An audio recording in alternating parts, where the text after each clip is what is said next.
Middlemarch. Chapter 1. Since I can do no good because a woman reach constantly at something that is near it. The Maid's Tragedy. Beaumont and Fletcher.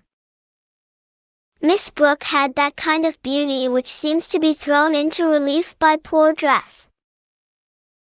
Her hand and wrist were so finely formed that she could wear sleeves not less bare of style than those in which the Blessed Virgin appeared to Italian painters. And her profile as well as her stature and bearing seemed to gain the more dignity from her plain garments, which by the side of provincial fashion gave her the impressiveness of a fine quotation from the Bible, or from one of our elder poets. In a paragraph of today's newspaper, she was usually spoken of as being remarkably clever, but with the addition that her sister Celia had more common sense. Nevertheless, Celia wore scarcely more trimmings, and it was only to close observers that her dress differed from her sister's, and had a shade of coquetry in its arrangements.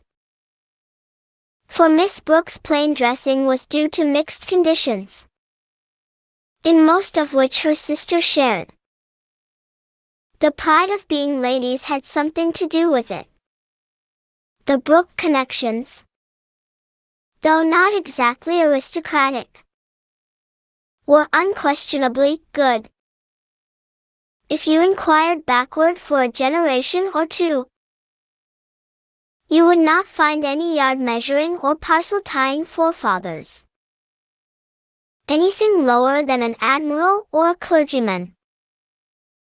And there was even an ancestor discernible as a Puritan gentleman who served under Cromwell, but afterwards conformed, and managed to come out of all political troubles as the proprietor of a respectable family estate.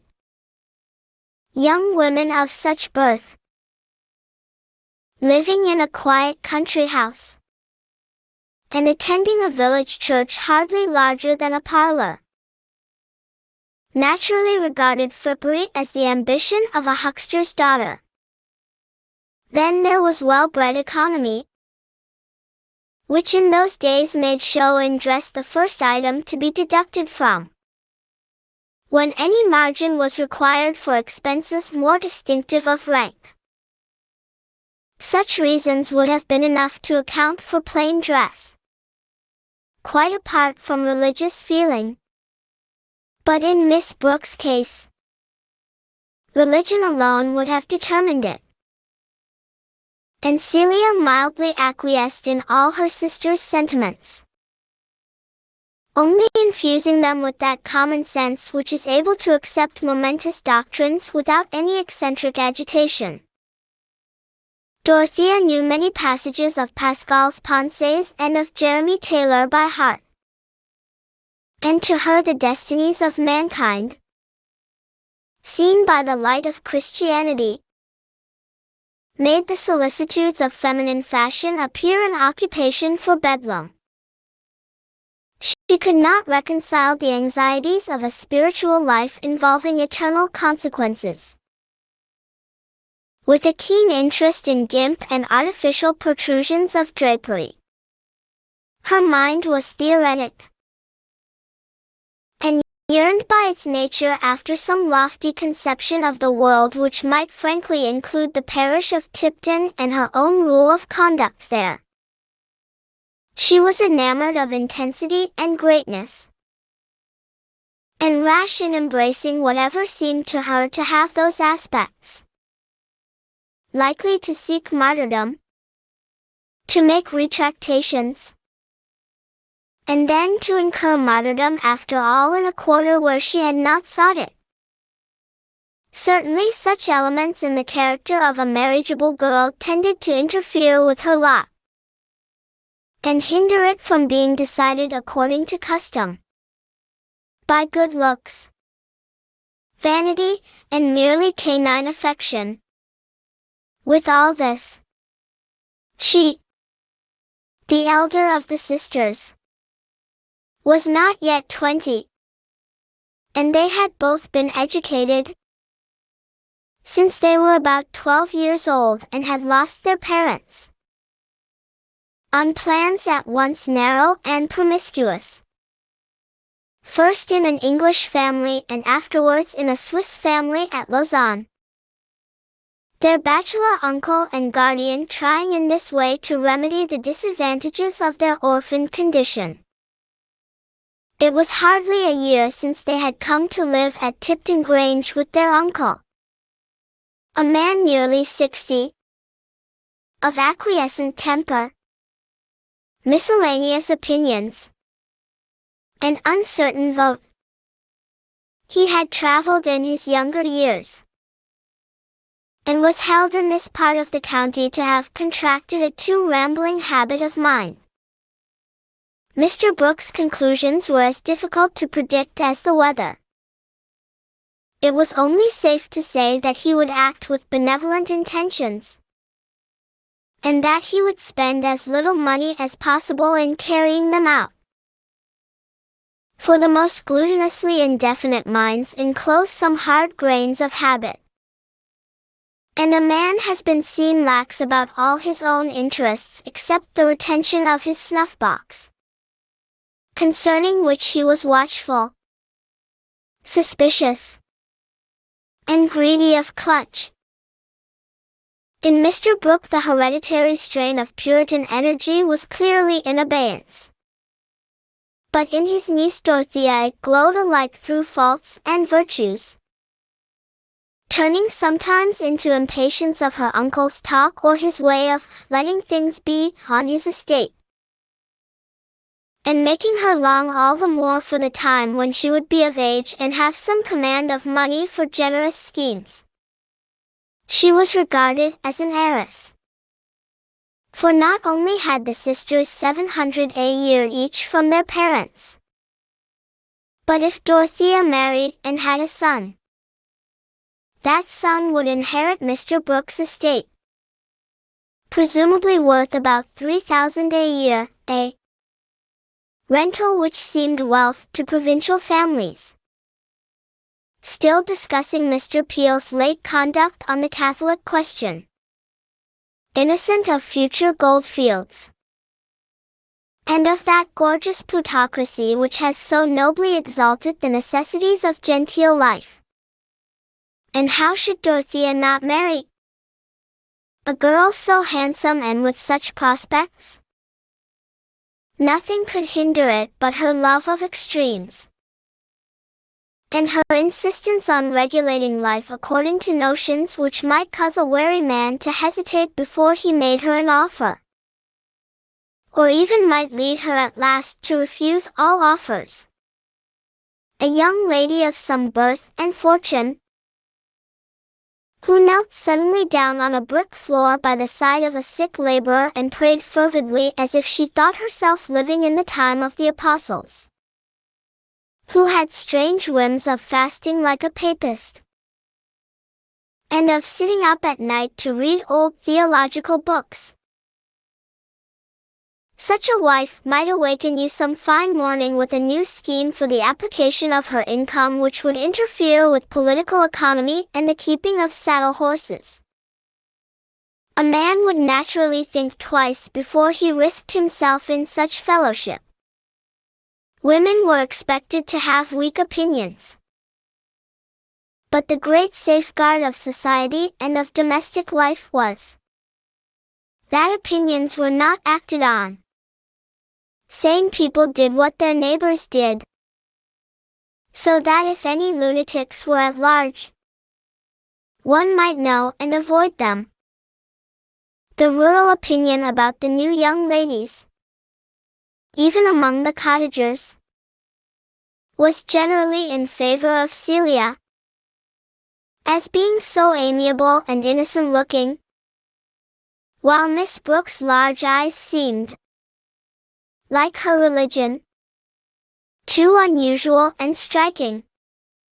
Poor Dorothea! Compared with her, the innocent-looking Celia was knowing and worldly wise. So much subtler is a human mind than the outside tissues which make a sort of blazonry or clock face for it. Yet those who approached Dorothea, though prejudiced against her by this alarming hearsay, found that she had a charm unaccountably reconcilable with it. Most men thought her bewitching when she was on horseback. She loved the fresh air and the various aspects of the country. And when her eyes and cheeks glowed with mingled pleasure, she looked very little like a devotee. Riding was an indulgence which she allowed herself in spite of conscientious qualms. She felt that she enjoyed it in a pagan sensuous way, and always looked forward to renouncing it. She was open, ardent, and not in the least self-admiring. Indeed, it was pretty to see how her imagination adorned her sister Celia with attractions altogether superior to her own. And if any gentleman appeared to come to the Grange from some other motive than that of seeing Mr. Brooke, she concluded that he must be in love with Celia. Sir James Chettam, for example, whom she constantly considered from Celia's point of view, inwardly debating whether it would be good for Celia to accept him. That he should be regarded as a suitor to herself would have seemed to her a ridiculous irrelevance. Dorothea, with all her eagerness to know the truths of life, retained very childlike ideas about marriage. She felt sure that she would have accepted the judicious Hooker, if she had been born in time to save him from that wretched mistake he made in matrimony, or John Milton when his blindness had come on, or any of the other great men whose odd habits it would have been glorious piety to endure. But an amiable handsome baronet, who said exactly to her remarks even when she expressed uncertainty, how could he affect her as a lover? The really delightful marriage must be that where your husband was a sort of father, and could teach you even Hebrew, if you wished it. These peculiarities of Dorothea's character caused Mr. Brooke to be all the more blamed in neighboring families for not securing some middle-aged lady as guide and companion to his nieces. But he himself dreaded so much the sort of superior woman likely to be available for such a position, that he allowed himself to be dissuaded by Dorothea's objections, and was in this case brave enough to defy the world. That is to say, Mrs. Cadwallader, the rector's wife, and the small group of gentry with whom he visited in the northeast corner of Loamshire.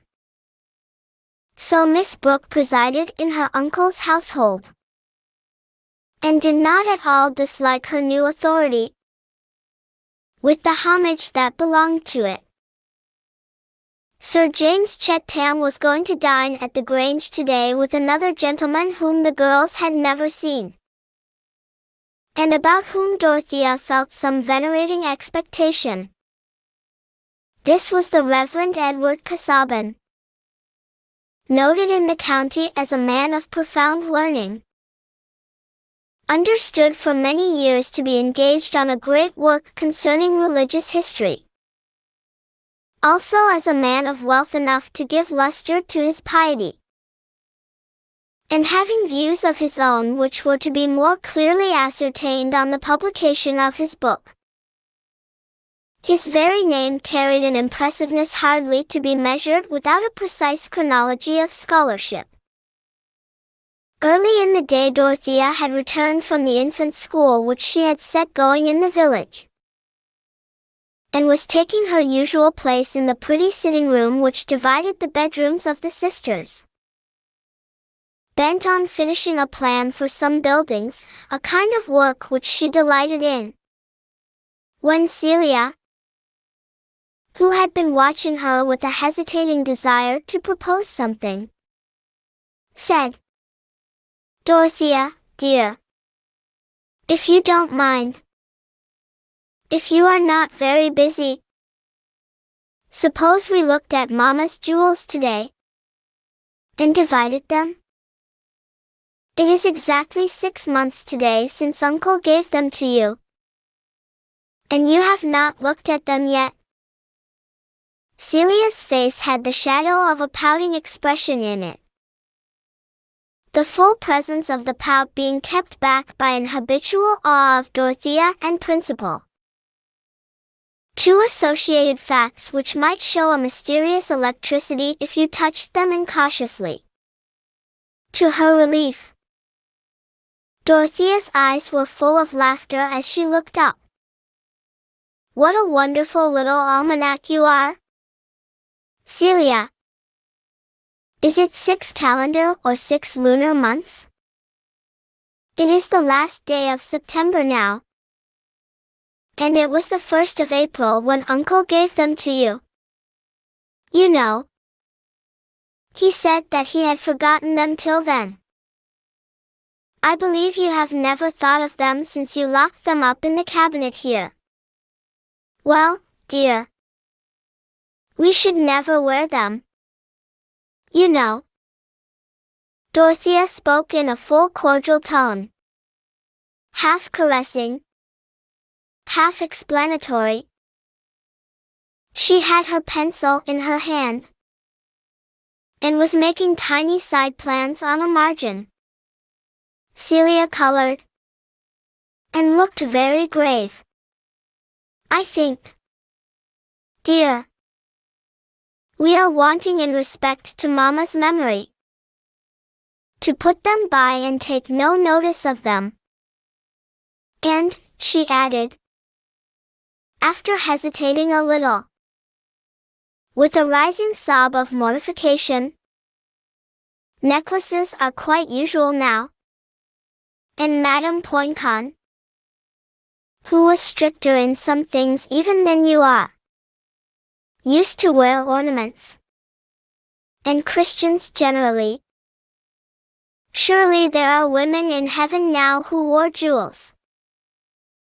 Celia was conscious of some mental strength when she really applied herself to argument. "You would like to wear them?"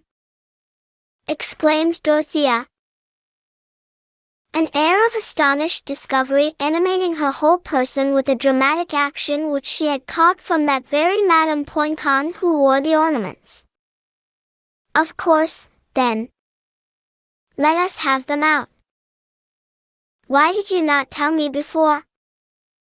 But the keys. The keys." She pressed her hands against the sides of her head and seemed to despair of her memory. "They are here," said Celia, with whom this explanation had been long meditated and prearranged. "Pray open the large drawer of the cabinet and get out the jewel box." The casket was soon opened before them, and the various jewels spread out, making a bright parterre on the table. It was no great collection, but a few of the ornaments were really of remarkable beauty. The finest that was obvious at first being a necklace of purple amethysts set in exquisite gold work, and a pearl cross with 5 brilliants in it. Dorothea immediately took up the necklace and fastened it round her sister's neck, where it fitted almost as closely as a bracelet. But the circle suited the Henrietta Maria style of Celia's head and neck, and she could see that it did, in the pier glass opposite. "There, Celia. You can wear that with your Indian muslin. But this cross you must wear with your dark dresses." Celia was trying not to smile with pleasure. "Oh, Dodo, you must keep the cross yourself." "No, no, dear. No, said Dorothea, putting up her hand with careless deprecation. Yes, indeed you must. It would suit you. In your black dress. Now, said Celia, insistingly, you might wear that. Not for the world. Not for the world. A cross is the last thing I would wear as a trinket. Dorothea shuddered slightly. Then you will think it wicked in me to wear it? Said Celia, uneasily. No, dear. No, said Dorothea, stroking her sister's cheek. Souls have complexions too. What will suit one will not suit another. But you might like to keep it for Mama's sake. No, I have other things of Mama's. Her sandalwood box which I am so fond of. Plenty of things. In fact, they are all yours. Dear. We need discuss them no longer. There. Take away your property. Celia felt a little hurt. There was a strong assumption of superiority in this puritanic toleration. Hardly less trying to the blonde flesh of an unenthusiastic sister than a puritanic persecution. But how can I wear ornaments if you, who are the elder sister, will never wear them? Nay, Celia, that is too much to ask. That I should wear trinkets to keep you in countenance. If I were to put on such a necklace as that, I should feel as if I had been pirouetting. The world would go round with me, and I should not know how to walk. Celia had unclasped the necklace and drawn it off. It would be a little tight for your neck. Something to lie down and hang would suit you better, she said, with some satisfaction. The complete unfitness of the necklace from all points of view for Dorothea made Celia happier in taking it. She was opening some ring boxes, which disclosed a fine emerald with diamonds. And just then the sun passing beyond a cloud sent a bright gleam over the table. How very beautiful these gems are, said Dorothea, under a new current of feeling, as sudden as the gleam. It is strange how deeply colors seem to penetrate one, like scent. I suppose that is the reason why gems are used as spiritual emblems in the revelation of St. John. They look like fragments of heaven. I think that emerald is more beautiful than any of them. And there is a bracelet to match it, said Celia. We did not notice this at first. They are lovely, said Dorothea, slipping the ring and bracelet on her finely turned finger and wrist, and holding them towards the window on a level with her eyes. All the while her thought was trying to justify her delight in the colors by merging them in her mystic religious joy. You would like those, Dorothea, said Celia, rather falteringly, beginning to think with wonder that her sister showed some weakness. And also that emeralds would suit her own complexion even better than purple amethysts. You must keep that ring and bracelet, if nothing else. But see, these agates are very pretty and quiet. Yes, I will keep these. This ring and bracelet, said Dorothea. Then, letting her hand fall on the table, she said in another tone, Yet what miserable men find such things, and work at them, and sell them? She paused again, and Celia thought that her sister was going to renounce the ornaments, as inconsistency she ought to do. Yes, dear. I will keep these, said Dorothea, decidedly. But take all the rest away. And the casket. She took up her pencil without removing the jewels. And still looking at them, she thought of often having them by her, to feed her eye at these little fountains of pure color. Shall you wear them in company? Said Celia, who was watching her with real curiosity as to what she would do. Dorothea glanced quickly at her sister. Across all her imaginative adornment of those whom she loved, there darted now and then a keen discernment, which was not without a scorching quality. If Miss Brooke ever attained perfect meekness, it would not be for lack of inward fire. Perhaps, she said, rather haughtily, I cannot tell to what level I may sink. Celia blushed, and was unhappy. She saw that she had offended her sister, and dared not say even anything pretty about the gift of the ornaments, which she put back into the box and carried away. Dorothea too was unhappy, as she went on with her plan drawing, questioning the purity of her own feeling and speech in the scene which had ended with that little explosion. Celia's consciousness told her that she had not been at all in the wrong.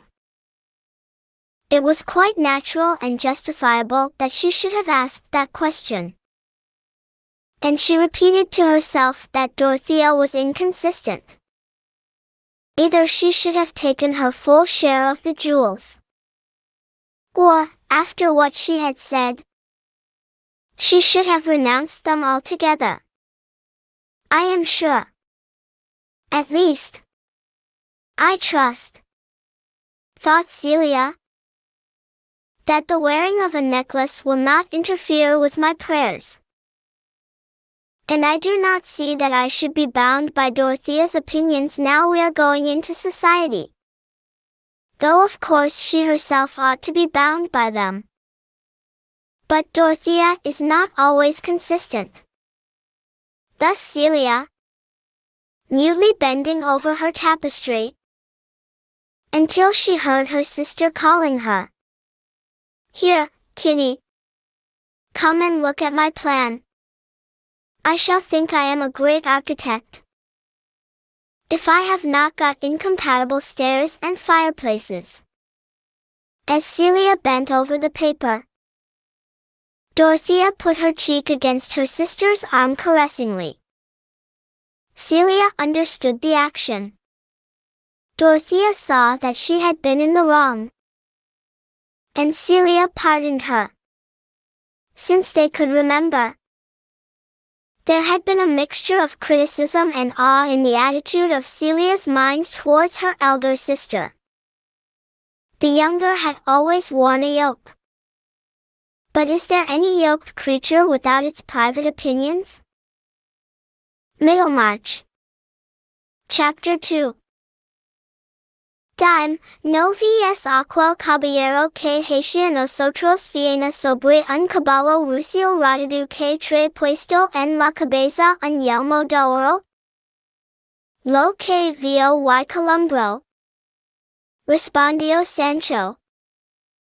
No es sino un hombre sobrión es no pardo como el mío, que trae sobre la cabeza una cosa que relumbra. Pius Sais el yelmo de membrino. Dijo Don Quixote. Cervantes.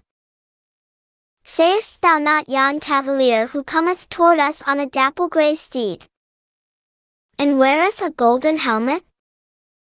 What I see, answered Sancho, is nothing but a man on a gray ass like my own, who carries something shiny on his head.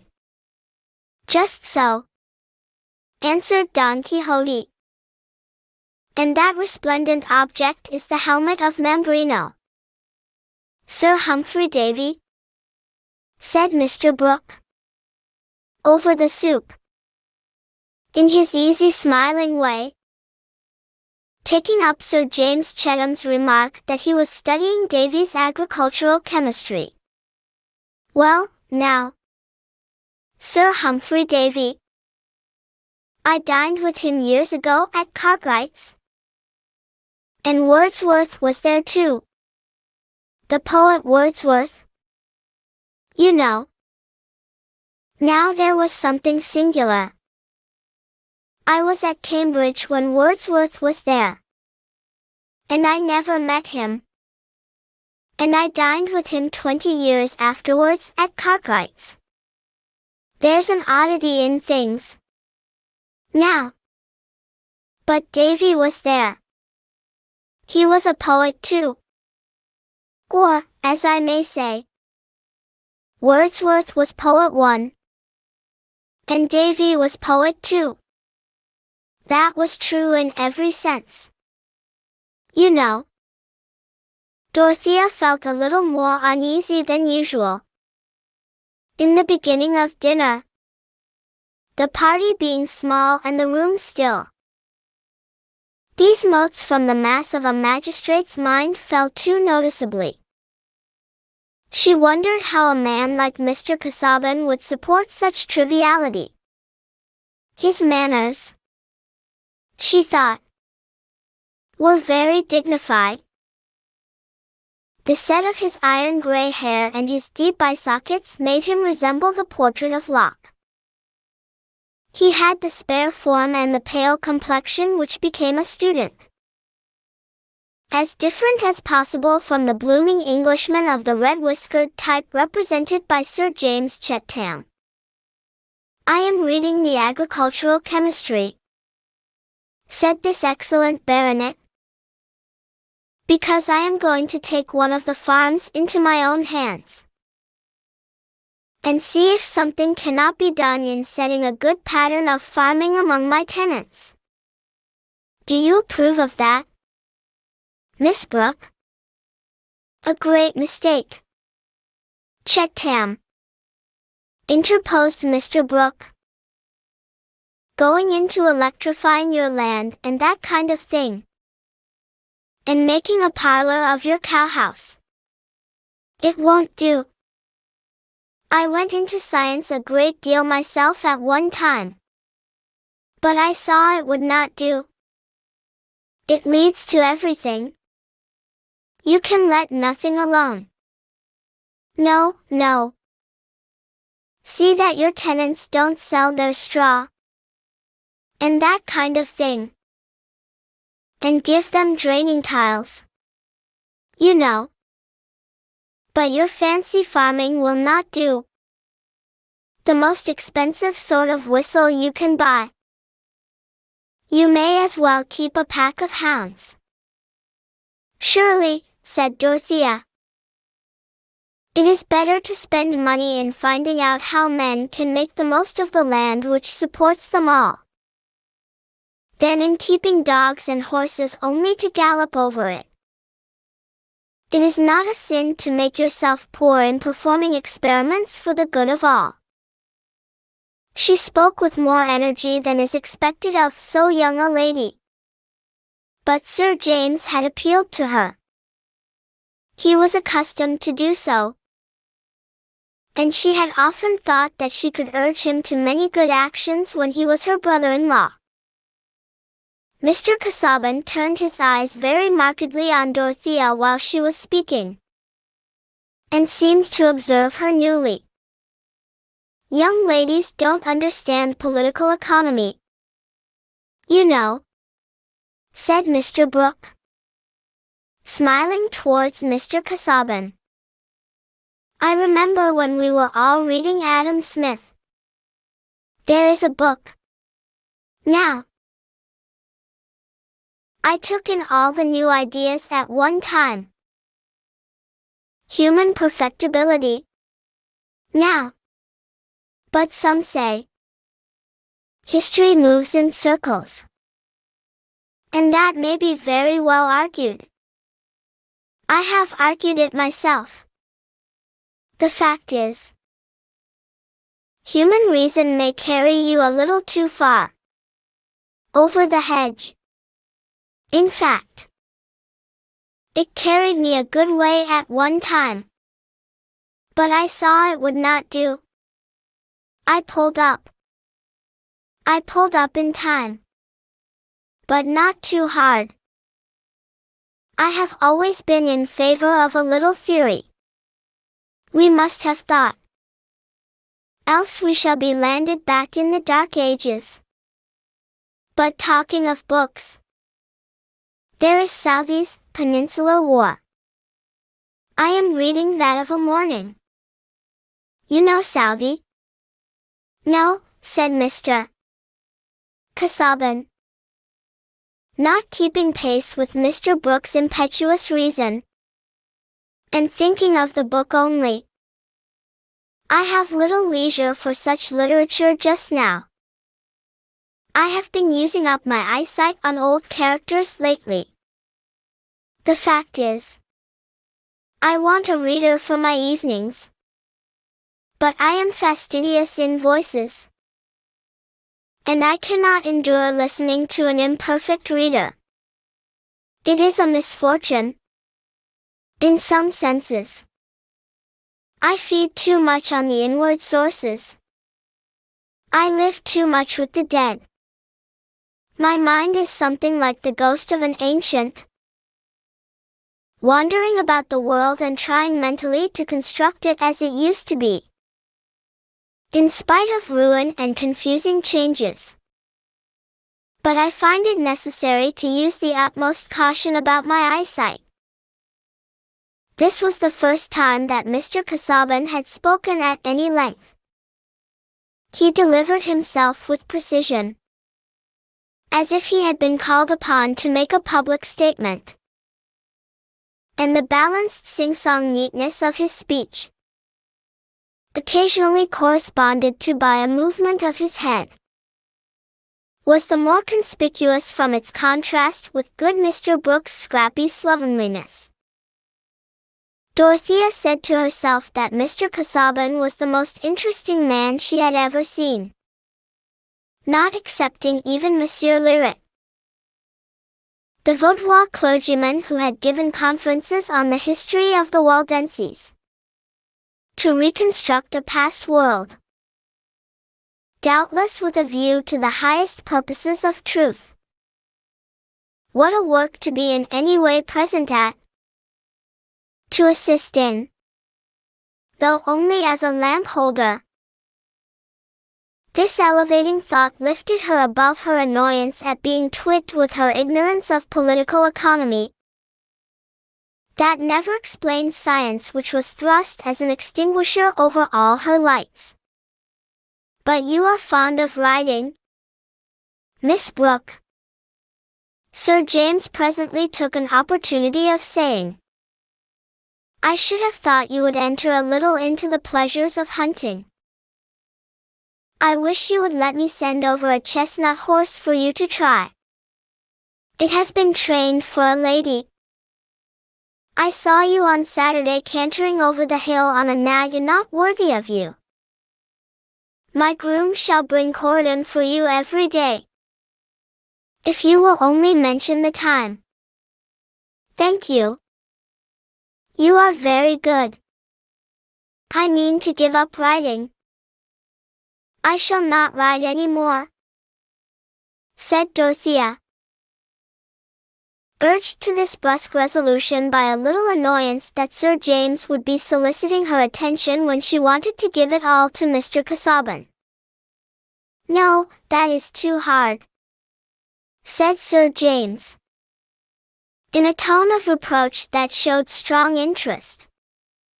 Your sister is given to self-mortification, is she not? He continued. turning to Celia, who sat at his right hand.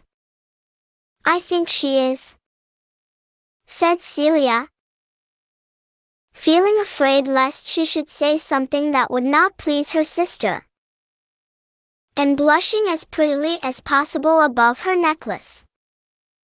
"She likes giving up." "If that were true, Celia, my giving up would be self-indulgence, not self-mortification. But there may be good reasons for choosing not to do what is very agreeable," said Dorothea. Mr. Brooke was speaking at the same time, but it was evident that Mr. Casaubon was observing Dorothea, and she was aware of it. "Exactly," said Sir James. "You give up from some high, generous motive." "No, indeed. Not exactly. I did not say that of myself," answered Dorothea, reddening. Unlike Celia, she rarely blushed, and only from high delight or anger. At this moment she felt angry with the perverse Sir James. Why did he not pay attention to Celia, and leave her to listen to Mr. Casaubon? If that learned man would only talk, instead of allowing himself to be talked to by Mr. Brooke, who was just then informing him that the Reformation either meant something or it did not, that he himself was a Protestant to the core, but that Catholicism was a fact. And as to refusing an acre of your ground for a Romanist chapel, all men needed the bridle of religion, which, properly speaking, was the dread of a hereafter. "I made a great study of theology at one time," said Mr. Brooke, as if to explain the insight just manifested. "I know something of all schools. I knew Wilberforce in his best days." "Do you know Wilberforce?" Mr. Casaubon said. "No." "Well, Wilberforce was perhaps not enough of a thinker. But if I went into Parliament, as I have been asked to do, I should sit on the independent bench, as Wilberforce did, and work at philanthropy." Mr. Casaubon bowed, and observed that it was a wide field. "Yes," said Mr. Brooke, with an easy smile, "but I have documents. I began a long while ago to collect documents. They want arranging, but when a question has struck me, I have written to somebody and got an answer. I have documents at my back. But now, how do you arrange your documents?" "In pigeonholes partly," said Mr. Casaubon, with rather a startled air of effort. "Ah, pigeonholes will not do. I have tried pigeonholes, but everything gets mixed in pigeonholes. I never know whether a paper is in A or Z. I wish you would let me sort your papers for you." "Uncle," said Dorothea, "I would letter them all, and then make a list of subjects under each letter."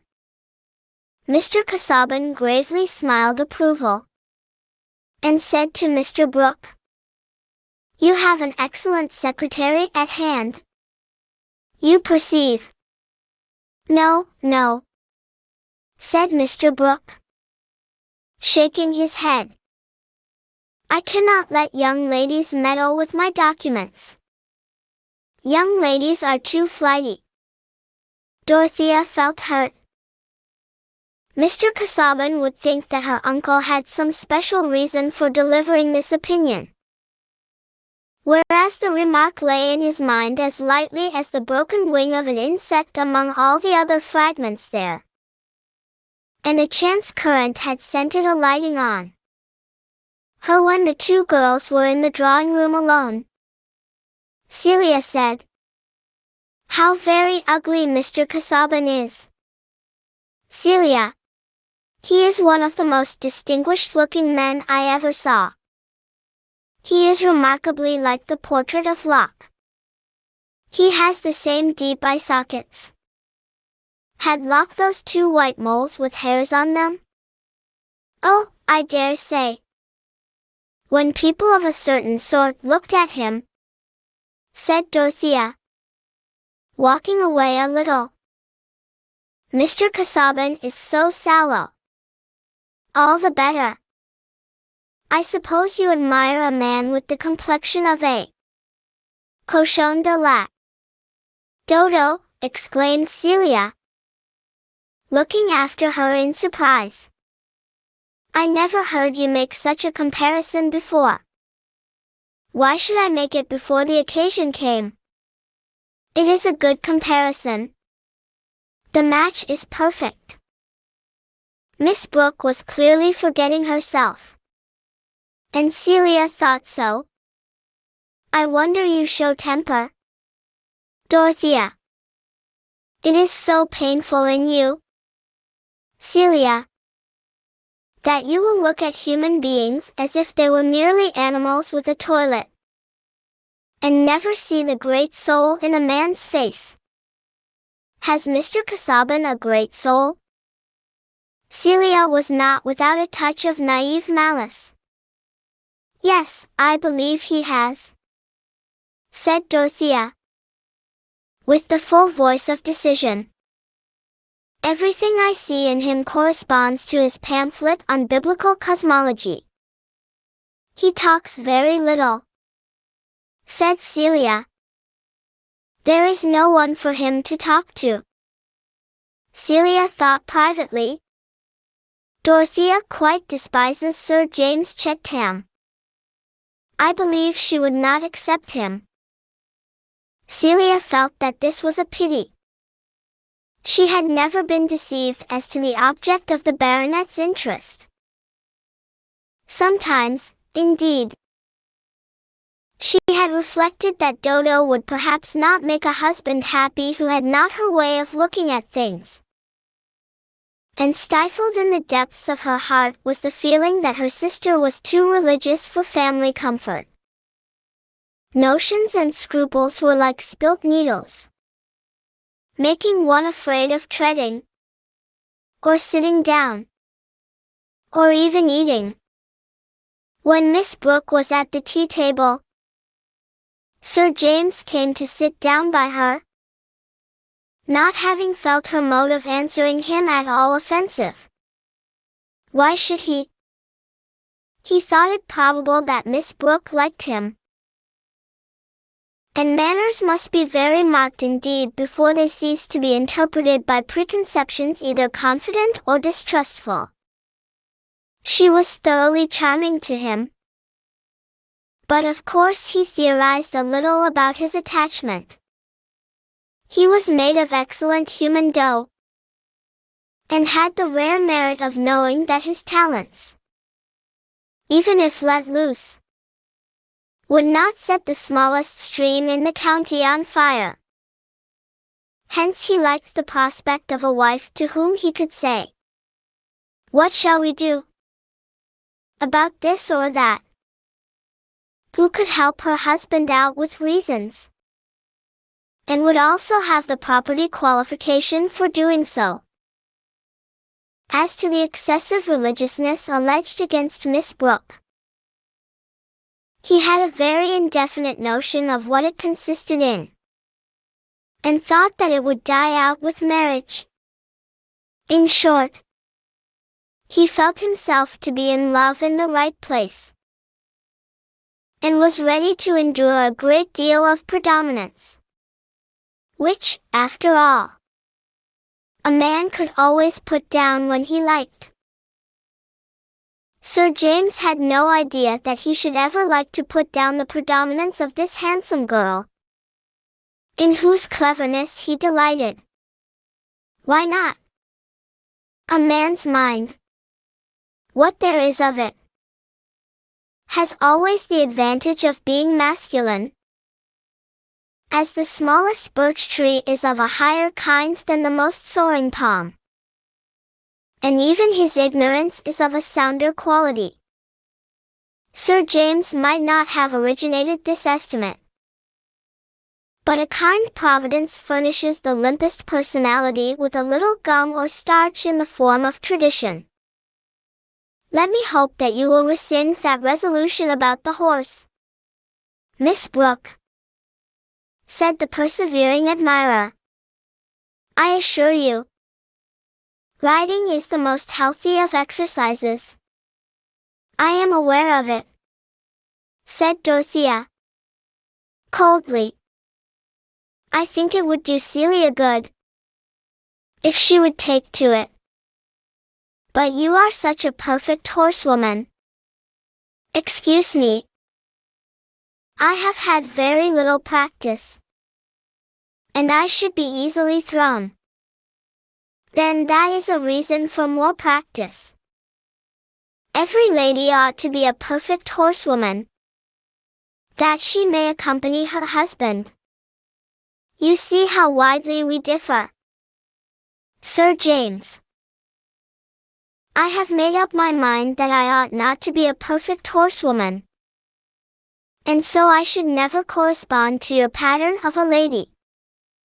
Dorothea looked straight before her, and spoke with cold brusquerie, very much with the air of a handsome boy, in amusing contrast with the solicitous amiability of her admirer. I should like to know your reasons for this cruel resolution.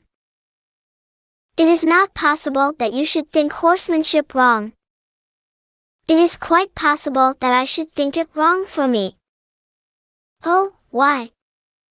Said Sir James, in a tender tone of remonstrance. Mr. Casaubon had come up to the table, teacup in hand, and was listening.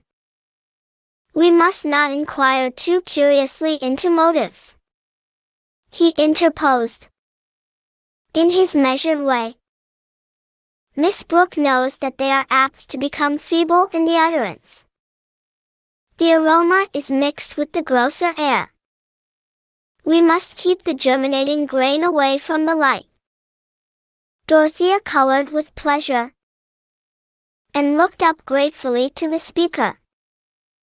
Here was a man who could understand the higher inward life, and with whom there could be some spiritual communion. Nay, who could illuminate principle with the widest knowledge. A man whose learning almost amounted to a proof of whatever he believed. Dorothea's inferences may seem large, but really life could never have gone on at any period but for this liberal allowance of conclusions, which has facilitated marriage under the difficulties of civilization. Has anyone ever pinched into its pilulous smallness the cobweb of prematrimonial acquaintanceship? Certainly, said good Sir James. Miss Brooke shall not be urged to tell reasons she would rather be silent upon. I am sure her reasons would do her honor. He was not in the least jealous of the interest with which Dorothea had looked up at Mr. Casaubon. It never occurred to him that a girl to whom he was meditating an offer of marriage could care for a dried bookworm towards 50. Except, indeed, in a religious sort of way. As for a clergyman of some distinction. However, since Miss Brooke had become engaged in a conversation with Mr. Casaubon about the Vaudois clergy, Sir James betook himself to Celia, and talked to her about her sister. Spoke of a house in town, and asked whether Miss Brooke disliked London. Away from her sister, Celia talked quite easily, and Sir James said to himself that the second Miss Brooke was certainly very agreeable as well as pretty, though not, as some people pretended, more clever and sensible than the elder sister. He felt that he had chosen the one who was in all respects the superior. And a man naturally likes to look forward to having the best. He would be the very mawworm of bachelors who pretended not to expect it. Middlemarch. Chapter 3. Say, goddess, what ensued? When Raphael, the affable archangel, Eve, the story heard attentive, and was filled with admiration and deep muse to hear of things so high and strange. Paradise Lost. B7. If it had really occurred to Mr. Casaubon to think of Miss Brooke as a suitable wife for him, the reasons that might induce her to accept him were already planted in her mind. And by the evening of the next day the reasons had budded and bloomed. For they had had a long conversation in the morning, while Celia, who did not like the company of Mr. Casaubon's moles and sallowness, had escaped to the vicarage to play with the curate's ill-shod but merry children.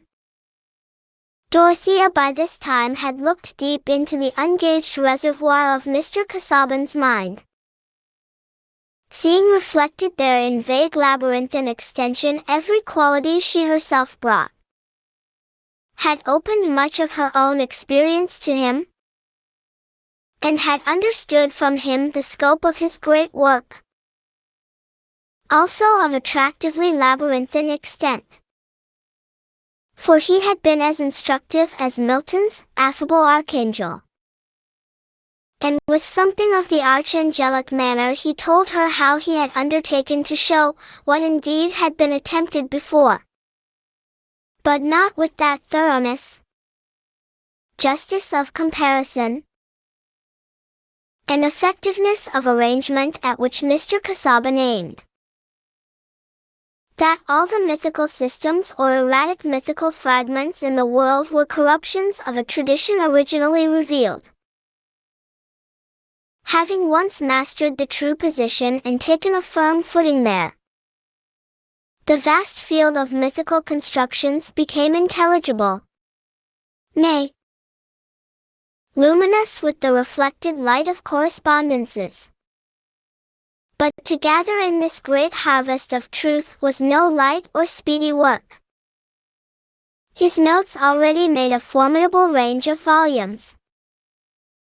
But the crowning task would be to condense these voluminous still accumulating results and bring them, like the earlier vintage of Hippocratic books, to fit a little shelf. In explaining this to Dorothea, Mr. Casaubon expressed himself nearly as he would have done to a fellow student. For he had not two styles of talking at command. It is true that when he used a Greek or Latin phrase he always gave the English with scrupulous care.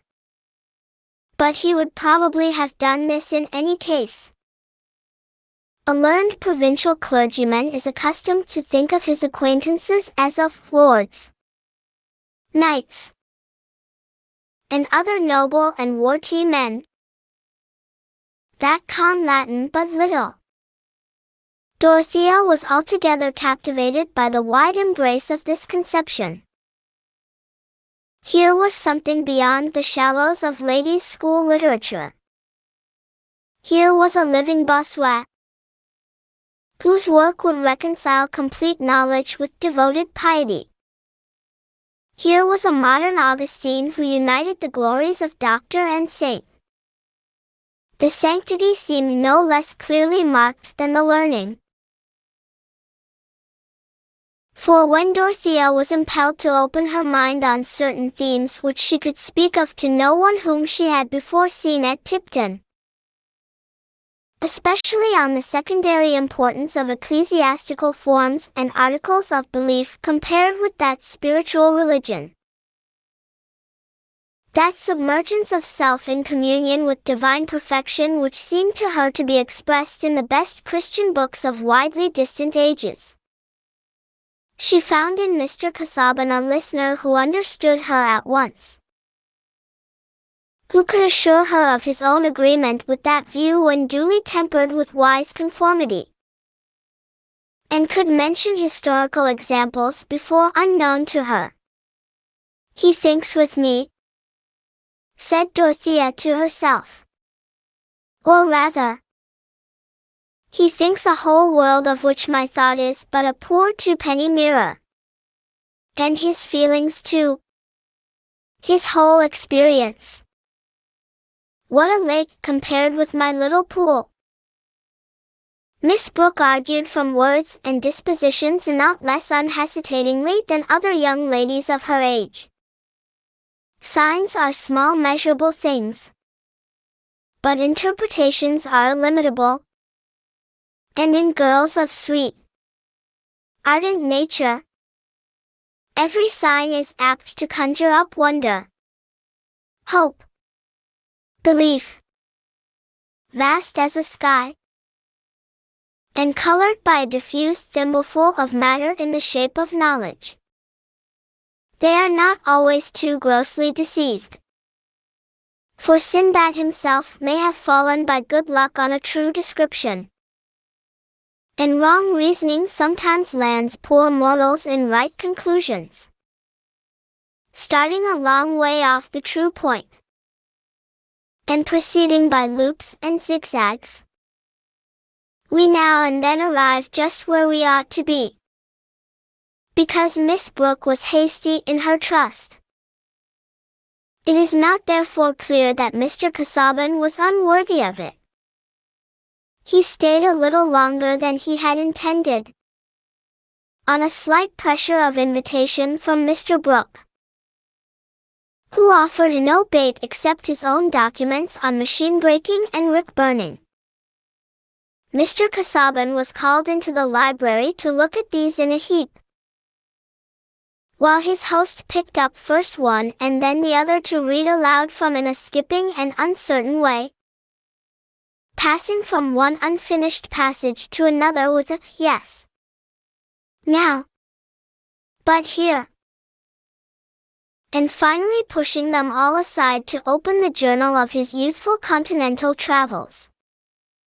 "Look here. Here is all about Greece. Rhamnus. The ruins of Rhamnus. You are a great Grecian.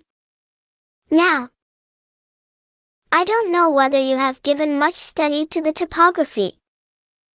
I spent no end of time in making out these things. Helicon, now. Here. Now. We started the next morning for Parnassus. The double-peaked Parnassus. All this volume is about Greece. You know." Mr. Brooke wound up, rubbing his thumb transversely along the edges of the leaves as he held the book forward.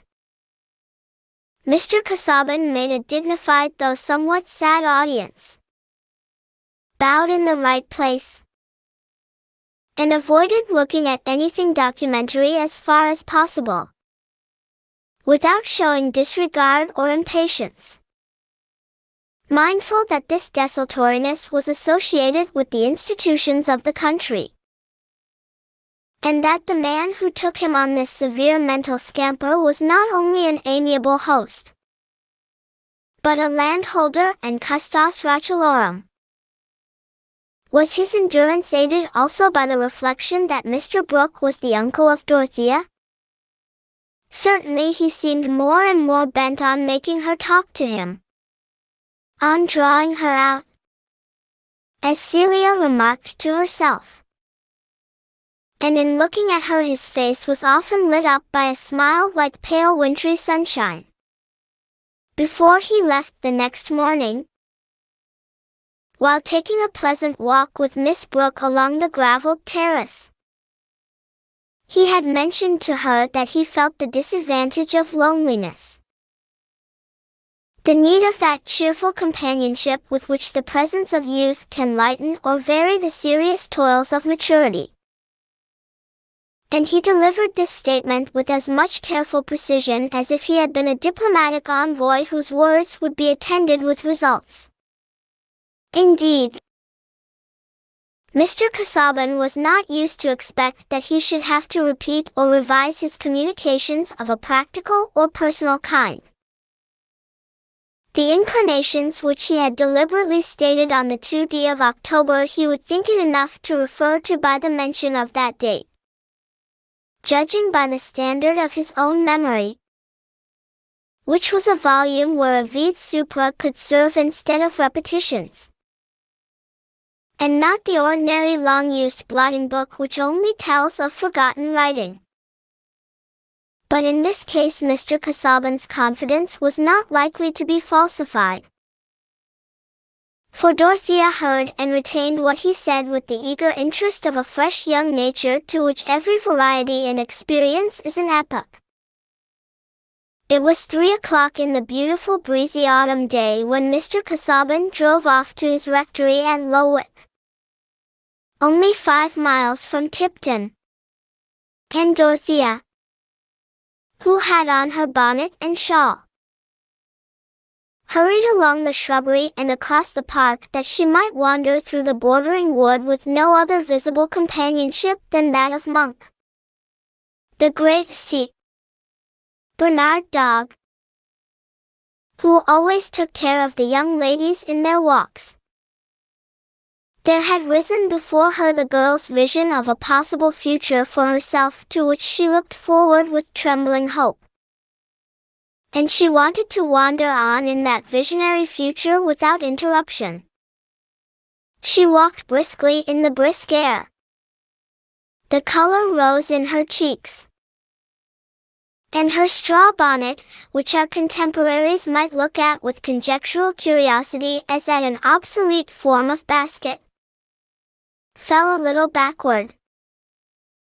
She would perhaps be hardly characterized enough if it were omitted that she wore her brown hair flatly braided and coiled behind so as to expose the outline of her head in a daring manner at a time when public feeling required the meagerness of nature to be dissimulated by tall barricades of frizzed curls and bows, never surpassed by any great race except the Fijian. This was a trait of Miss Brooke's asceticism.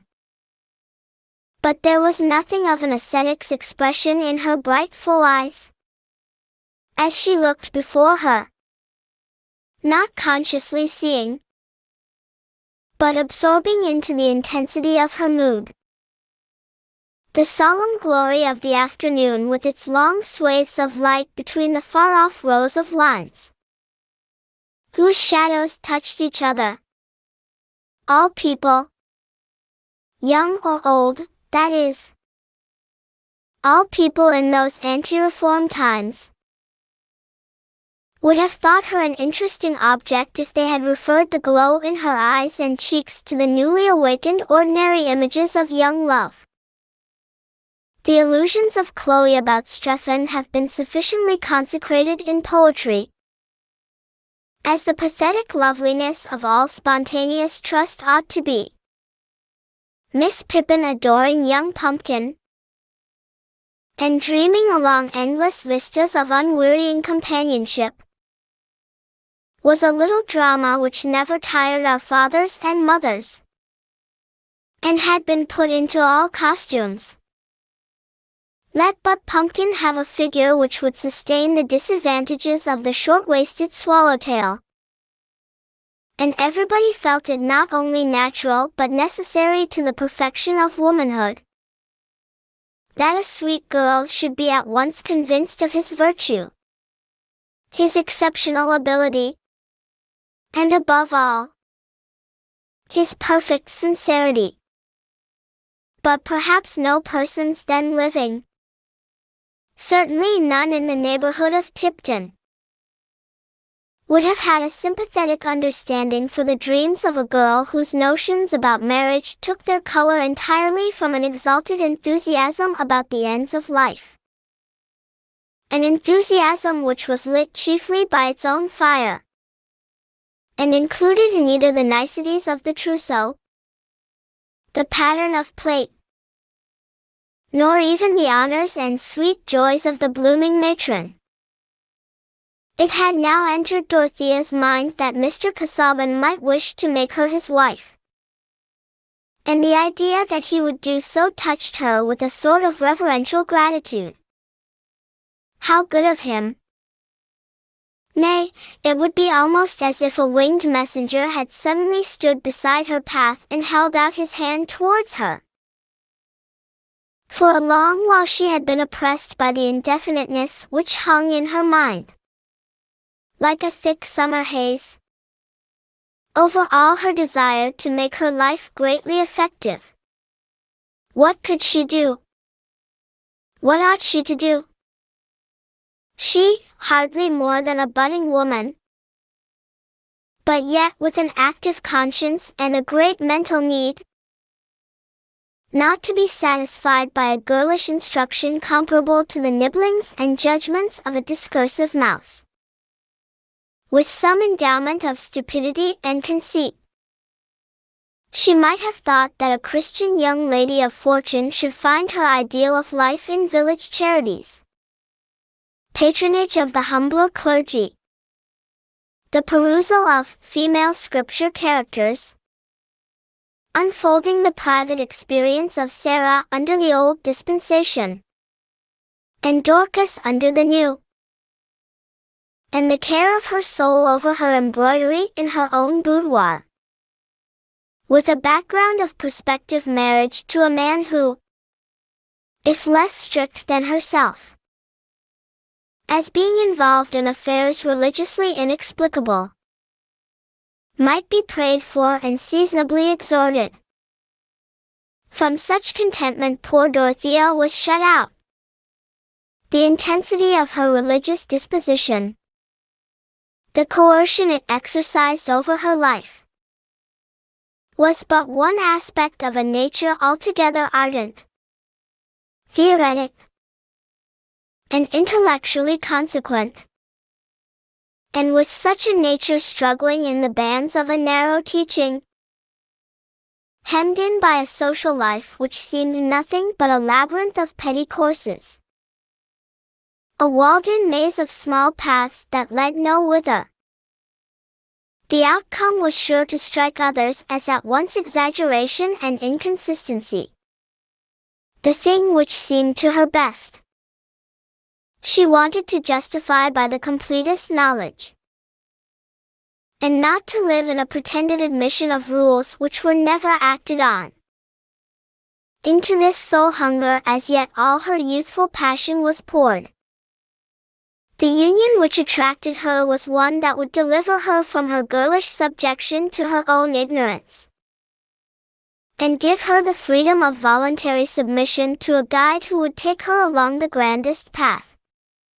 I should learn everything then, she said to herself, still walking quickly along the bridle road through the wood. It would be my duty to study that I might help him the better in his great works. There would be nothing trivial about our lives. Everyday things with us would mean the greatest things. It would be like marrying Pascal. I should learn to see the truth by the same light as great men have seen it by. And then I should know what to do. When I got older, I should see how it was possible to lead a grand life here. Now, in England, I don't feel sure about doing good in any way now. Everything seems like going on a mission to a people whose language I don't know. Unless it were building good cottages. There can be no doubt about that.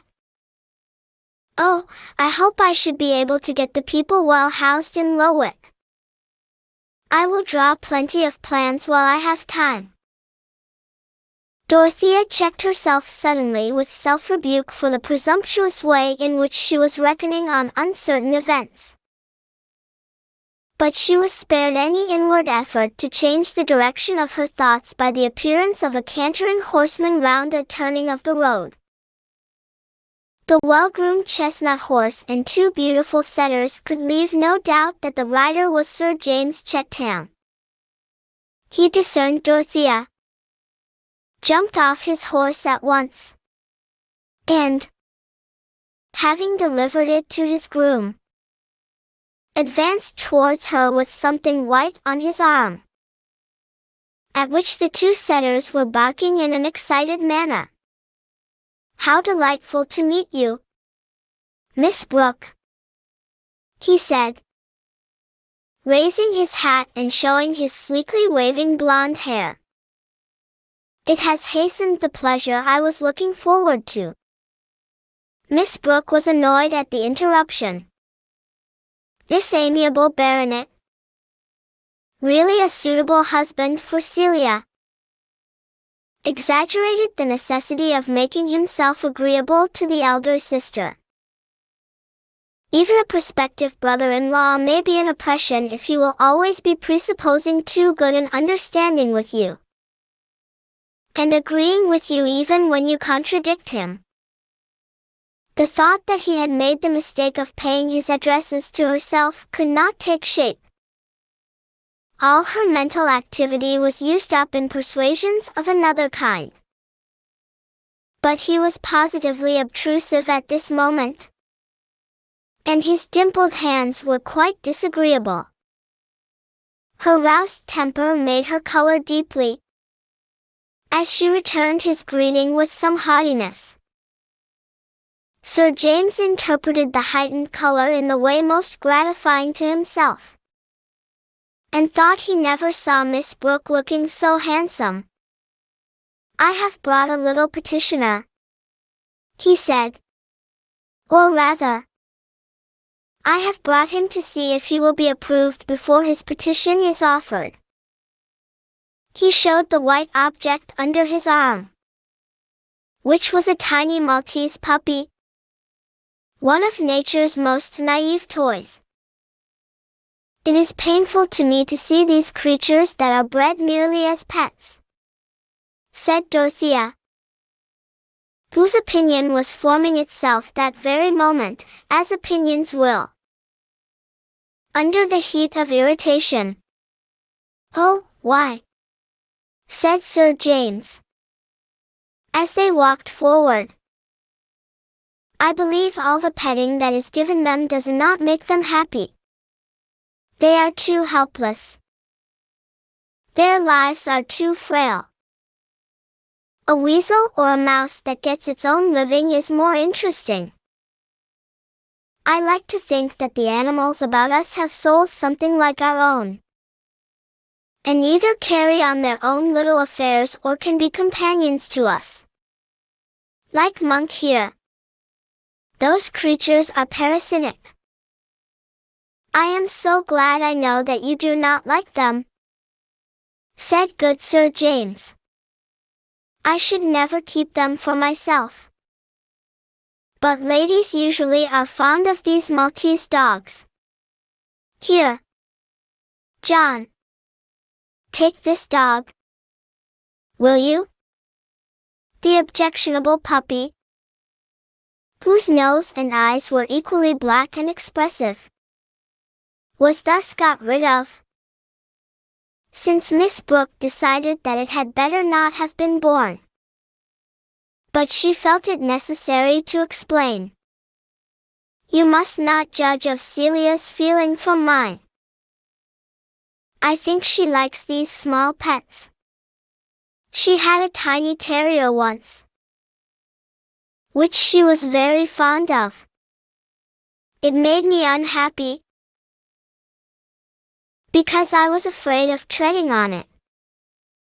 I am rather short-sighted. You have your own opinion about everything."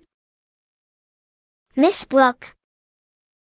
And it is always a good opinion. What answer was possible to such stupid complimenting? Do you know? I envy you that, Sir James said, as they continued walking at the rather brisk pace set by Dorothea. I don't quite understand what you mean. Your power of forming an opinion. I can form an opinion of persons. I know when I like people. But about other matters, do you know? I have often a difficulty in deciding. One hears very sensible things said on opposite sides. Or that seems sensible. Perhaps we don't always discriminate between sense and nonsense. Dorothea felt that she was rather rude. Exactly, said Sir James. But you seem to have the power of discrimination. On the contrary, I am often unable to decide. But that is from ignorance. The right conclusion is there all the same. Though I am unable to see it, I think there are few who would see it more readily. Do you know? Lovegood was telling me yesterday that you had the best notion in the world of a plan for cottages. Quite wonderful for a young lady, he thought. You had a real genius, to use his expression. He said you wanted Mr. Brooke to build a new set of cottages. But he seemed to think it hardly probable that your uncle would consent. Do you know? That is one of the things I wish to do, I mean, on my own estate. I should be so glad to carry out that plan of yours. If you would let me see it. Of course. It is sinking money. That is why people object to it. Laborers can never pay rent to make it answer. But, after all, it is worth doing. Worth doing. Yes. Indeed, said Dorothea, energetically, forgetting her previous small vexations. I think we deserve to be beaten out of our beautiful houses with a scourge of small cords. All of us who let tenants live in such sties as we see round us. Life in cottages might be happier than ours. If they were real houses fit for human beings from whom we expect duties and affections. Will you show me your plan? Yes, certainly. I dare say it is very faulty. But I have been examining all the plans for cottages in Loudon's book, and picked out what seem the best things. Oh, what a happiness it would be to set the pattern about here. I think instead of Lazarus at the gate, we should put the pigsty cottages outside the park gate. Dorothea was in the best temper now. Sir James, as brother-in-law, building model cottages on his estate. And then, perhaps, others being built at Lowick, and more elsewhere in imitation. It would be as if the spirit of Oberlin had passed over the parishes to make the life of poverty beautiful. Sir James saw all the plans, and took one away to consult upon with Lovegood. He also took away a complacent sense that he was making great progress in Miss Brooke's good opinion. The Maltese puppy was not offered to Celia, an omission which Dorothea afterwards thought of with surprise. But she blamed herself for it. She had been engrossing Sir James. After all, it was a relief that there was no puppy to tread upon. Celia was present while the plans were being examined, and observed Sir James's illusion. He thinks that Dodo cares about him, and she only cares about her plans. Yet I am not certain that she would refuse him if she thought he would let her manage everything and carry out all her notions. And how very uncomfortable Sir James would be. I cannot bear notions. It was Celia's private luxury to indulge in this dislike.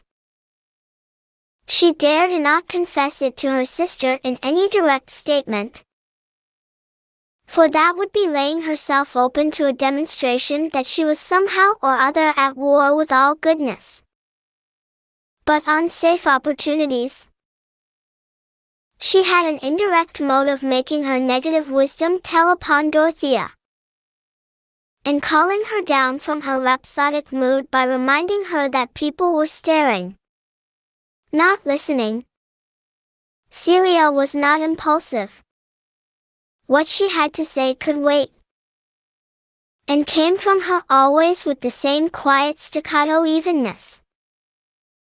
When people talked with energy and emphasis, she watched their faces and features merely.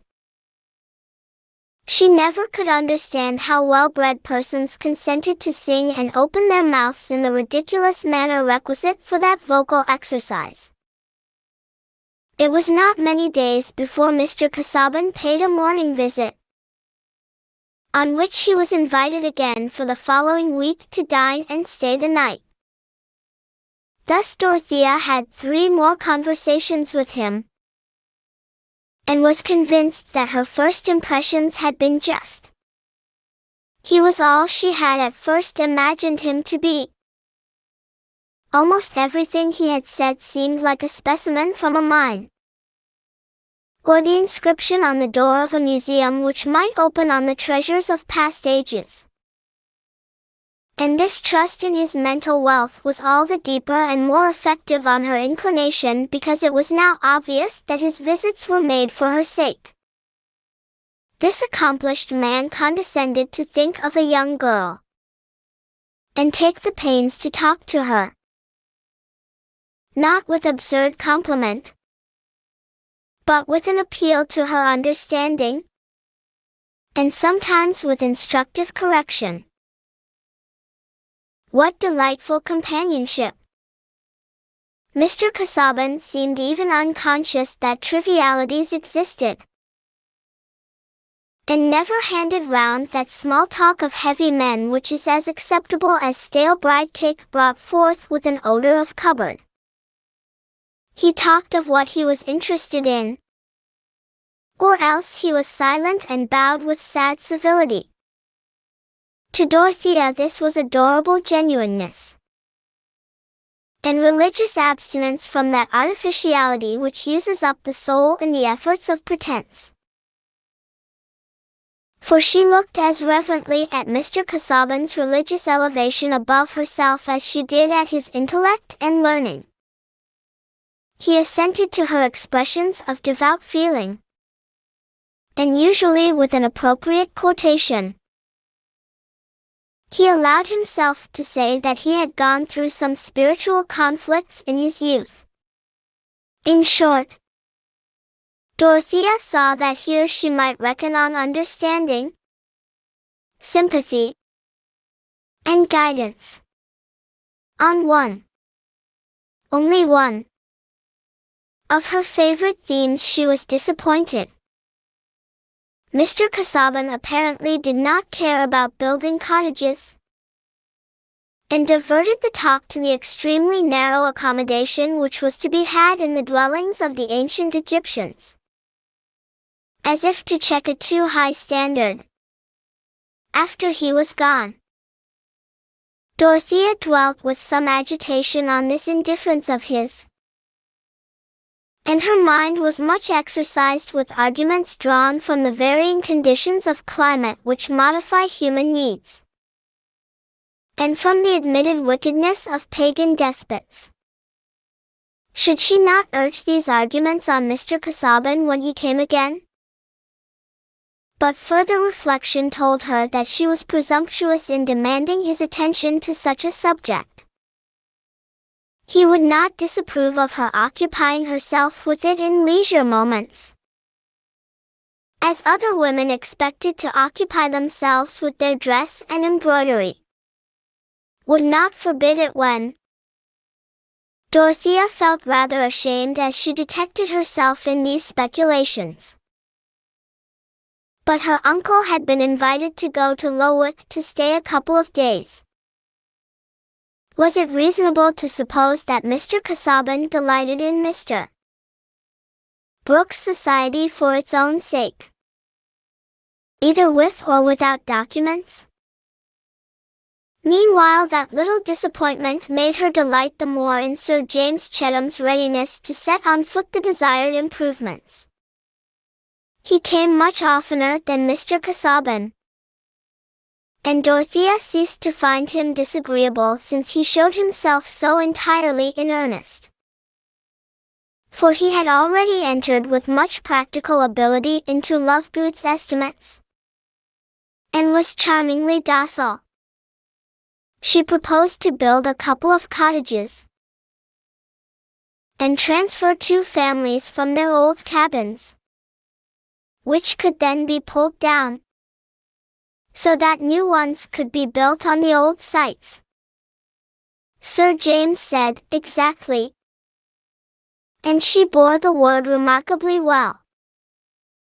Certainly these men who had so few spontaneous ideas might be very useful members of society under good feminine direction, if they were fortunate in choosing their sisters-in-law.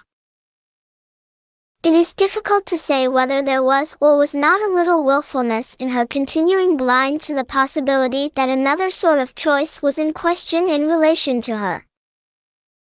But her life was just now full of hope and action. She was not only thinking of her plans, but getting down learned books from the library and reading many things hastily, that she might be a little less ignorant in talking to Mr. Casaubon, all the while being visited with conscientious questionings whether she were not exalting these poor doings above measure and contemplating them with that self-satisfaction which was the last doom of ignorance and folly. Middlemarch. Chapter 4. St. Gent. Our deeds are fetters that we forge ourselves. D. Gent. Aye, truly. But I think it is the world that brings the iron. Sir James seems determined to do everything you wish, said Celia, as they were driving home from an inspection of the new building site. He is a good creature, and more sensible than anyone would imagine, said Dorothea, inconsiderately. You mean that he appears silly? No, no, said Dorothea, recollecting herself, and laying her hand on her sister's a moment. But he does not talk equally well on all subjects.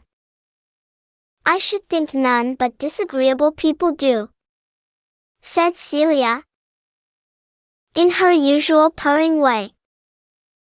They must be very dreadful to live with. Only think. At breakfast.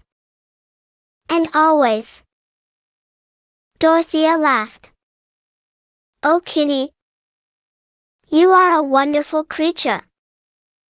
She pinched Celia's chin, being in the mood now to think her very winning and lovely, fit hereafter to be an eternal cherub, and if it were not doctrinally wrong to say so, hardly more in need of salvation than a squirrel. Of course people need not be always talking well. Only one tells the quality of their minds when they try to talk well. You mean that Sir James tries and fails? I was speaking generally. Why do you catechize me about Sir James? It is not the object of his life to please me. Now, Dodo, can you really believe that? Certainly. He thinks of me as a future sister. That is all. Dorothea had never hinted this before. Waiting from a certain shyness on such subjects which was mutual between the sisters, until it should be introduced by some decisive event. Celia blushed, but said at once, "Pray do not make that mistake any longer. Dodo, when Tantrip was brushing my hair the other day, she said that Sir James's man knew from Mrs. Cadwallader's maid that Sir James was to marry the eldest Miss Brooke. How can you let Tantrip talk such gossip to you?" "Celia," said Dorothea, indignantly, not the less angry because details asleep in her memory were now awakened to confirm the unwelcome revelation. "You must have asked her questions. It is degrading. I see no harm at all in Tantrip's talking to me. It is better to hear what people say. You see what mistakes you make by taking up notions. I am quite sure that Sir James means to make you an offer. And he believes that you will accept him, especially since you have been so pleased with him about the plans. And Uncle too, I know he expects it. Everyone can see that Sir James is very much in love with you." The revulsion was so strong and painful in Dorothea's mind that the tears welled up and flowed abundantly. All her dear plans were embittered, and she thought with disgust of Sir James's conceiving that she recognized him as her lover. There was vexation too on account of Celia. How could he expect it? She burst forth in her most impetuous manner. "I have never agreed with him about anything but the cottages. I was barely polite to him before. But you have been so pleased with him since then. He has begun to feel quite sure that you are fond of him." "Fond of him? Celia, how can you choose such odious expressions?" said Dorothea, passionately.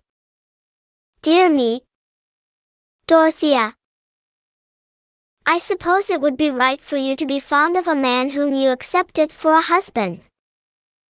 It is offensive to me to say that Sir James could think I was fond of him.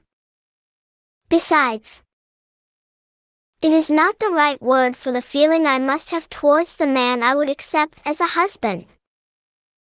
Well, I am sorry for Sir James.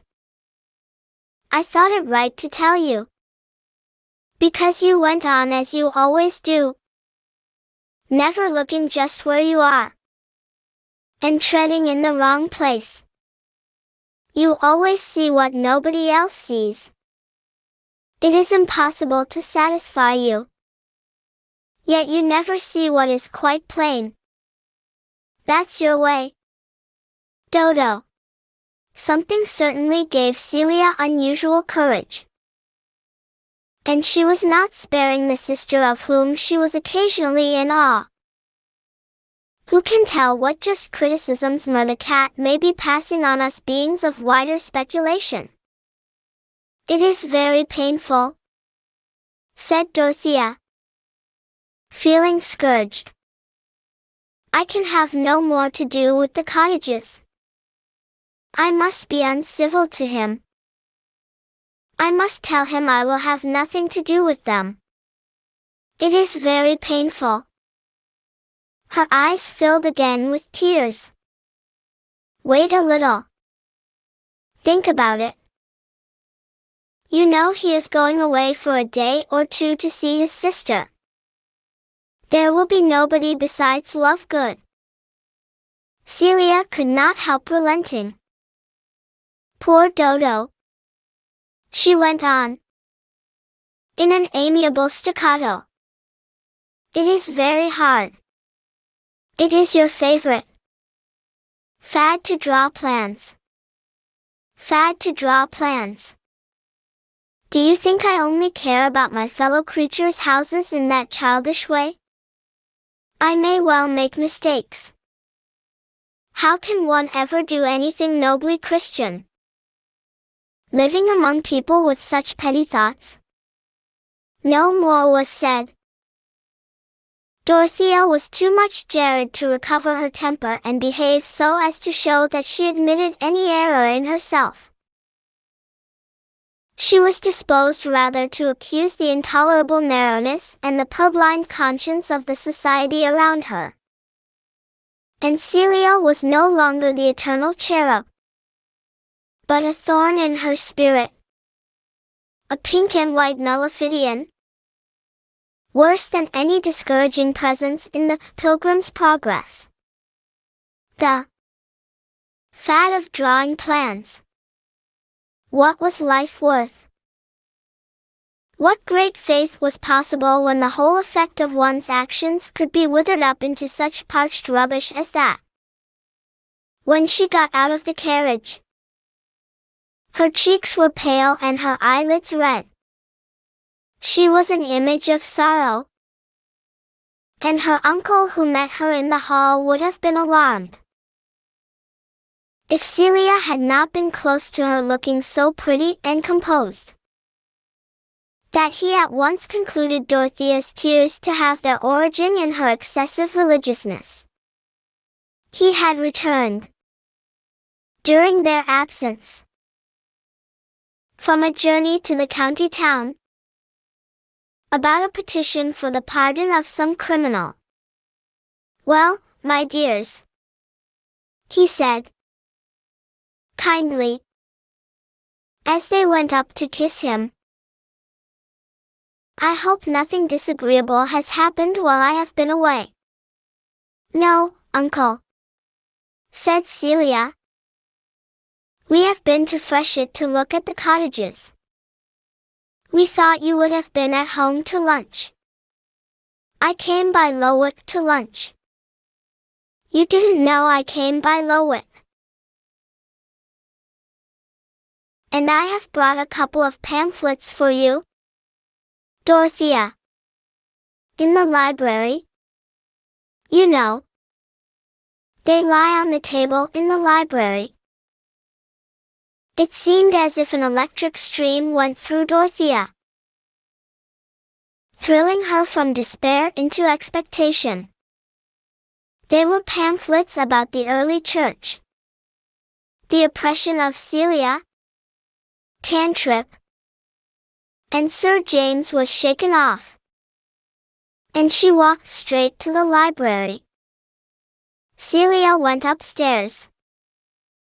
Mr. Brooke was detained by a message, but when he re-entered the library, he found Dorothea seated and already deep in one of the pamphlets which had some marginal manuscript of Mr. Casaubon's. Taking it in as eagerly as she might have taken in the scent of a fresh bouquet after a dry, hot, dreary walk. She was getting away from Tipton and Freshitt, and her own sad liability to tread in the wrong places on her way to the New Jerusalem.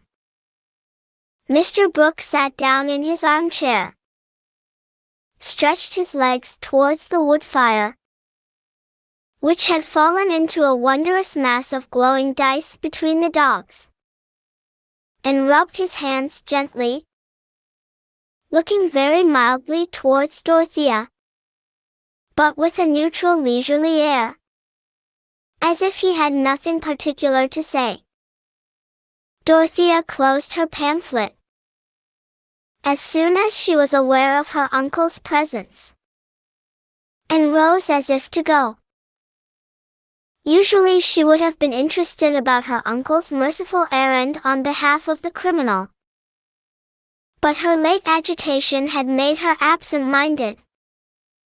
"I came back by Lowick, you know," said Mr. Brooke. Not as if with any intention to arrest her departure, but apparently from his usual tendency to say what he had said before. This fundamental principle of human speech was markedly exhibited in Mr. Brooke. "I lunched there and saw Casaubon's library, and that kind of thing. There's a sharp air.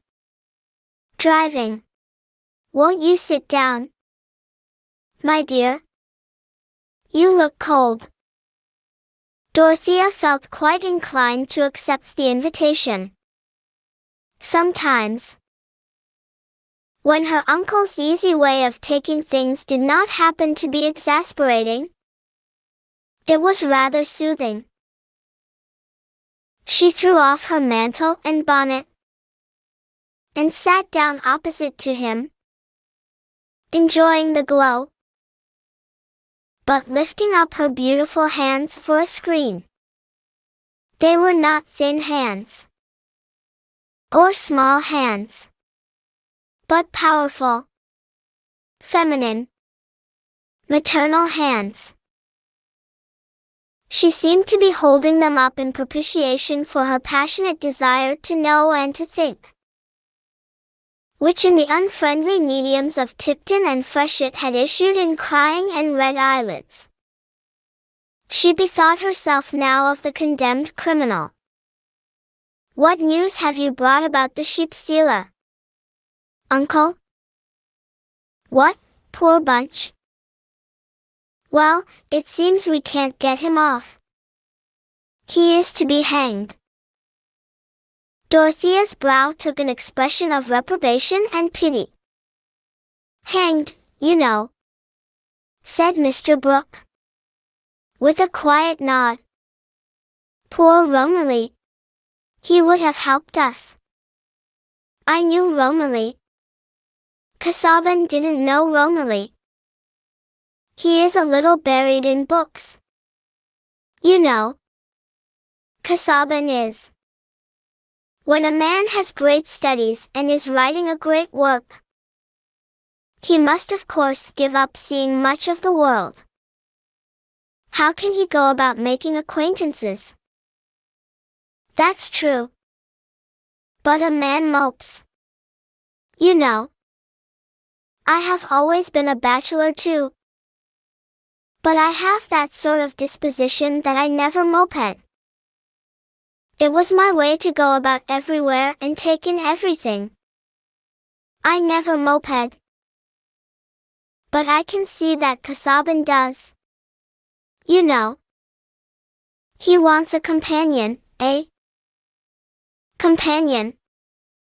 You know, it would be a great honor to anyone to be his companion," said Dorothea energetically. "You like him?" "Ah," said Mr. Brooke, without showing any surprise or other emotion. "Well, now, I've known Casaubon 10 years. Ever since he came to Lowick. But I never got anything out of him. Any ideas. You know. However, he is a tip-top man and maybe a bishop. That kind of thing. You know. If Peel stays in.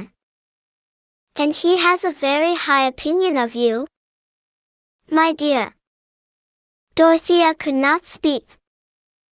"The fact is, he has a very high opinion indeed of you. And he speaks uncommonly well. Does Casaubon. He has deferred to me, you not being of age. In short, I have promised to speak to you, though I told him I thought there was not much chance. I was bound to tell him that. I said, my niece is very young, and that kind of thing. but I didn't think it necessary to go into everything. However, the long and the short of it is that he has asked my permission to make you an offer of marriage. Of marriage, you know, said Mr. Brooke, with his explanatory nod. I thought it better to tell you, my dear. No one could have detected any anxiety in Mr. Brooke's manner. But he did really wish to know something of his niece's mind. That, if there were any need for advice, he might give it in time. What feeling he, as a magistrate who had taken in so many ideas, could make room for, was unmixedly kind. Since Dorothea did not speak immediately, he repeated, I thought it better to tell you, my dear. Thank you, uncle, said Dorothea, in a clear, unwavering tone. I am very grateful to Mr. Casaubon. If he makes me an offer, I shall accept him. I admire and honor him more than any man I ever saw. Mr. Brooke paused a little, and then said in a lingering low tone, Ah? Well, he is a good match in some respects. But now, Chetam is a good match, and our land lies together. I shall never interfere against your wishes, my dear. People should have their own way in marriage, and that sort of thing, up to a certain point. You know, I have always said that, up to a certain point. I wish you to marry well, and I have good reason to believe that Chetam wishes to marry you. I mention it, you know. It is impossible that I should ever marry Sir James Chetam, said Dorothea. If he thinks of marrying me, he has made a great mistake. That is it. You see, one never knows. I should have thought Chetam was just the sort of man a woman would like. Now, pray do not mention him in that light again, uncle, said Dorothea, feeling some of her late irritation revive. Mr. Brooke wondered, and felt that women were an inexhaustible subject of study, since even he at his age was not in a perfect state of scientific prediction about them. Here was a fellow like Chetam with no chance at all. Well, but Casaubon, now, there is no hurry, I mean for you. It's true. Every year will tell upon him. He is over 45, you know. I should say a good 27 years older than you. To be sure. If you like learning and standing, and that sort of thing, we can't have everything. And his income is good. He has a handsome property independent of the church. His income is good. Still he is not young. And I must not conceal from you, my dear, that I think his health is not over-strong. I know nothing else against him. I should not wish to have a husband very near my own age, said Dorothea, with grave decision. I should wish to have a husband who was above me in judgment and in all knowledge. Mr. Brooke repeated his subdued, Ah, I thought you had more of your own opinion than most girls. I thought you liked your own opinion. Liked it, you know. I cannot imagine myself living without some opinions.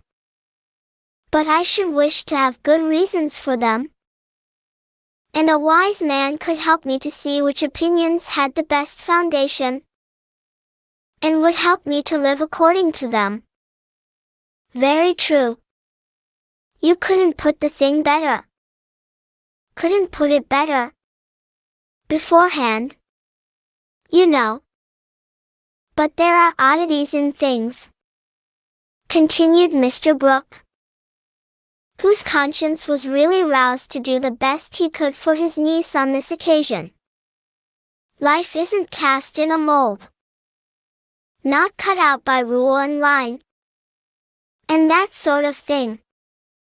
I never married myself. And it will be the better for you and yours. The fact is, I never loved anyone well enough to put myself into a noose for them. It is a noose. You know. Temper. Now. There is temper. And a husband likes to be master. I know that I must expect trials. Uncle. Marriage is a state of higher duties. I never thought of it as mere personal ease, said poor Dorothea. Well, you are not fond of show? A great establishment. Balls. Dinners. That kind of thing. I can see that Casaubon's ways might suit you better than Chetham's. And you shall do as you like. My dear. I would not hinder Casaubon. I said so at once. For there is no knowing how anything may turn out. You have not the same tastes as every young lady. And a clergyman and scholar, who may be a bishop, that kind of thing, may suit you better than Chetham. Chetham is a good fellow. A good sound-hearted fellow. You know. But he doesn't go much into ideas. I did. When I was his age. But Casaubon's eyes. Now. I think he has hurt them a little with too much reading. I should be all the happier. Uncle. The more room there was for me to help him, said Dorothea ardently. You have quite made up your mind. I see. Well, my dear, the fact is, I have a letter for you in my pocket. Mr. Brooke handed the letter to Dorothea. But as she rose to go away, he added, there is not too much hurry. My dear, think about it. You know. When Dorothea had left him, he reflected that he had certainly spoken strongly. He had put the risks of marriage before her in a striking manner. It was his duty to do so. But as to pretending to be wise for young people, no, uncle, however much he had traveled in his youth, absorbed the new ideas, and dined with celebrities now deceased, could pretend to judge what sort of marriage would turn out well for a young girl who preferred Casaubon to Chetham. In short, woman was a problem which, since Mr. Brooke's mind felt blank before it, could be hardly less complicated than the revolutions of an irregular solid. Middlemarch. Chapter 5.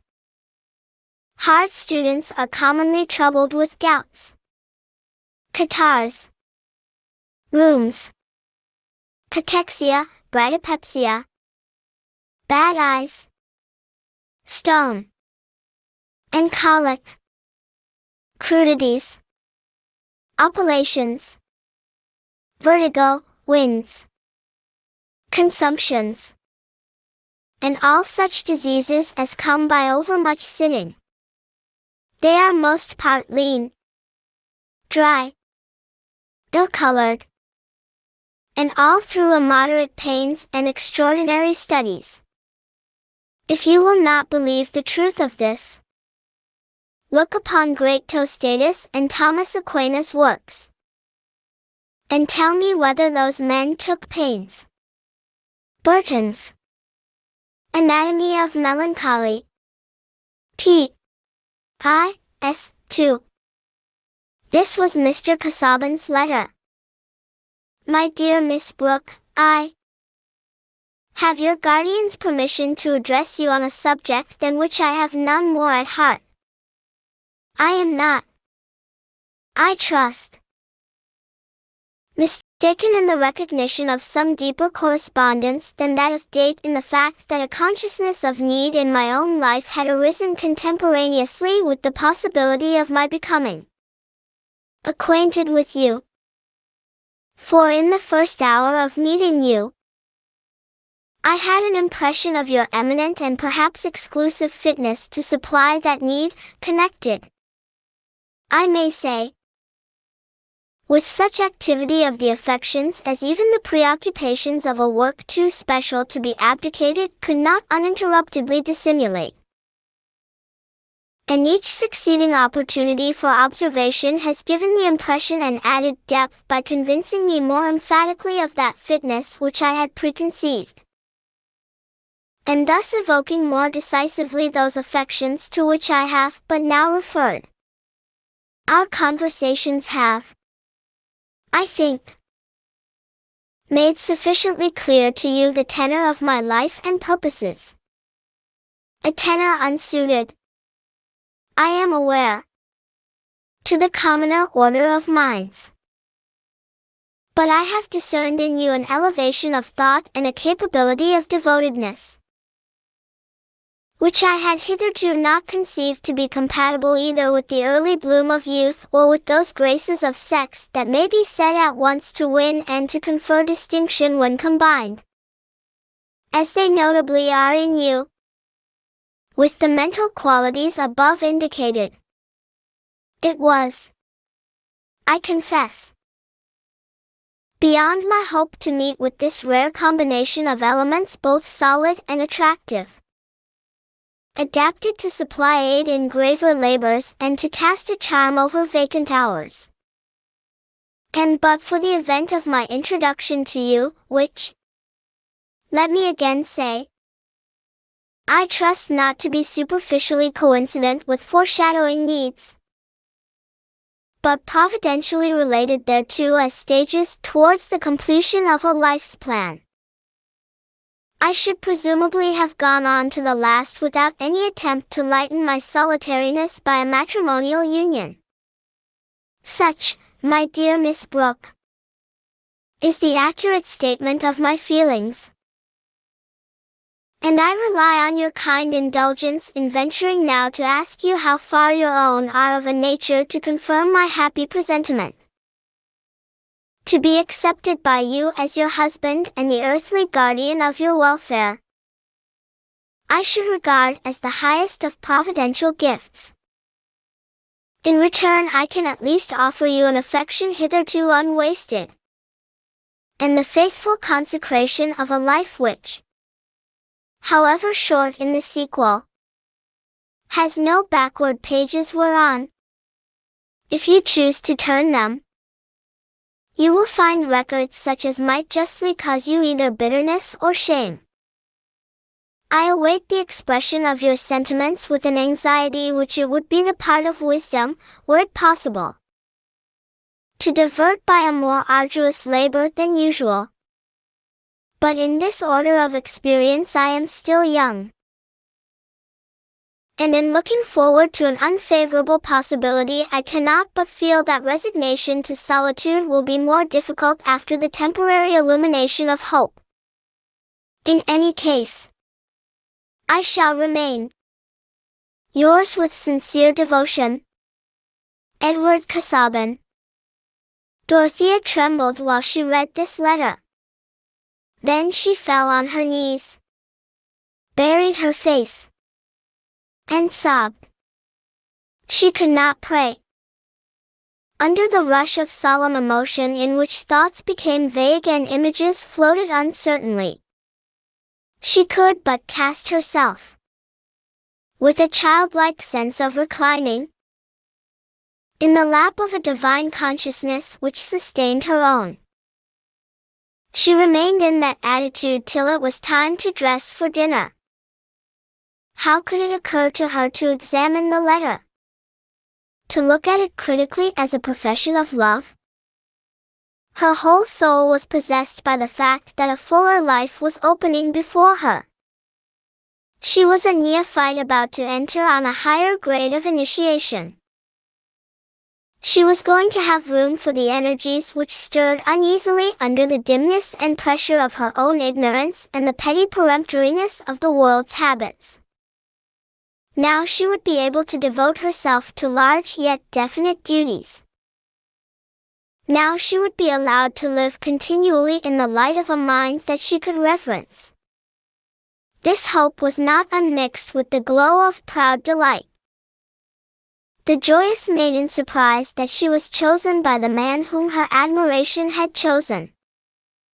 All Dorothea's passion was transfused through a mind struggling towards an ideal life. The radiance of her transfigured girlhood fell on the first object that came within its level. The impetus with which inclination became resolution was heightened by those little events of the day which had roused her discontent with the actual conditions of her life. After dinner, when Celia was playing an air, with variations, a small kind of tinkling which symbolized the aesthetic part of the young lady's education, Dorothea went up to her room to answer Mr. Casaubon's letter. Why should she defer the answer? She wrote it over 3 times.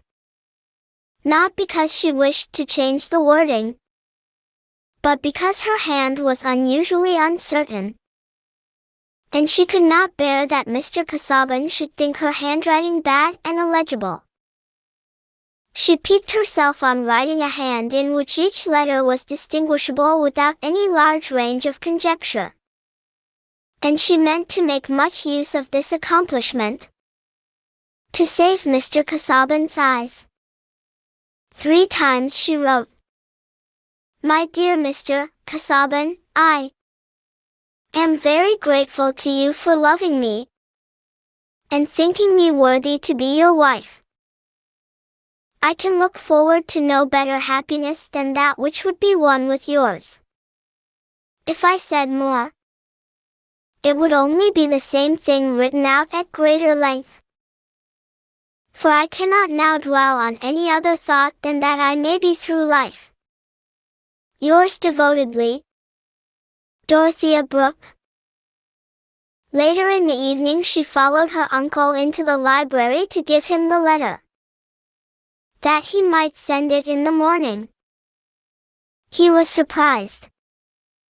But his surprise only issued in a few moments' silence, during which he pushed about various objects on his writing table, and finally stood with his back to the fire, his glasses on his nose, looking at the address of Dorothea's letter. "Have you thought enough about this, my dear?" he said at last. "There was no need to think long, uncle. I know of nothing to make me vacillate.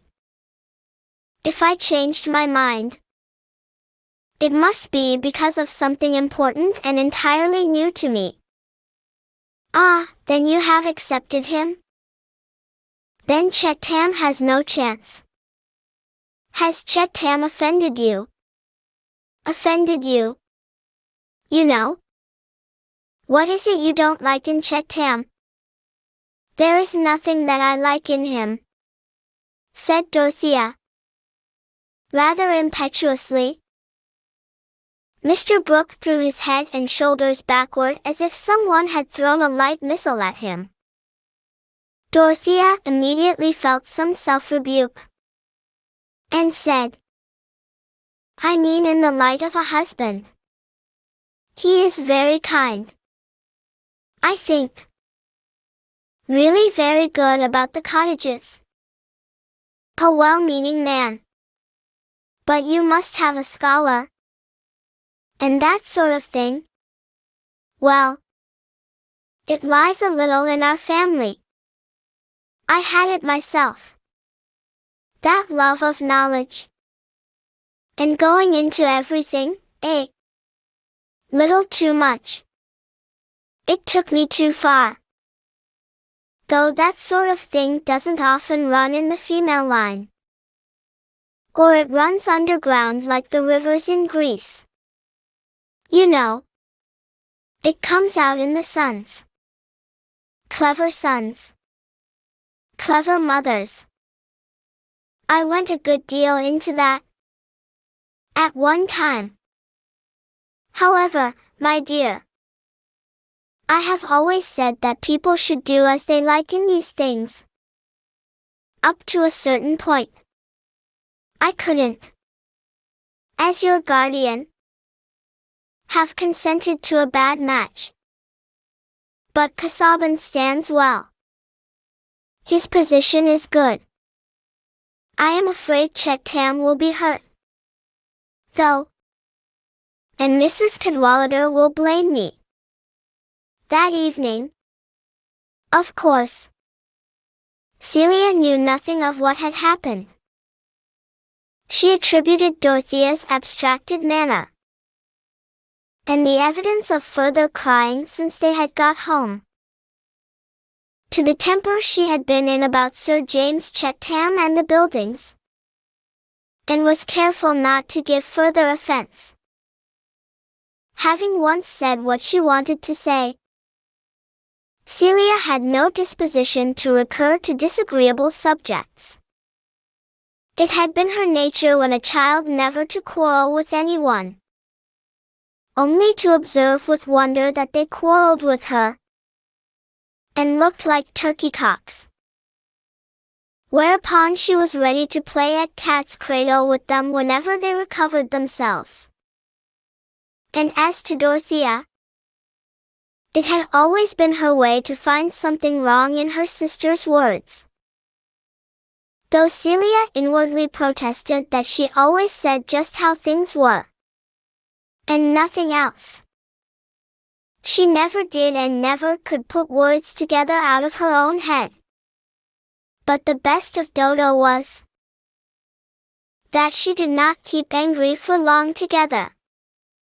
Now, though they had hardly spoken to each other all the evening, yet when Celia put by her work, intending to go to bed, a proceeding in which she was always much the earlier, Dorothea, who was seated on a low stool, unable to occupy herself except in meditation, said, with the musical intonation which in moments of deep but quiet feeling made her speech like a fine bit of recitative, Celia, dear, come and kiss me, holding her arms open as she spoke. Celia knelt down to get the right level and gave her little butterfly kiss, while Dorothea encircled her with gentle arms and pressed her lips gravely on each cheek in turn. Don't sit up, Dodo. You are so pale tonight. Go to bed soon, said Celia, in a comfortable way, without any touch of pathos. No, dear. I am very, very happy, said Dorothea, fervently. So much the better, thought Celia. But how strangely Dodo goes from one extreme to the other.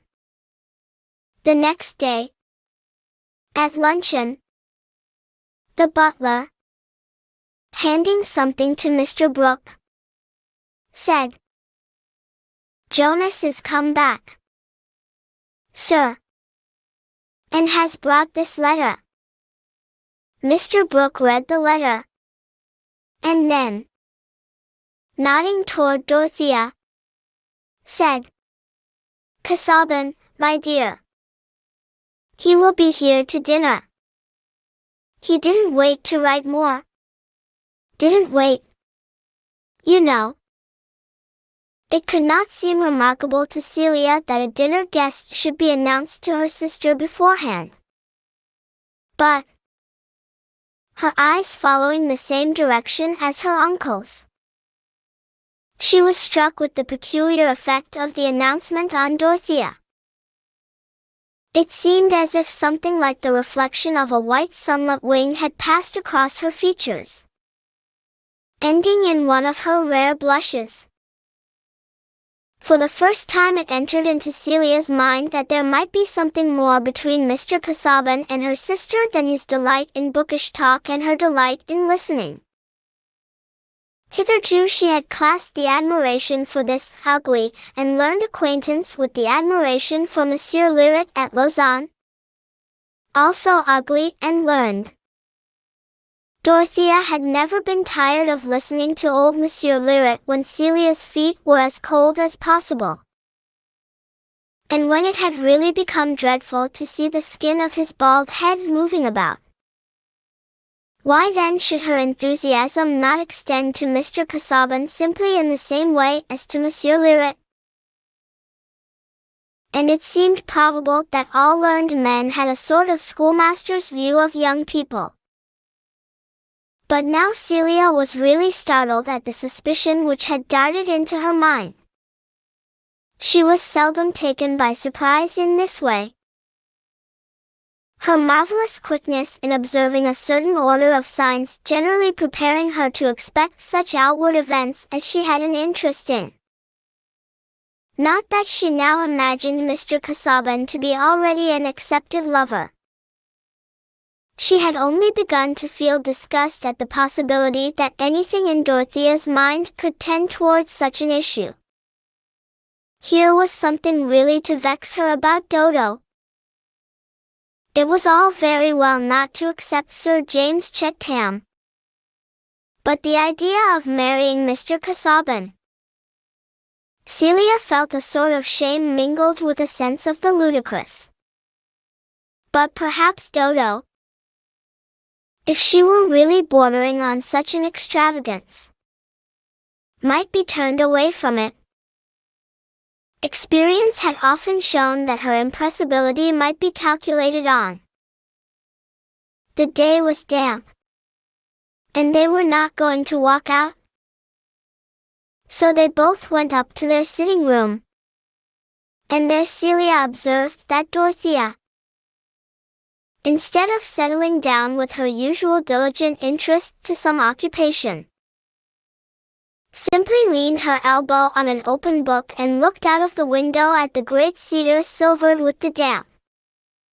She herself had taken up the making of a toy for the curate's children, and was not going to enter on any subject too precipitately. Dorothea was in fact thinking that it was desirable for Celia to know of the momentous change in Mr. Casaubon's position since he had last been in the house. It did not seem fair to leave her in ignorance of what would necessarily affect her attitude towards him. But it was impossible not to shrink from telling her. Dorothea accused herself of some meanness in this timidity. It was always odious to her to have any small fears or contrivances about her actions. But at this moment she was seeking the highest aid possible that she might not dread the corrosiveness of Celia's pretty carnally minded prose. Her reverie was broken, and the difficulty of decision banished, by Celia's small and rather guttural voice speaking in its usual tone, of a remark aside or a by-the-by. "Is anyone else coming to dine besides Mr. Casaubon?" "Not that I know of." "I hope there is someone else. Then I shall not hear him eat his soup so." What is there remarkable about his soup eating? Really, Dodo? Can't you hear how he scrapes his spoon? And he always blinks before he speaks. I don't know whether Locke blinked. But I'm sure I am sorry for those who sat opposite to him if he did. Celia, said Dorothea, with emphatic gravity. Pray don't make any more observations of that kind. Why not? They are quite true, returned Celia, who had her reasons for persevering, though she was beginning to be a little afraid. Many things are true which only the commonest minds observe. Then I think the commonest minds must be rather useful. I think it is a pity Mr. Casaubon's mother had not a commoner mind. She might have taught him better. Celia was inwardly frightened and ready to run away. Now she had hurled this light javelin. Dorothea's feelings had gathered to an avalanche, and there could be no further preparation. It is right to tell you, Celia, that I am engaged to marry Mr. Casaubon. Perhaps Celia had never turned so pale before. The paper man she was making would have had his leg injured, but for her habitual care of whatever she held in her hands. She laid the fragile figure down at once, and sat perfectly still for a few moments. When she spoke there was a tear gathering. Oh, Dodo, I hope you will be happy. Her sisterly tenderness could not but surmount other feelings at this moment, and her fears were the fears of affection. Dorothea was still hurt and agitated. It is quite decided, then, said Celia, in an odd undertone. And Uncle knows? I have accepted Mr. Casaubon's offer. My uncle brought me the letter that contained it. He knew about it beforehand. I beg your pardon if I have said anything to hurt you, Dodo, said Celia, with a slight sob. She never could have thought that she should feel as she did. There was something funereal in the whole affair, and Mr. Casaubon seemed to be the officiating clergyman, about whom it would be indecent to make remarks. Never mind, Kitty. Do not grieve. We should never admire the same people. I often offend in something of the same way. I am apt to speak too strongly of those who don't please me. In spite of this magnanimity, Dorothea was still smarting, perhaps as much from Celia's subdued astonishment as from her small criticisms. Of course all the world round Tipton would be out of sympathy with this marriage. Dorothea knew of no one who thought as she did about life and its best objects. Nevertheless, before the evening was at an end she was very happy. In an hour's tête-à-tête with Mr. Casaubon she talked to him with more freedom than she had ever felt before, even pouring out her joy at the thought of devoting herself to him, and of learning how she might best share and further all his great ends. Mr. Casaubon was touched with an unknown delight. What man would not have been at this childlike unrestrained ardor? He was not surprised. What lover would have been that he should be the object of it? My dear young lady, Miss Brooke. Dorothea, he said, pressing her hand between his hands. This is a happiness greater than I had ever imagined to be in reserve for me. that I should ever meet with a mind and person so rich in the mingled graces which could render marriage desirable, was far indeed from my conception. You have all. Nay, more than all. Those qualities which I have ever regarded as the characteristic excellences of womanhood. The great charm of your sex is its capability of an ardent self-sacrificing affection, and herein we see its fitness to round and complete the existence of our own. Hitherto I have known few pleasures save of the severer kind. My satisfactions have been those of the solitary student. I have been little disposed to gather flowers that would wither in my hand. But now I shall pluck them with eagerness, to place them in your bosom. No speech could have been more thoroughly honest in its intention. The frigid rhetoric at the end was as sincere as the bark of a dog, or the cawing of an amorous rook. Would it not be rash to conclude that there was no passion behind those sonnets to Delia which strike us as the thin music of a mandolin? Dorothea's faith supplied all that Mr. Casaubon's words seemed to leave unsaid. What believer sees a disturbing omission or infelicity? The text, whether of prophet or of poet, expands for whatever we can put into it, and even his bad grammar is sublime. I am very ignorant. You will quite wonder at my ignorance, said Dorothea. I have so many thoughts that may be quite mistaken, and now I shall be able to tell them all to you, and ask you about them. But, she added, with rapid imagination of Mr. Casaubon's probable feeling, I will not trouble you too much. Only when you are inclined to listen to me. You must often be weary with the pursuit of subjects in your own track. I shall gain enough if you will take me with you there. How should I be able now to persevere in any path without your companionship? Said Mr. Casaubon, kissing her candid brow, and feeling that heaven had vouchsafed him a blessing in every way suited to his peculiar wants. He was being unconsciously wrought upon by the charms of a nature which was entirely without hidden calculations either for immediate effects or for remoter ends.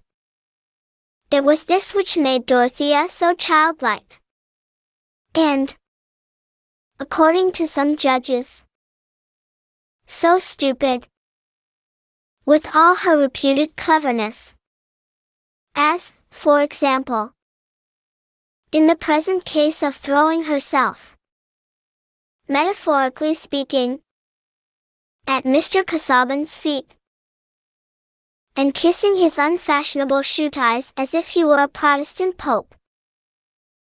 She was not in the least teaching Mr. Casaubon to ask if he were good enough for her, but merely asking herself anxiously how she could be good enough for Mr. Casaubon.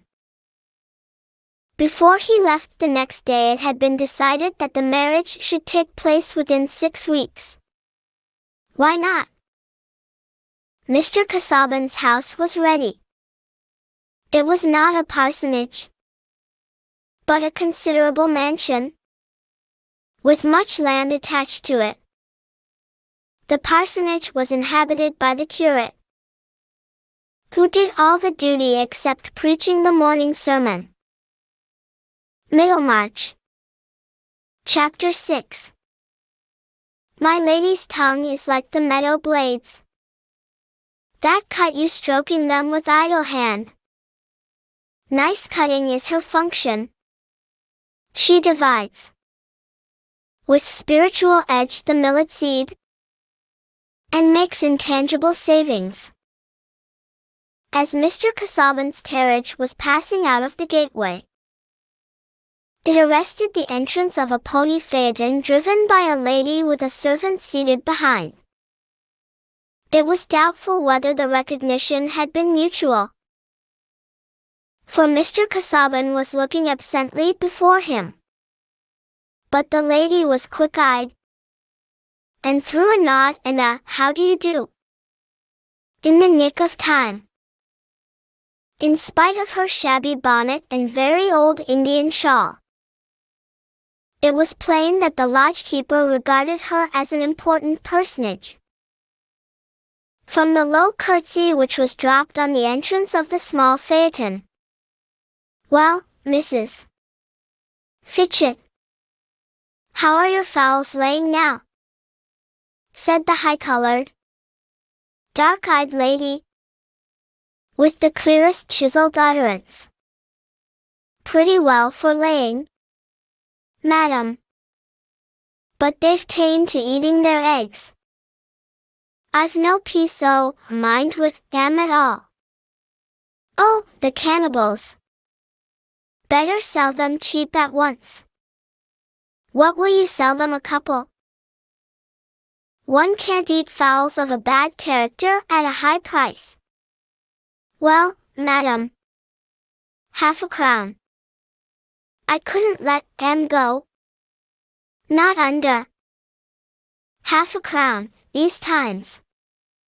Come now, for the rector's chicken broth on a Sunday. He has consumed all ours that I can spare. You are half paid with the sermon, Mrs. Fitchett. Remember that. Take a pair of tumbler pigeons for them. Little beauties. You must come and see them. You have no tumblers among your pigeons. Well, madam, Master Fitchett shall go and see them after work. He's very hot on new sorts. To oblige you. Oblige me. It will be the best bargain he ever made.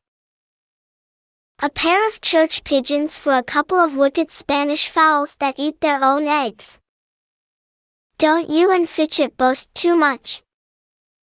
That is all." The phaeton was driven onwards with the last words, leaving Mrs. Fitchett laughing and shaking her head slowly, with an interjectional, "Sure. Ly, sure. Ly," from which it might be inferred that she would have found the countryside somewhat duller if the rector's lady had been less free-spoken and less of a skinflint. Indeed, both the farmers and laborers in the parishes of Freshitt and Tipton would have felt a sad lack of conversation but for the stories about what Mrs. Cadwallader said and did. A lady of immeasurably high birth, descended, as it were, from unknown earls, dim as the crowd of heroic shades, who pleaded poverty, pared down prices, and cut jokes in the most companionable manner, though with a turn of tongue that let you know who she was. Such a lady gave a neighborliness to both rank and religion, and mitigated the bitterness of uncommuted tithe. A much more exemplary character with an infusion of sour dignity would not have furthered their comprehension of the 39 Articles, and would have been less socially uniting.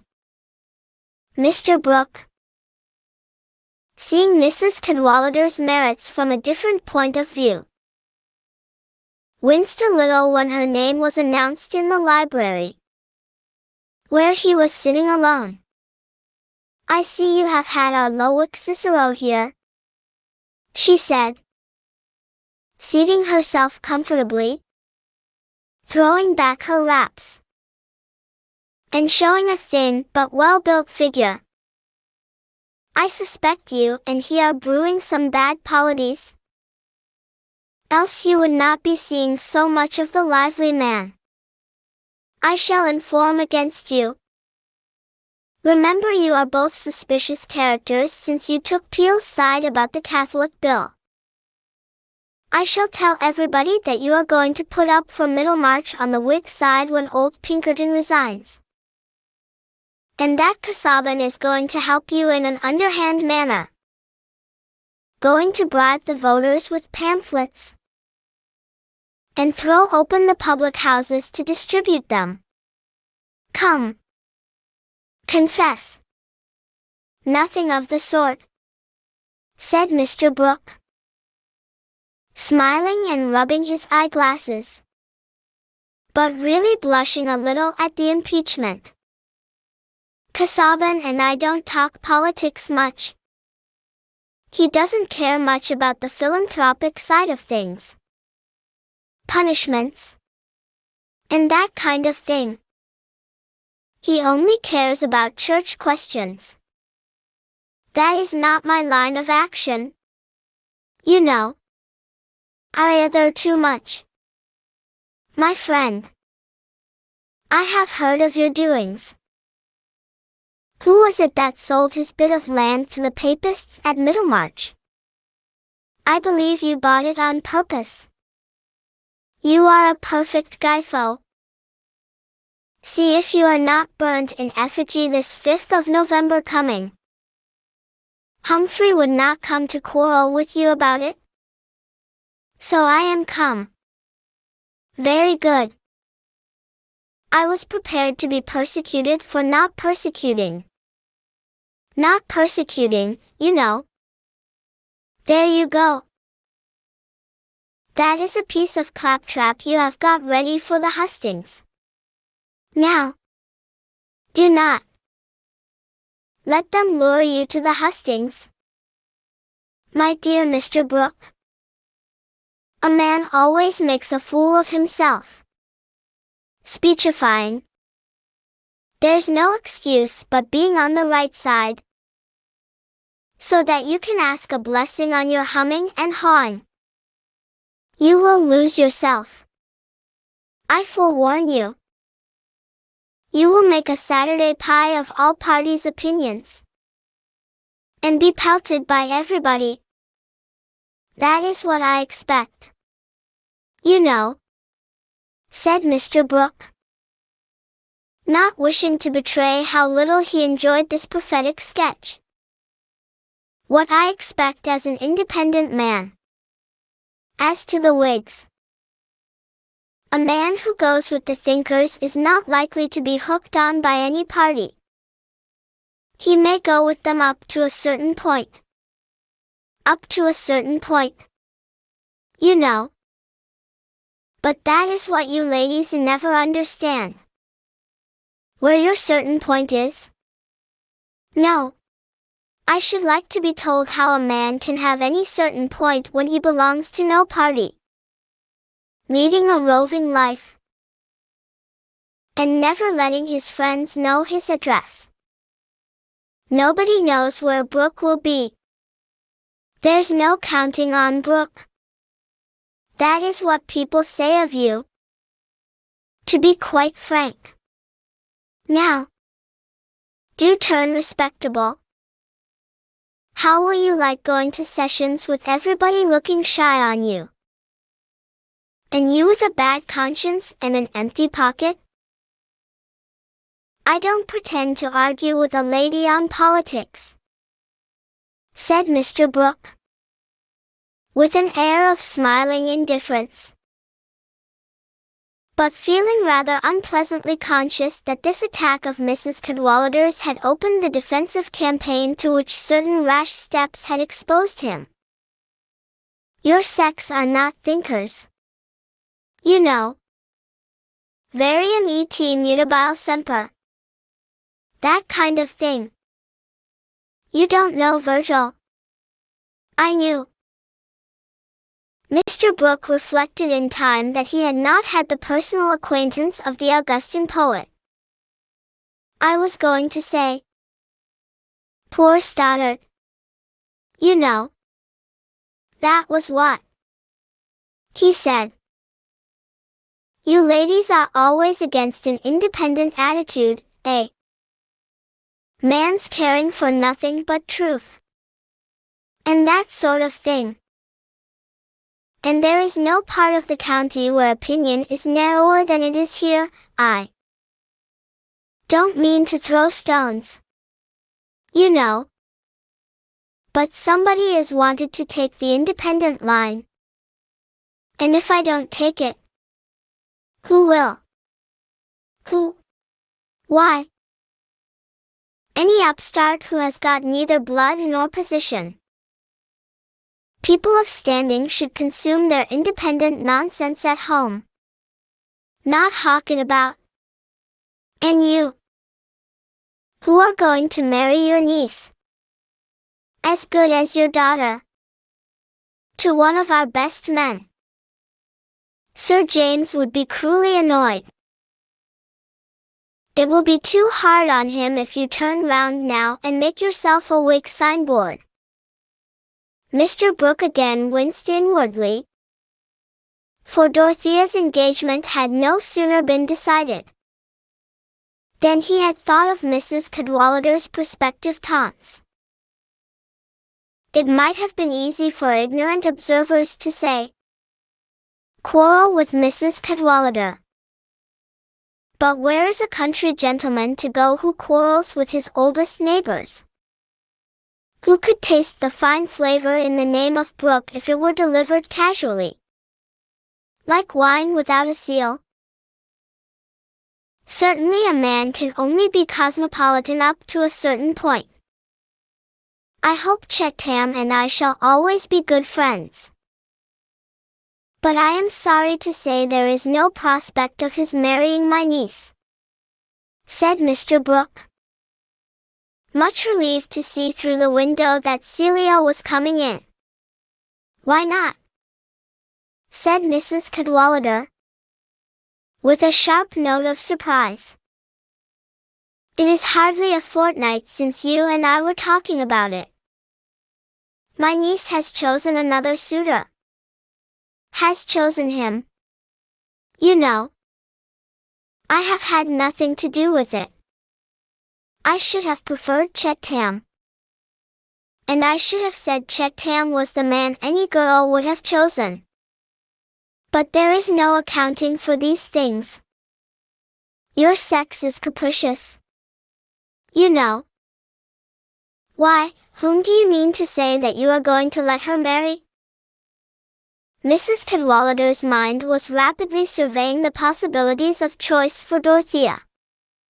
But here Celia entered, blooming from a walk in the garden, and the greeting with her delivered Mr. Brooke from the necessity of answering immediately.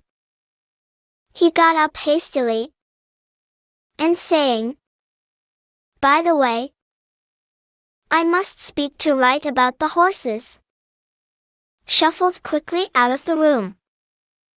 My dear child, what is this?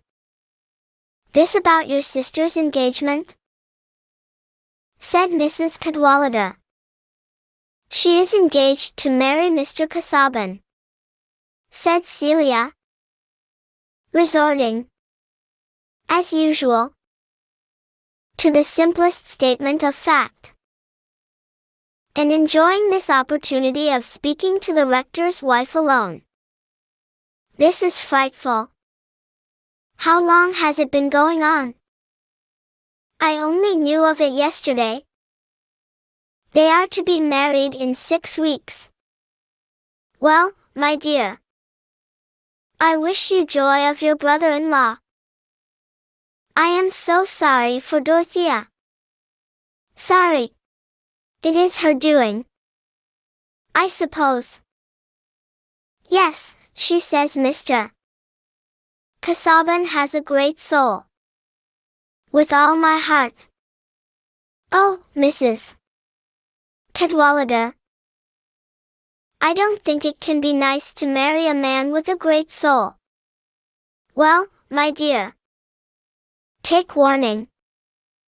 You know the look of one now. When the next comes and wants to marry you, don't you accept him. I'm sure I never should. No, one such in a family is enough. So your sister never cared about Sir James Chatham? What would you have said to him for a brother-in-law? I should have liked that very much. I am sure he would have been a good husband.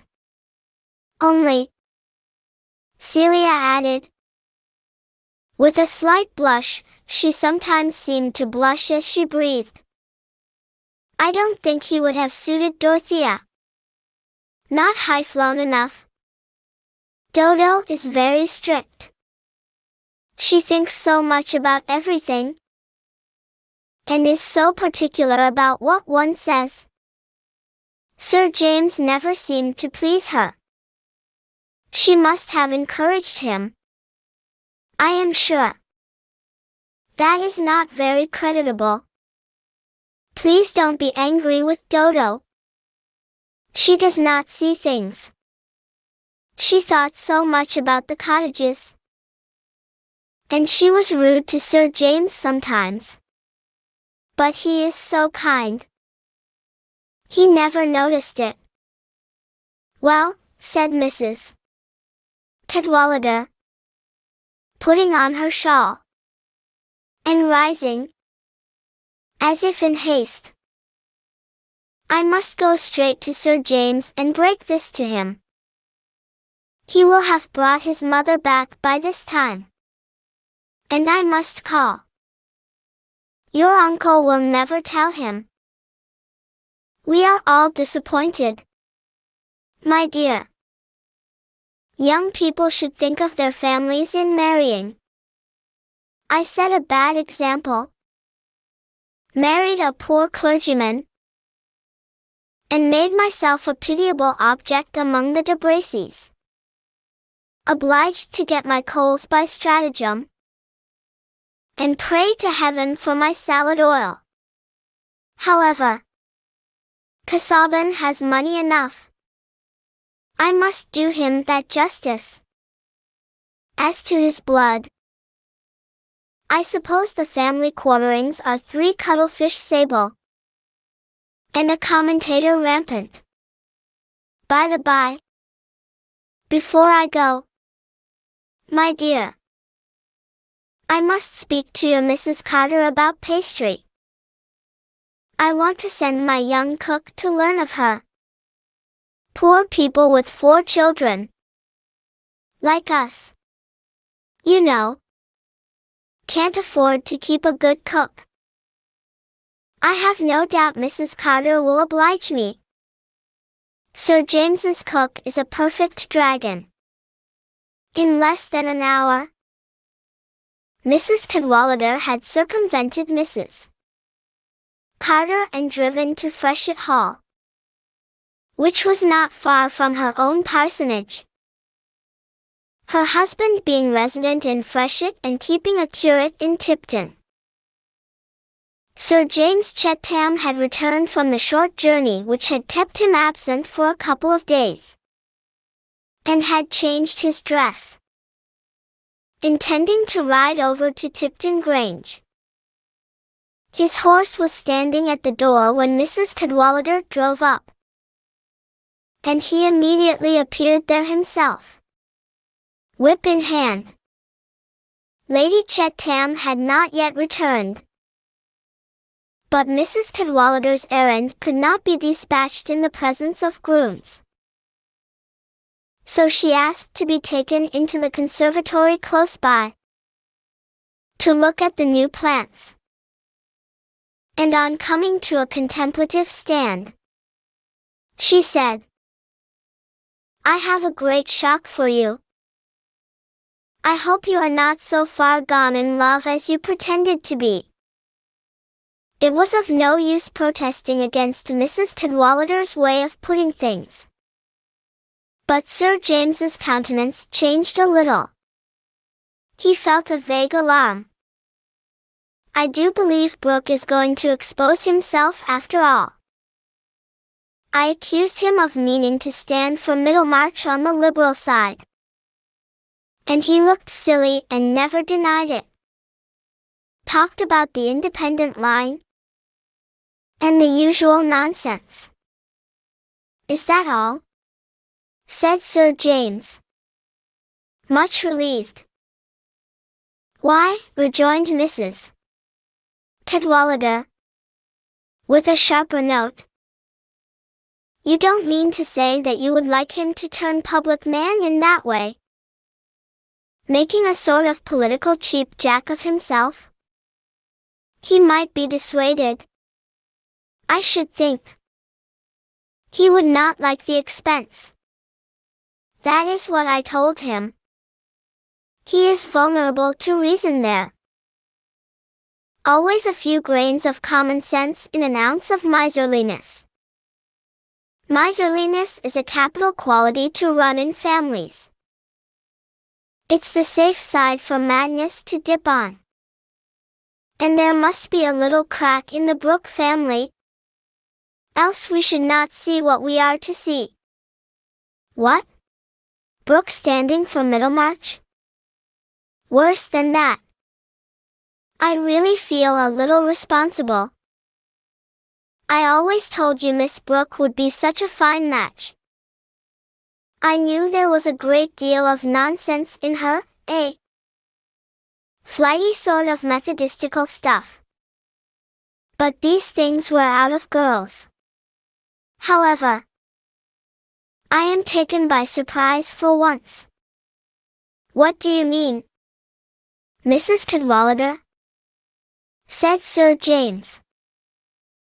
His fear lest Miss Brooke should have run away to join the Moravian Brethren, or some preposterous sect unknown to good society, was a little allayed by the knowledge that Mrs. Cadwallader always made the worst of things. What has happened to Miss Brooke? Pray speak out. Very well.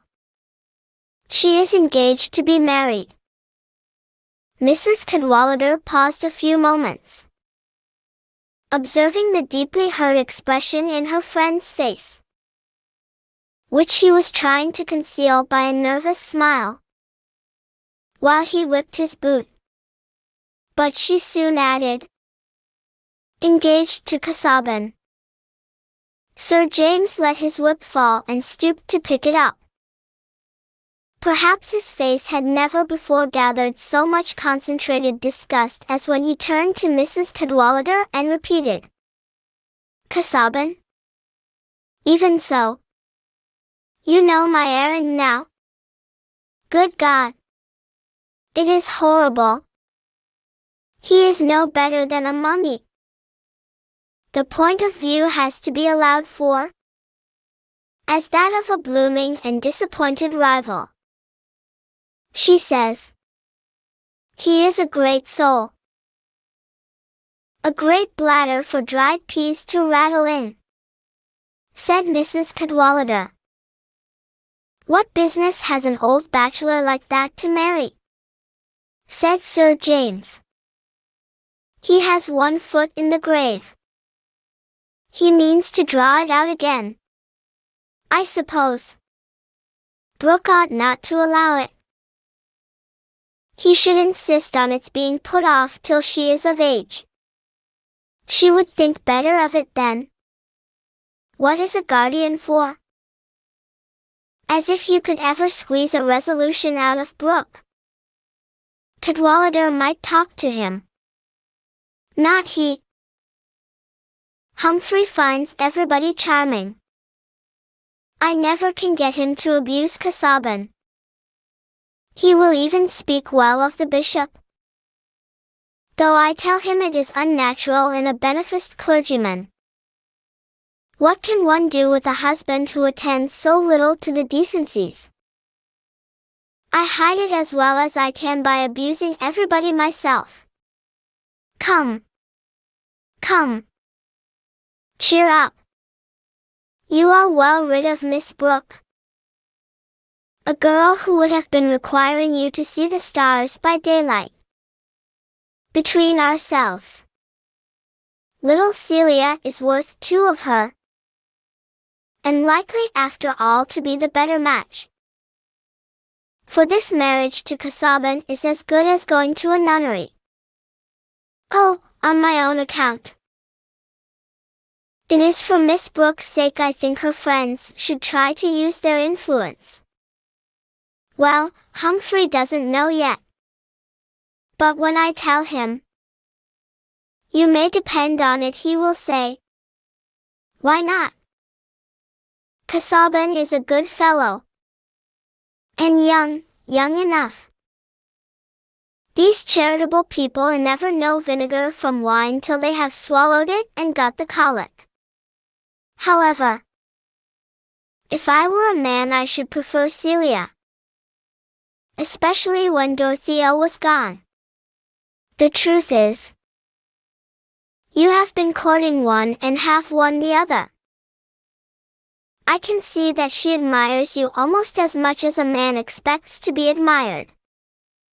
If it were anyone but me who said so, you might think it exaggeration.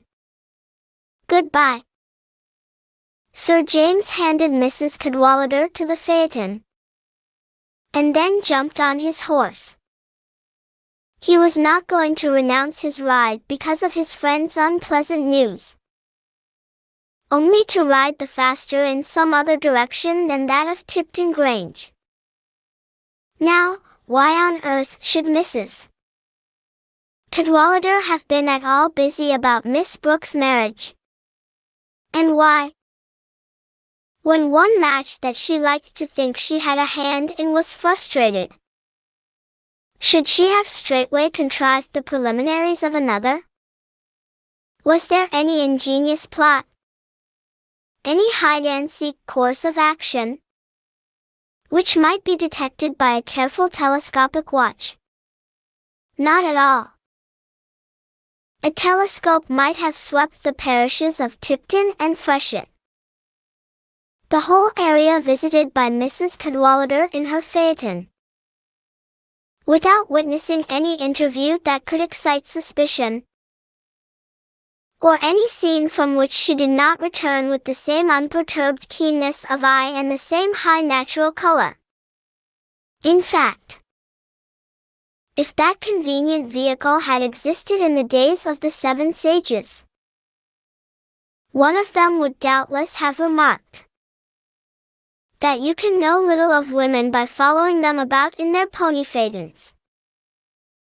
Even with a microscope directed on a water drop we find ourselves making interpretations which turn out to be rather coarse.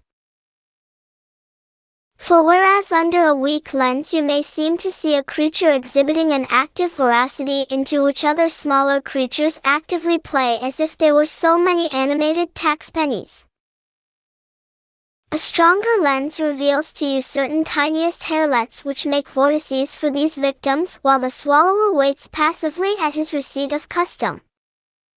In this way, metaphorically speaking, a strong lens applied to Mrs. Cadwallader's matchmaking will show a play of minute causes producing what may be called thought and speech vortices to bring her the sort of food she needed.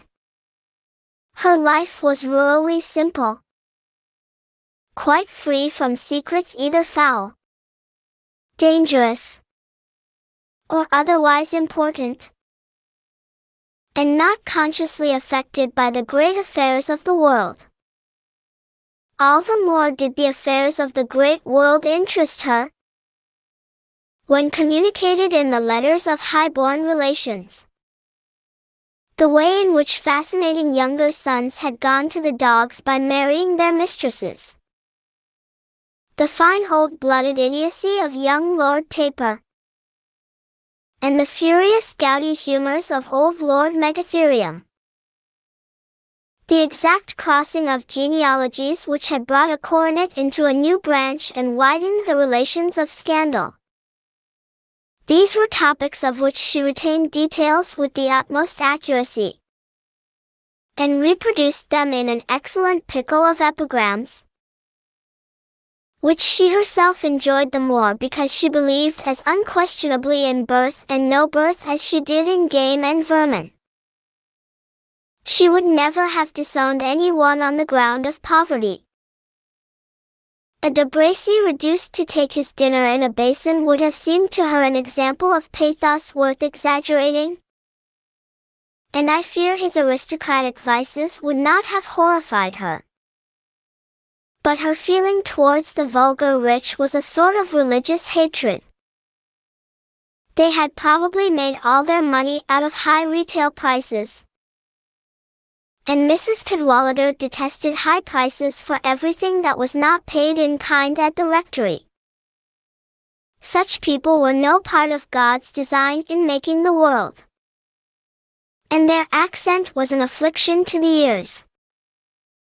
A town where such monsters abounded was hardly more than a sort of low comedy, which could not be taken account of in a well-bred scheme of the universe.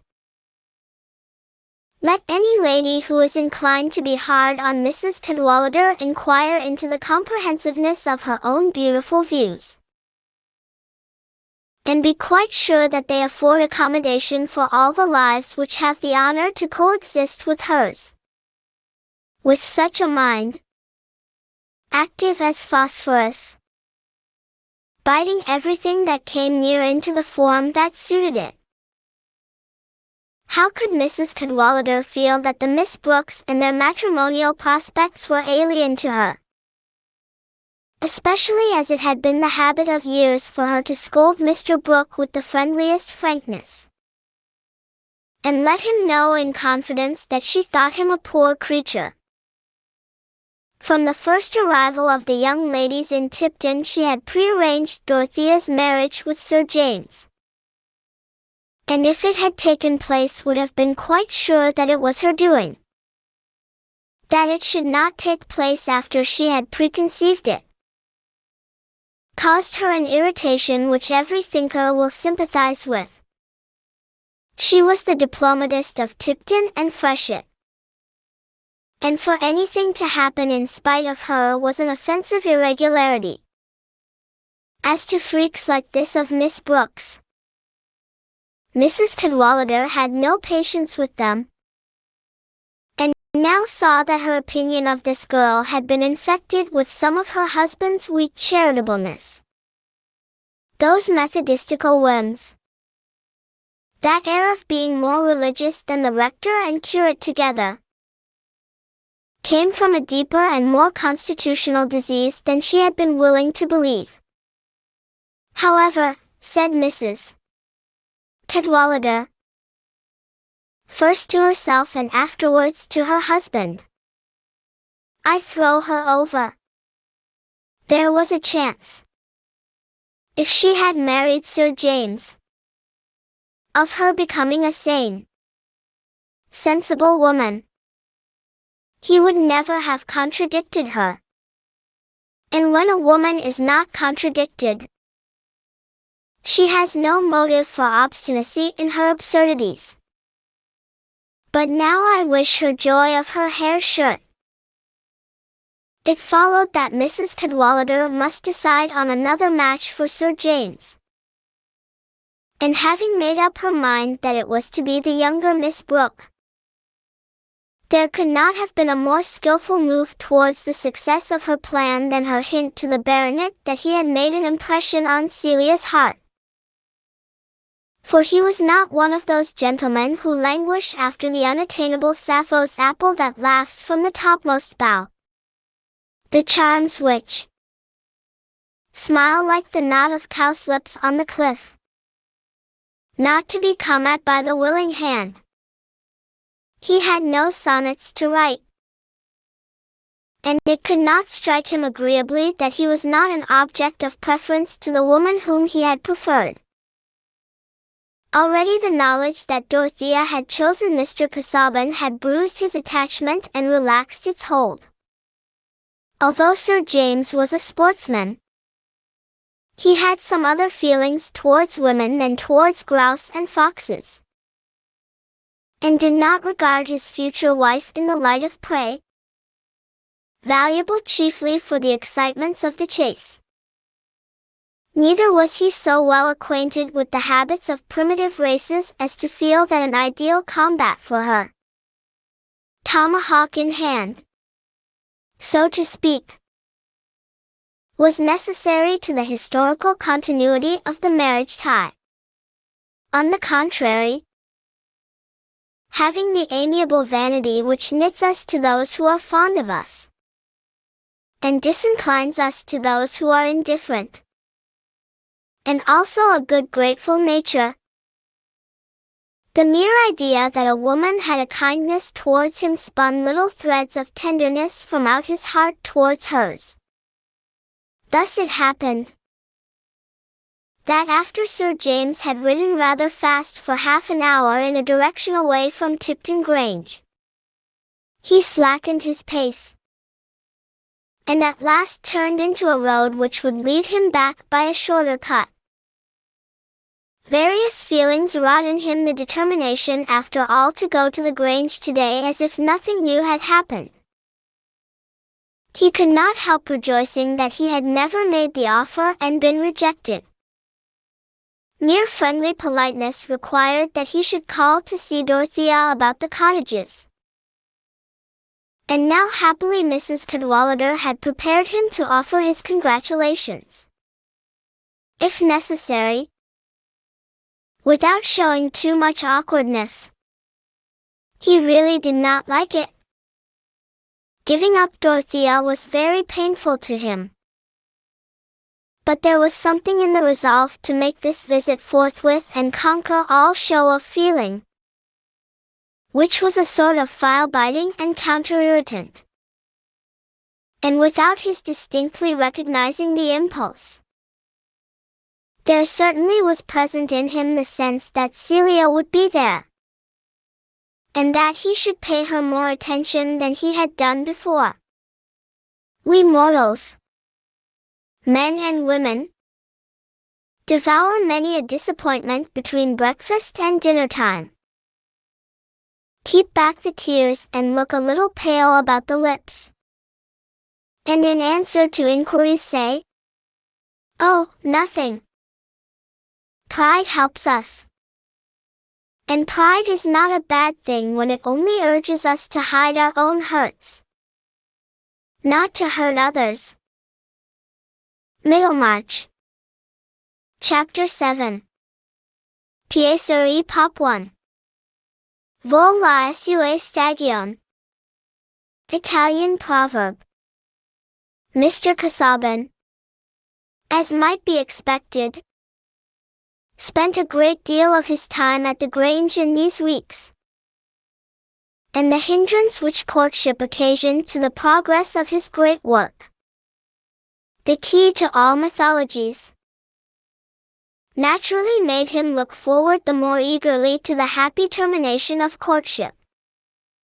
But he had deliberately incurred the hindrance, having made up his mind that it was now time for him to adorn his life with the graces of female companionship, to irradiate the gloom which fatigue was apt to hang over the intervals of studious labor with the play of female fancy, and to secure in this, his culminating age, the solace of female tendance for his declining years. Hence he determined to abandon himself to the stream of feeling, and perhaps was surprised to find what an exceedingly shallow rill it was. As in droughty regions baptism by immersion could only be performed symbolically, Mr. Casaubon found that sprinkling was the utmost approach to a plunge which his stream would afford him, and he concluded that the poets had much exaggerated the force of masculine passion. Nevertheless, he observed with pleasure that Miss Brooke showed an ardent submissive affection which promised to fulfill his most agreeable previsions of marriage. It had once or twice crossed his mind that possibly there was some deficiency in Dorothea to account for the moderation of his abandonment, but he was unable to discern the deficiency, or to figure to himself a woman who would have pleased him better. So that there was clearly no reason to fall back upon but the exaggerations of human tradition. Could I not be preparing myself now to be more useful? Said Dorothea to him one morning, early in the time of courtship. Could I not learn to read Latin and Greek aloud to you, as Milton's daughters did to their father, without understanding what they read? I fear that would be wearisome to you, said Mr. Casaubon, smiling, and, indeed, if I remember rightly, the young women you have mentioned regarded that exercise in unknown tongues as a ground for rebellion against the poet. Yes, but in the first place they were very naughty girls. Else they would have been proud to minister to such a father. And in the second place they might have studied privately and taught themselves to understand what they read. And then it would have been interesting. I hope you don't expect me to be naughty and stupid. I expect you to be all that an exquisite young lady can be in every possible relation of life. Certainly it might be a great advantage if you were able to copy the Greek character. And to that end it were well to begin with a little reading. Dorothea seized this as a precious permission. She would not have asked Mr. Casaubon at once to teach her the languages, dreading of all things to be tiresome instead of helpful. But it was not entirely out of devotion to her future husband that she wished to know Latin and Greek. Those provinces of masculine knowledge seemed to her a standing ground from which all truth could be seen more truly. As it was, she constantly doubted her own conclusions, because she felt her own ignorance. How could she be confident that one-roomed cottages were not for the glory of God, when men who knew the classics appeared to conciliate indifference to the cottages with zeal for the glory? Perhaps even Hebrew might be necessary, at least the alphabet and a few roots, in order to arrive at the core of things, and judge soundly on the social duties of the Christian. And she had not reached that point of renunciation at which she would have been satisfied with having a wise husband.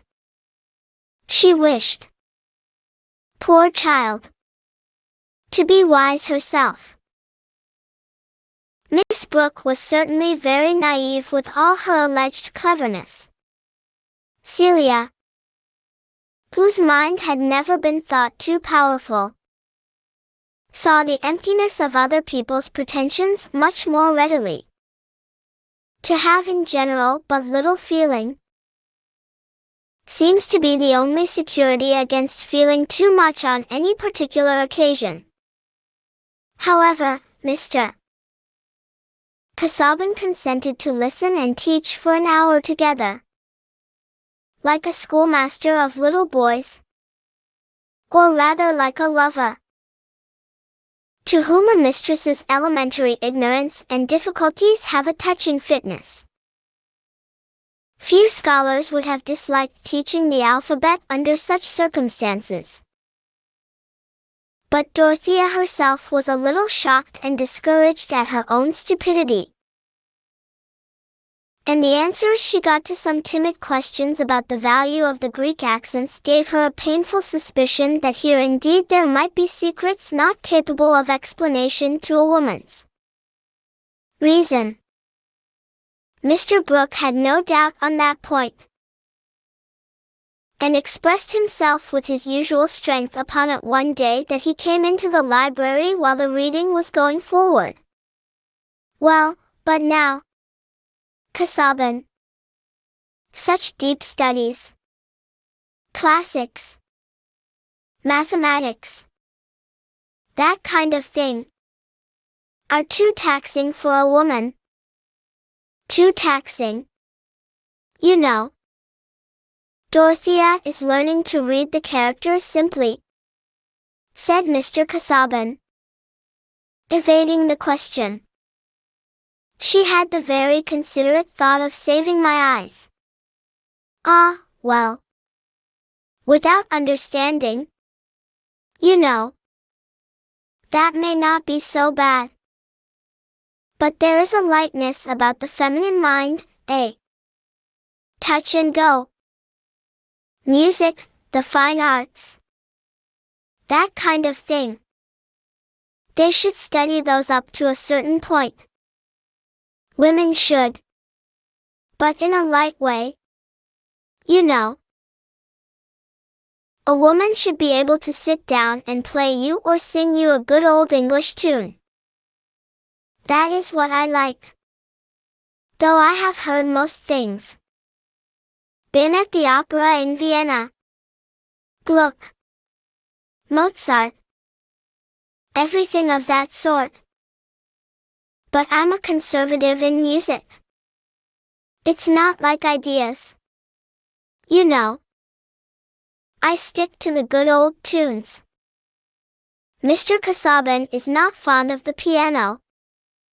And I am very glad he is not, said Dorothea, whose slight regard for domestic music and feminine fine art must be forgiven her, considering the small tinkling and smearing in which they chiefly consisted at that dark period. She smiled and looked up at her betrothed with grateful eyes. If he had always been asking her to play the last rose of summer, she would have required much resignation. He says there is only an old harpsichord at Lowick, and it is covered with books. Ah, there you are behind Celia. My dear.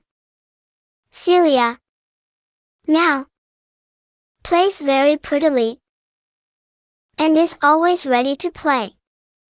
However, since Casaubon does not like it, you are all right. But it's a pity you should not have little recreations of that sort. Casaubon. The bow always strung.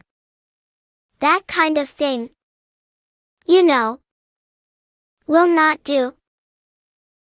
I never could look on it in the light of a recreation to have my ears teased with measured noises, said Mr. Casaubon. A tune much iterated has the ridiculous effect of making the words in my mind perform a sort of minuet to keep time. An effect hardly tolerable, I imagine, after boyhood. As to the grander forms of music, worthy to accompany solemn celebrations, and even to serve as an educating influence according to the ancient conception, I say nothing, for with these we are not immediately concerned. No, but music of that sort I should enjoy, said Dorothea. When we were coming home from Lausanne, my uncle took us to hear the great organ at Freiburg, and it made me sob. That kind of thing is not healthy, my dear, said Mr. Brooke. Casaubon, she will be in your hands now. You must teach my niece to take things more quietly. Dorothea, he ended with a smile, not wishing to hurt his niece, but really thinking that it was perhaps better for her to be early married to so sober a fellow as Casaubon, since she would not hear of Chetam. It is wonderful, though, he said to himself as he shuffled out of the room. It is wonderful that she should have liked him. However, the match is good. I should have been traveling out of my brief to have hindered it. Let Mrs. Cadwallader say what she will.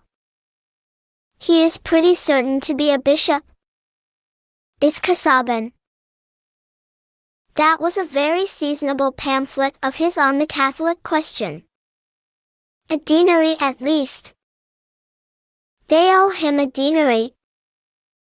And here I must vindicate a claim to philosophical reflectiveness, by remarking that Mr. Brooke on this occasion little thought of the radical speech which, at a later period, he was led to make on the incomes of the bishops? What elegant historian would neglect a striking opportunity for pointing out that his heroes did not foresee the history of the world, or even their own actions? For example, that Henry of Navarre, when a Protestant baby, little thought of being a Catholic monarch. Or that Alfred the Great, when he measured his laborious nights with burning candles, had no idea of future gentlemen measuring their idle days with watches.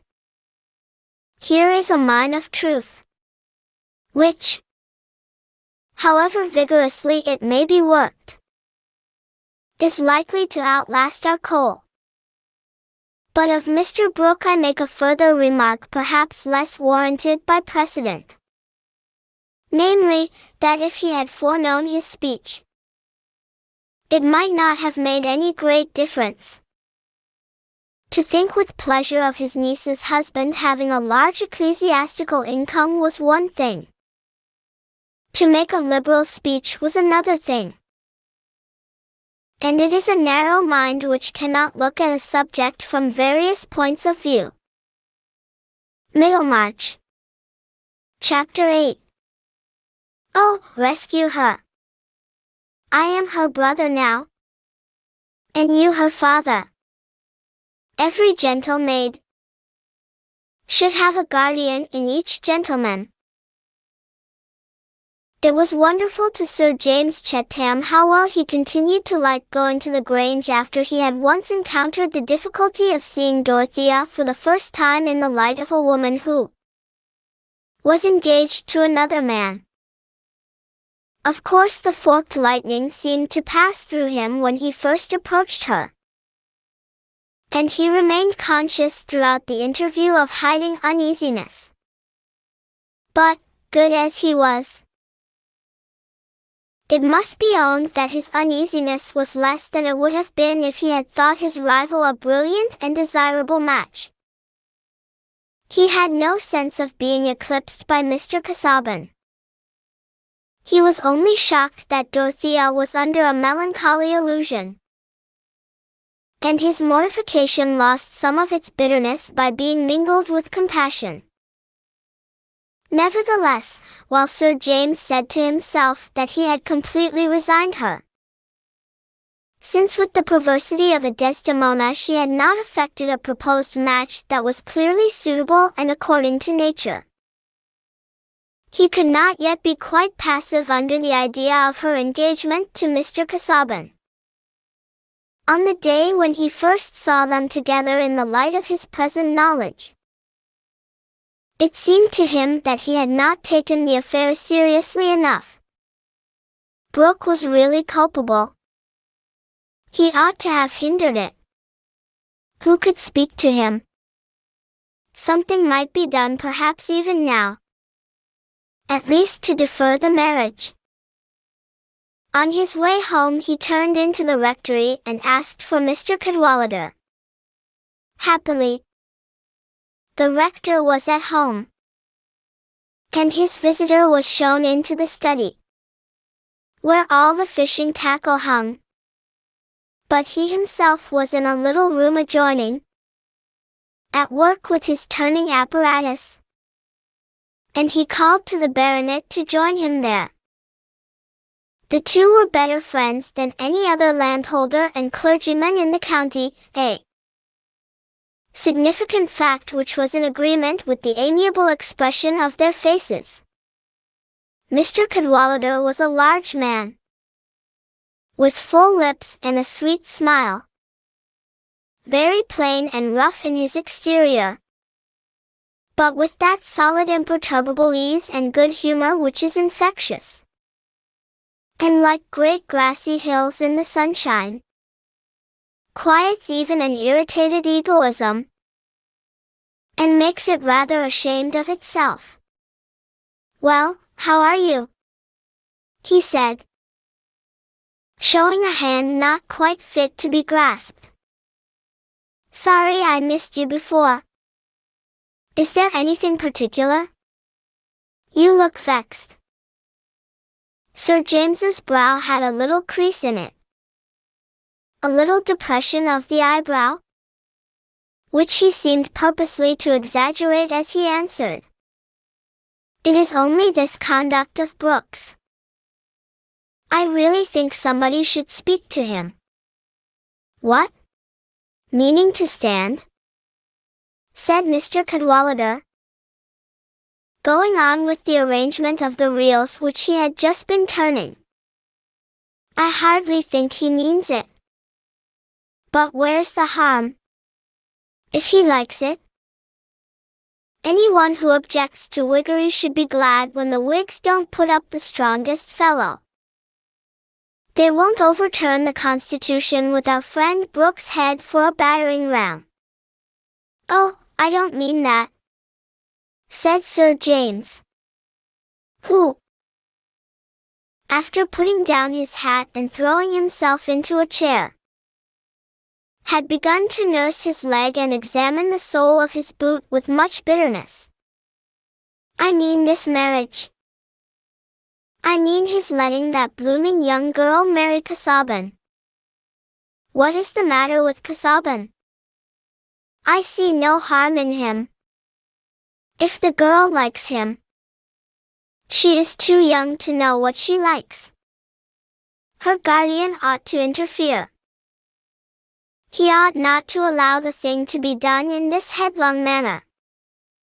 I wonder a man like you, Cadwallader, a man with daughters, can look at the affair with indifference. And with such a heart as yours. Do think seriously about it.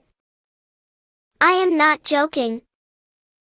I am as serious as possible, said the rector, with a provoking little inward laugh. You are as bad as Eleanor. She has been wanting me to go and lecture Brooke, and I have reminded her that her friends had a very poor opinion of the match she made when she married me. But look at Casaubon, said Sir James, indignantly. He must be 50. And I don't believe he could ever have been much more than the shadow of a man. Look at his legs.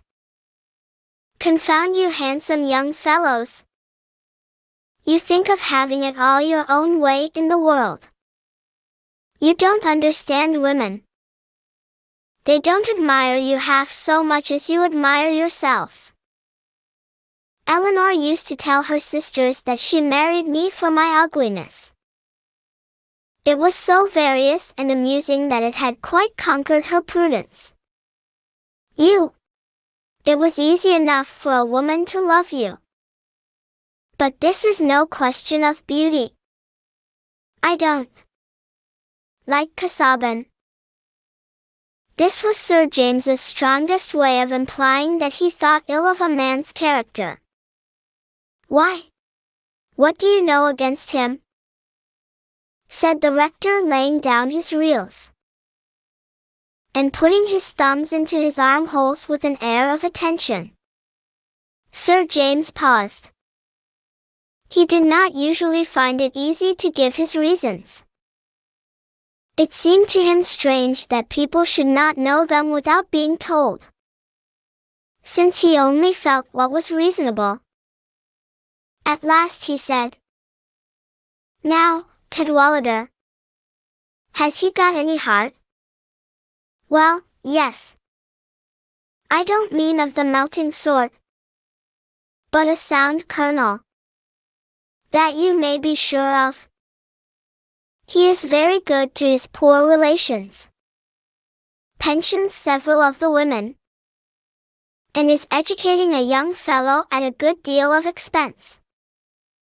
Casaubon acts up to his sense of justice. His mother's sister made a bad match, Pole, I think. Lost herself. At any rate was disowned by her family. If it had not been for that, Casaubon would not have had so much money by half. I believe he went himself to find out his cousins and see what he could do for them. Every man would not ring so well as that. If you tried his metal, you would, Chetam. But not every man. I don't know, said Sir James, coloring. I am not so sure of myself. He paused a moment, and then added, that was a right thing for Casaubon to do. But a man may wish to do what is right, and yet be a sort of parchment code. A woman may not be happy with him. And I think when a girl is so young as Miss Brooke is, her friends ought to interfere a little to hinder her from doing anything foolish. You laugh, because you fancy I have some feeling on my own account. But upon my honor, it is not that. I should feel just the same if I were Miss Brooke's brother or uncle. Well, but what should you do? I should say that the marriage must not be decided on until she was of age. And depend upon it, in that case, it would never come off.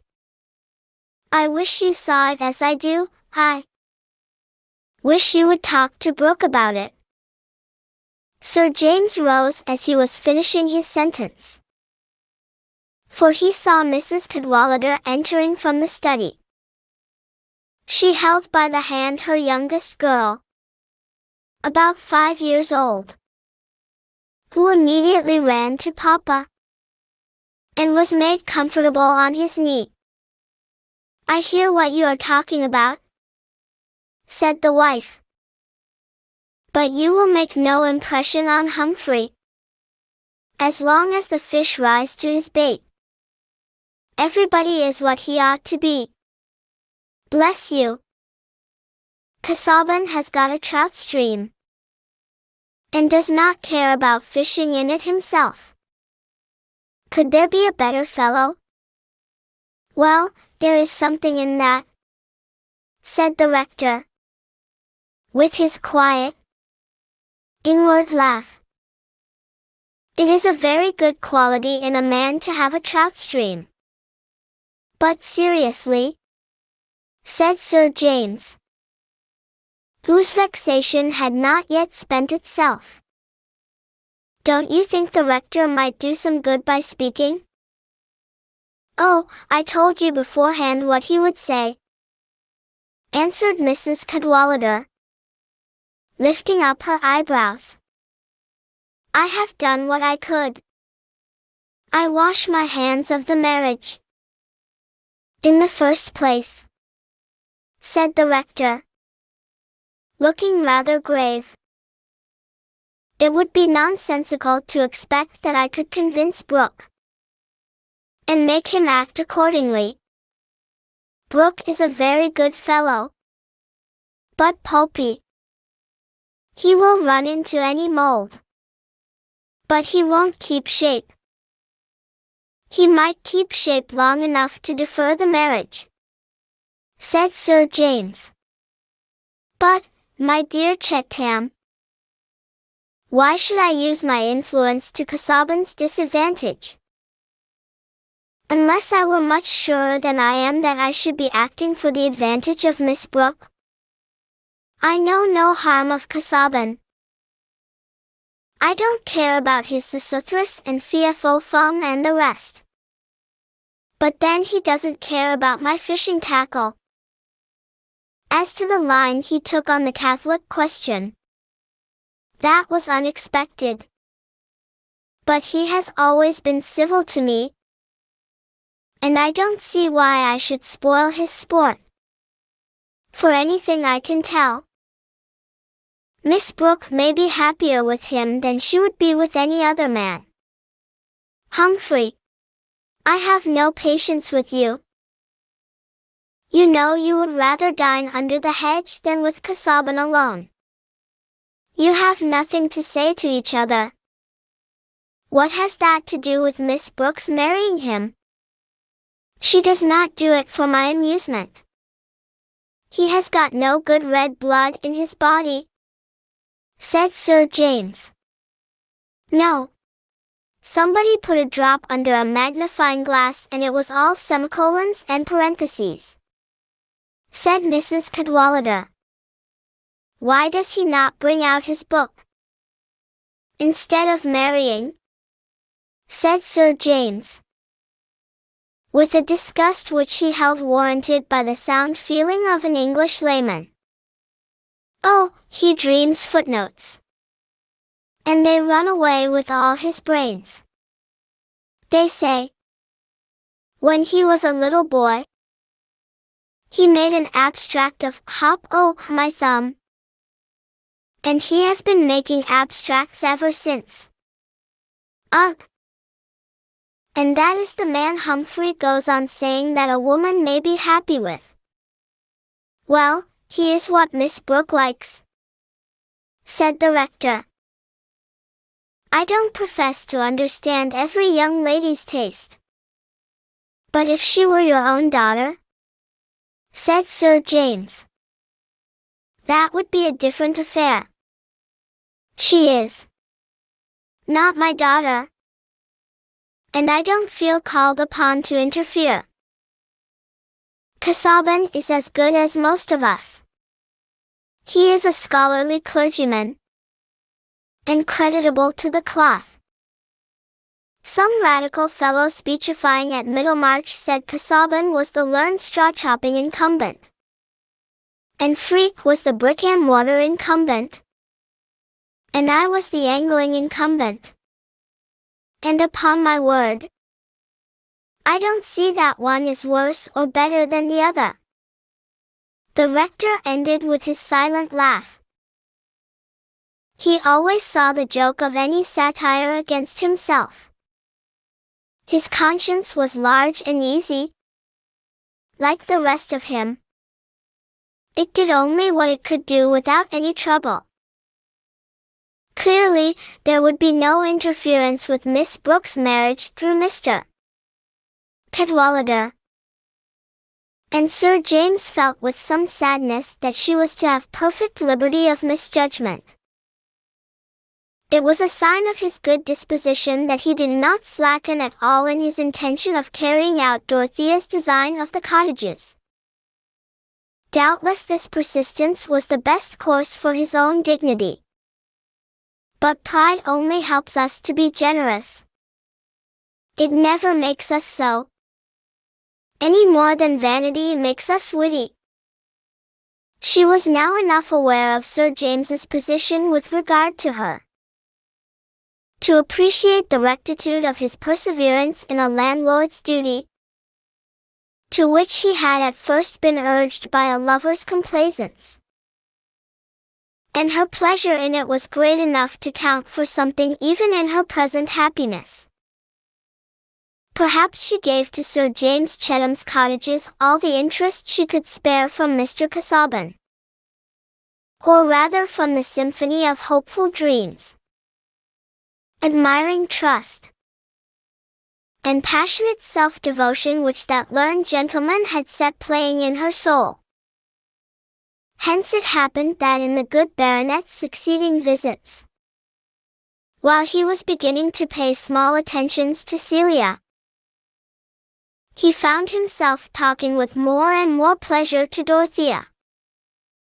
She was perfectly unconstrained and without irritation towards him now, and he was gradually discovering the delight there is in frank kindness and companionship between a man and a woman who have no passion to hide or confess.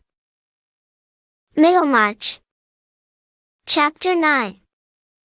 St. Gent. An ancient land in ancient oracles is called Lothirsty. All the struggle there was after order and a perfect rule. Pray, where lie such lands now? D. Gent. Why, where they lay of old, in human souls. Mr. Casaubon's behavior about settlements was highly satisfactory to Mr. Brooke, and the preliminaries of marriage rolled smoothly along, shortening the weeks of courtship. The betrothed bride must see her future home and dictate any changes that she would like to have made there. A woman dictates before marriage in order that she may have an appetite for submission afterwards. And certainly, the mistakes that we male and female mortals make when we have our own way might fairly raise some wonder that we are so fond of it. On a gray but dry November morning, Dorothea drove to Lowick in company with her uncle and Celia. Mr. Casaubon's home was the manor house. Close by, visible from some parts of the garden, was the little church, with the old parsonage opposite. In the beginning of his career, Mr. Casaubon had only held the living, but the death of his brother had put him in possession of the manor also. It had a small park, with a fine old oak here and there, and an avenue of limes towards the southwest front, with a sunk fence between park and pleasure ground, so that from the drawing-room windows the glance swept uninterruptedly along a slope of greensward till the limes ended in a level of corn and pastures, which often seemed to melt into a lake under the setting sun. This was the happy side of the house, for the south and east looked rather melancholy even under the brightest morning. The grounds here were more confined. The flower beds showed no very careful tendance, and large clumps of trees, chiefly of somber hues, had risen high, not 10 yards from the windows. The building, of greenish stone, was in the old English style, not ugly, but small-windowed and melancholy looking. The sort of house that must have children, many flowers, open windows, and little vistas of bright things, to make it seem a joyous home. In this latter end of autumn, with a sparse remnant of yellow leaves falling slowly athwart the dark evergreens in a stillness without sunshine, the house too had an air of autumnal decline, and Mr. Casaubon, when he presented himself, had no bloom that could be thrown into relief by that background. "Oh dear," Celia said to herself, "I am sure Freshitt Hall would have been pleasanter than this." She thought of the white freestone, the pillared portico, and the terrace full of flowers, Sir James smiling above them like a prince issuing from his enchantment in a rose bush, with the handkerchief swiftly metamorphosed from the most delicately odorous petals. Sir James, who talked so agreeably, always about things which had common sense in them, and not about learning. Celia had those light young feminine tastes which grave and weather-worn gentlemen sometimes prefer in a wife. But happily Mr. Casaubon's bias had been different, for he would have had no chance with Celia. Dorothea, on the contrary, found the house and grounds all that she could wish. The dark bookshelves in the long library, the carpets and curtains with colors subdued by time, the curious old maps and bird's-eye views on the walls of the corridor, with here and there an old vase below, had no oppression for her, and seemed more cheerful than the casts and pictures at the Grange. which her uncle had long ago brought home from his travels. They being probably among the ideas he had taken in at one time. To poor Dorothea these severe classical nudities and smirking Renaissance religiosities were painfully inexplicable. Staring into the midst of her puritanic conceptions, she had never been taught how she could bring them into any sort of relevance with her life. But the owners of Lowick apparently had not been travelers, and Mr. Casaubon's studies of the past were not carried on by means of such aids. Dorothea walked about the house with delightful emotion. Everything seemed hallowed to her. This was to be the home of her wifehood. And she looked up with eyes full of confidence to Mr. Casaubon when he drew her attention specially to some actual arrangement and asked her if she would like an alteration. All appeals to her taste she met gratefully, but saw nothing to alter. His efforts at exact courtesy and formal tenderness had no defect for her. She filled up all blanks with unmanifested perfections, interpreting him as she interpreted the works of Providence, and accounting for seeming discords by her own deafness to the higher harmonies. And there are many blanks left in the weeks of courtship which a loving faith fills with happy assurance. Now, my dear Dorothea, I wish you to favor me by pointing out which room you would like to have as your boudoir, said Mr. Casaubon, showing that his views of the womanly nature were sufficiently large to include that requirement. It is very kind of you to think of that, said Dorothea, but I assure you I would rather have all those matters decided for me. I shall be much happier to take everything as it is, just as you have been used to have it, or as you will yourself choose it to be. I have no motive for wishing anything else. Oh, Dodo, said Celia, will you not have the bow-windowed room upstairs? Mr. Casaubon led the way thither. The bow window looked down the avenue of limes. The furniture was all of a faded blue, and there were miniatures of ladies and gentlemen with powdered hair hanging in a group. A piece of tapestry over a door also showed a blue-green world with a pale stag in it. The chairs and tables were thin-legged and easy to upset. It was a room where one might fancy the ghost of a tight-laced lady revisiting the scene of her embroidery. A light bookcase contained duodecimo volumes of polite literature in calf, completing the furniture. Yes, said Mr. Brooke, this would be a pretty room with some new hangings, sofas, and that sort of thing. A little bare now. No, uncle, said Dorothea, eagerly. Pray do not speak of altering anything. There are so many other things in the world that want altering. I like to take these things as they are. And you like them as they are, don't you? She added, looking at Mr. Casaubon. Perhaps this was your mother's room when she was young.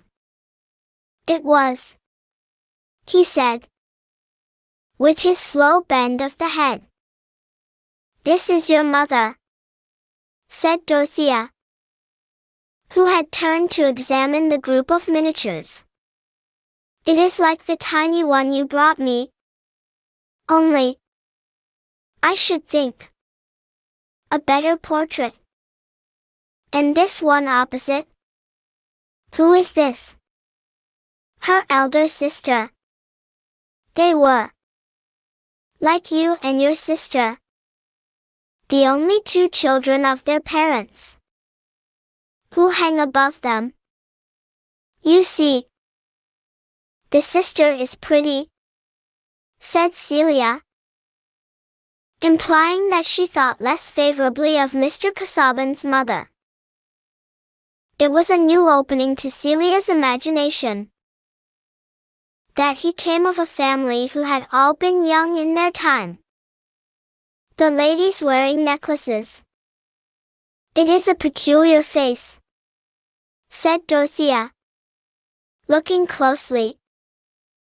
Those deep gray eyes rather near together. And the delicate irregular nose with a sort of ripple in it.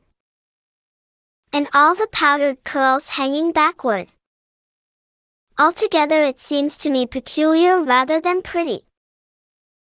There is not even a family likeness between her and your mother. No. And they were not alike in their lot.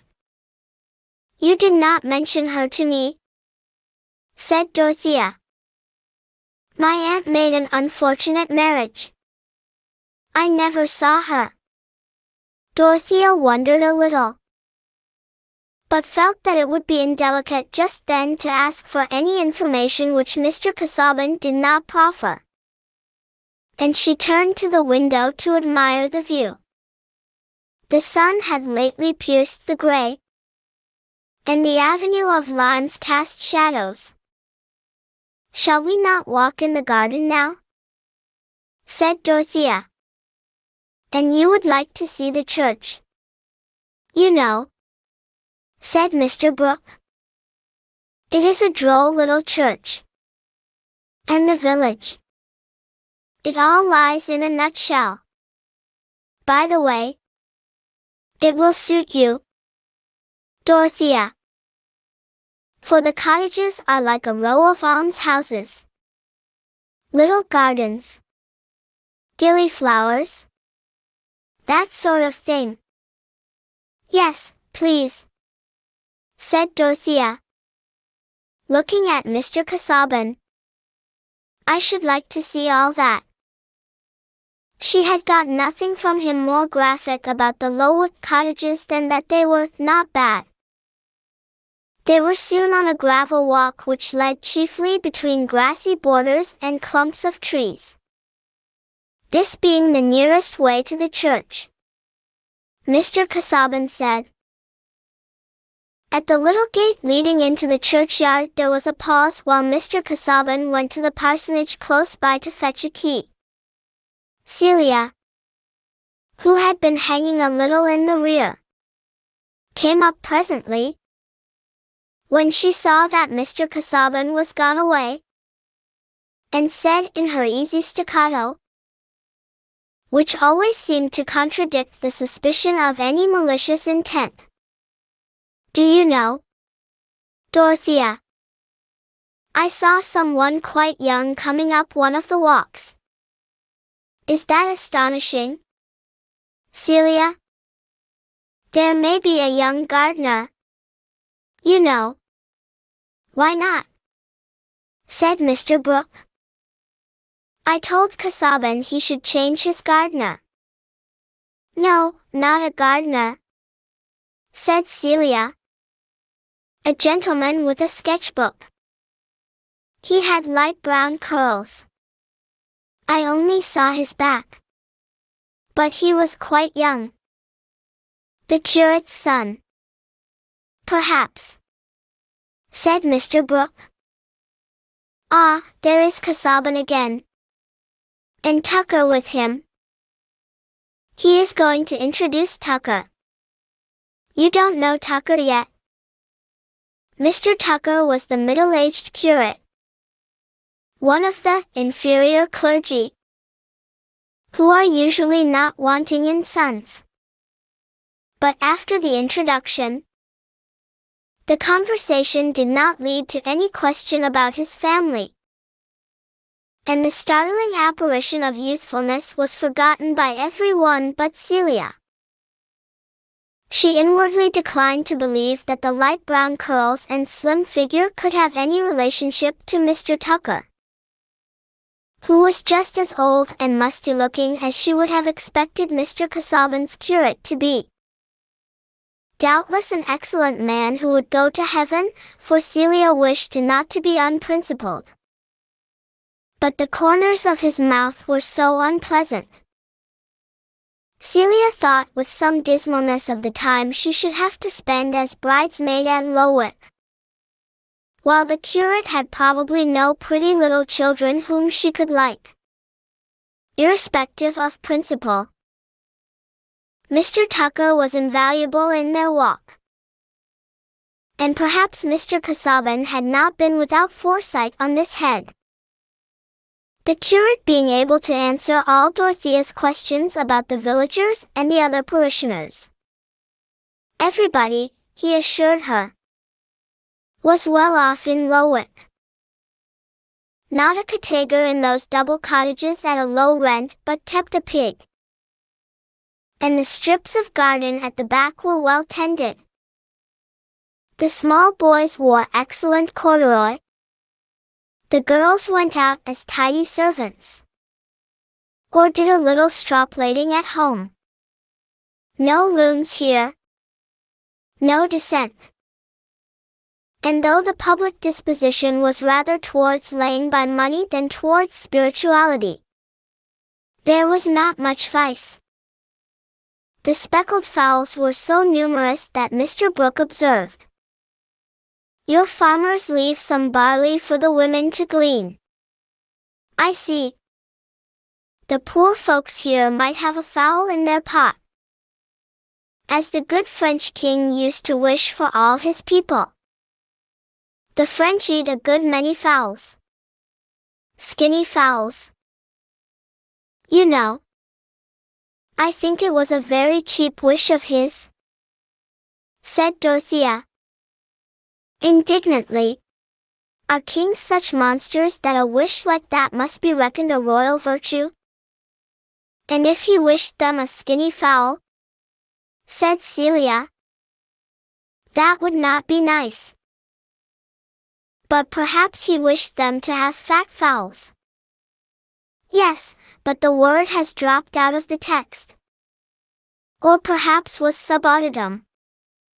That is, present in the king's mind, but not uttered," said Mr. Casaubon, smiling and bending his head towards Celia, who immediately dropped backward a little, because she could not bear Mr. Casaubon to blink at her. Dorothea sank into silence on the way back to the house. She felt some disappointment, of which she was yet ashamed, that there was nothing for her to do in Lowick. And in the next few minutes her mind had glanced over the possibility, which she would have preferred, of finding that her home would be in a parish which had a larger share of the world's misery, so that she might have had more active duties in it.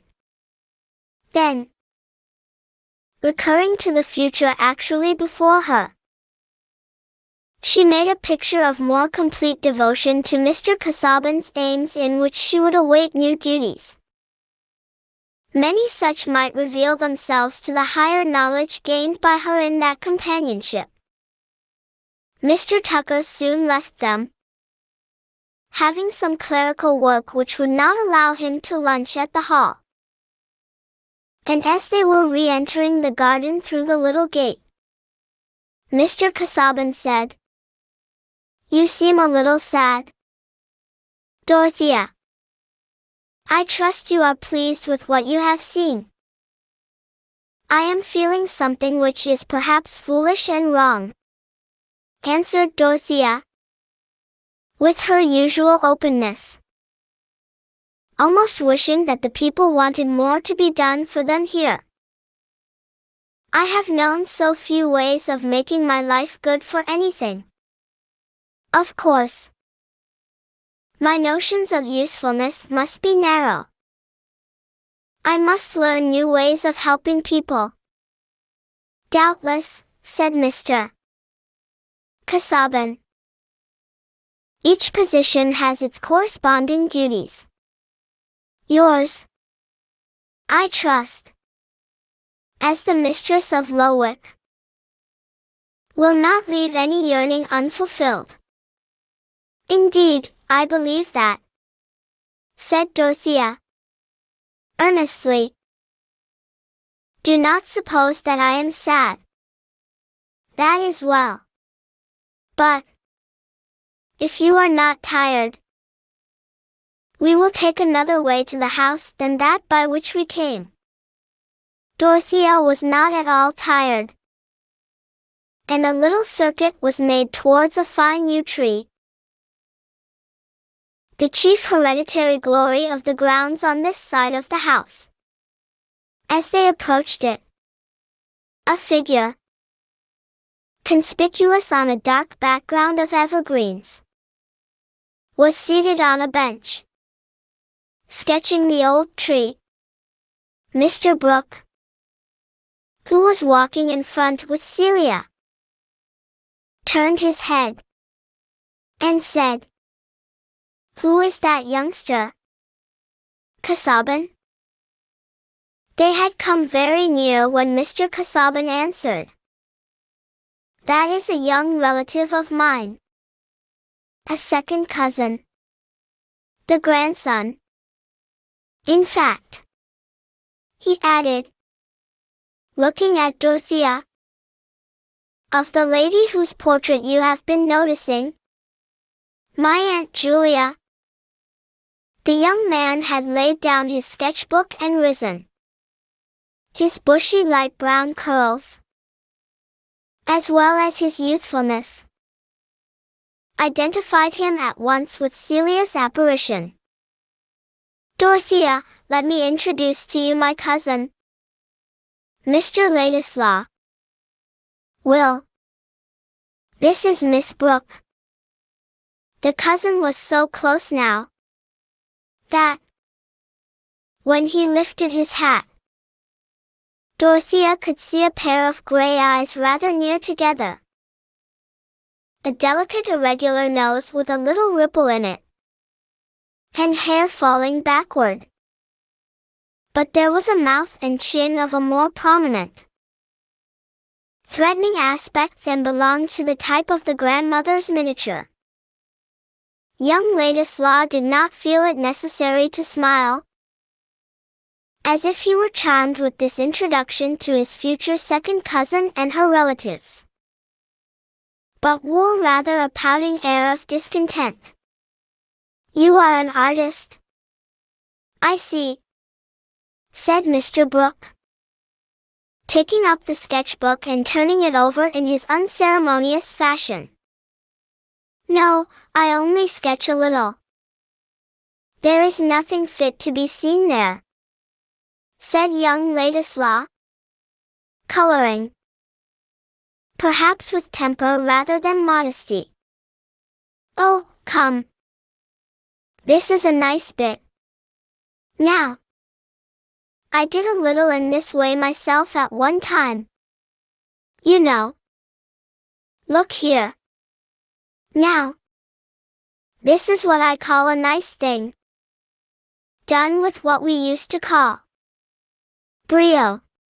Mr. Brooke held out towards the two girls a large colored sketch of stony ground and trees, with a pool.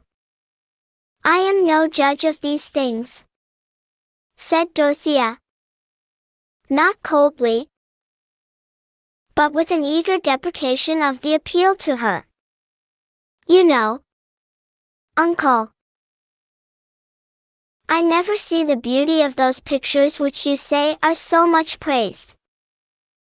They are a language I do not understand. I suppose there is some relation between pictures and nature which I am too ignorant to feel. Just as you see what a Greek sentence stands for which means nothing to me. Dorothea looked up at Mr. Casaubon, who bowed his head towards her, while Mr. Brooke said, smiling nonchalantly, Bless me. Now, how different people are. But you had a bad style of teaching, you know. Else this is just the thing for girls.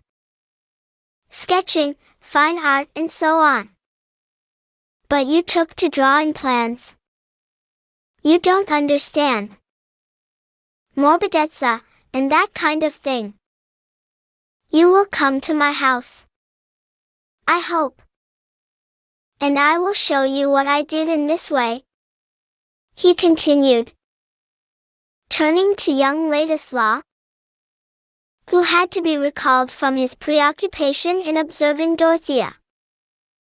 Ladislaw had made up his mind that she must be an unpleasant girl, since she was going to marry Casaubon, and what she said of her stupidity about pictures would have confirmed that opinion even if he had believed her. As it was, he took her words for a covert judgment, and was certain that she thought his sketch detestable. There was too much cleverness in her apology. She was laughing both at her uncle and himself. But what a voice! It was like the voice of a soul that had once lived in an Aeolian harp. This must be one of nature's inconsistencies. There could be no sort of passion in a girl who would marry Casaubon. But he turned from her, and bowed his thanks for Mr. Brooke's invitation. We will turn over my Italian engravings together, continued that good-natured man. I have no end of those things that I have laid by for years. One gets rusty in this part of the country, you know. Not you, Casaubon. You stick to your studies. But my best ideas get undermost, out of use. You know. You clever young men must guard against indolence. I was too indolent, you know. Else I might have been anywhere at one time. That is a seasonable admonition, said Mr. Casaubon. But now we will pass on to the house, lest the young ladies should be tired of standing. When their backs were turned, young Ladislaw sat down to go on with his sketching. And as he did so his face broke into an expression of amusement which increased as he went on drawing, till at last he threw back his head and laughed aloud. Partly it was the reception of his own artistic production that tickled him, partly the notion of his grave cousin as the lover of that girl, and partly Mr. Brooke's definition of the place he might have held but for the impediment of indolence. Mr. Will Ladislaw's sense of the ludicrous lit up his features very agreeably. It was the pure enjoyment of comicality, and had no mixture of sneering and self-exaltation. What is your nephew going to do with himself, Casaubon? Said Mr. Brooke, as they went on. My cousin. You mean? Not my nephew. Yes, yes. Cousin. But in the way of a career, you know. The answer to that question is painfully doubtful. On leaving Rugby he declined to go to an English university, where I would gladly have placed him, and chose what I must consider the anomalous course of studying at Heidelberg. And now he wants to go abroad again, without any special object, save the vague purpose of what he calls culture. Preparation for he knows not what. He declines to choose a profession. He has no means but what you furnish, I suppose. I have always given him and his friends reason to understand that I would furnish in moderation what was necessary for providing him with a scholarly education, and launching him respectably I am therefore bound to fulfill the expectation so raised, said Mr. Casaubon, putting his conduct in the light of mere rectitude, a trait of delicacy which Dorothea noticed with admiration. He has a thirst for traveling. Perhaps he may turn out a Bruce or a Mungo Park, said Mr. Brooke. I had a notion of that myself at one time. No, he has no bent towards exploration, or the enlargement of our geognosis. That would be a special purpose which I could recognize with some approbation, though without felicitating him on a career which so often ends in premature and violent death. But so far is he from having any desire for a more accurate knowledge of the earth's surface, that he said he should prefer not to know the sources of the Nile, and that there should be some unknown regions preserved as hunting grounds for the poetic imagination. Well, there is something in that, you know, said Mr. Brooke, who had certainly an impartial mind.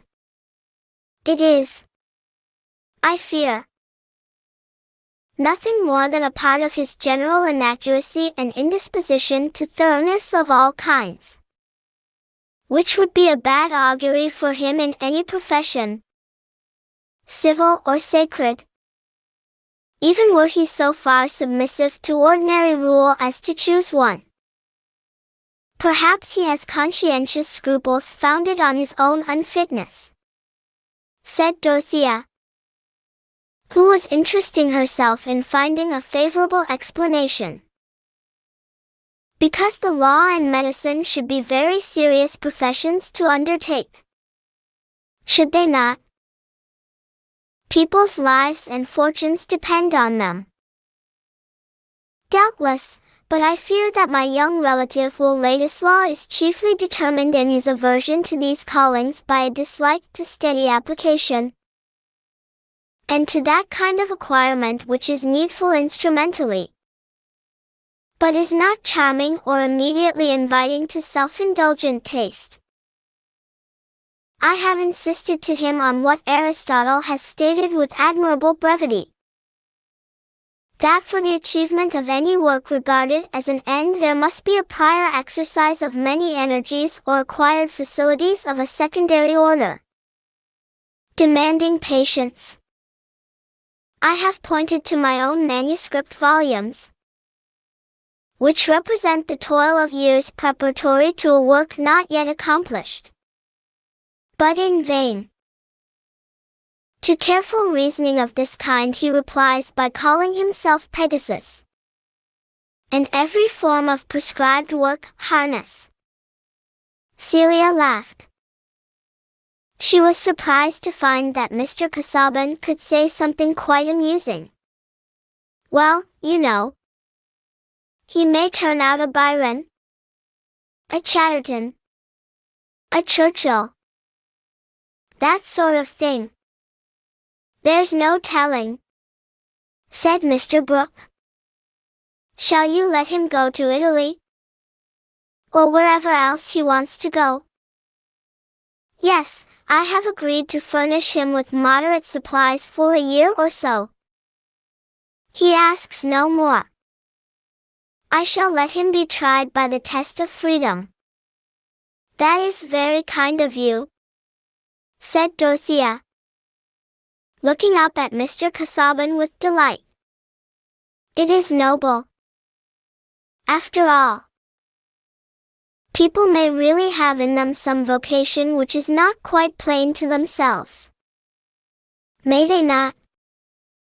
They may seem idle and weak because they are growing. We should be very patient with each other, I think.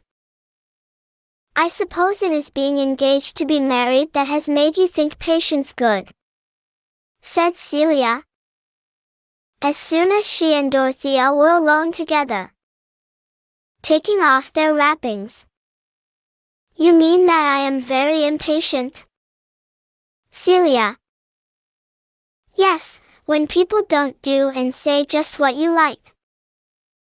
Celia had become less afraid of saying things to Dorothea since this engagement. Cleverness seemed to her more pitiable than ever. Middlemarch. Chapter 10. He had catched a great cold. Had he had no other clothes to wear than the skin of a bear not yet killed? Fuller. Young Ladislaw did not pay that visit to which Mr. Brooke had invited him. And only 6 days afterwards Mr. Casaubon mentioned that his young relative had started for the continent, seeming by this cold vagueness to waive inquiry.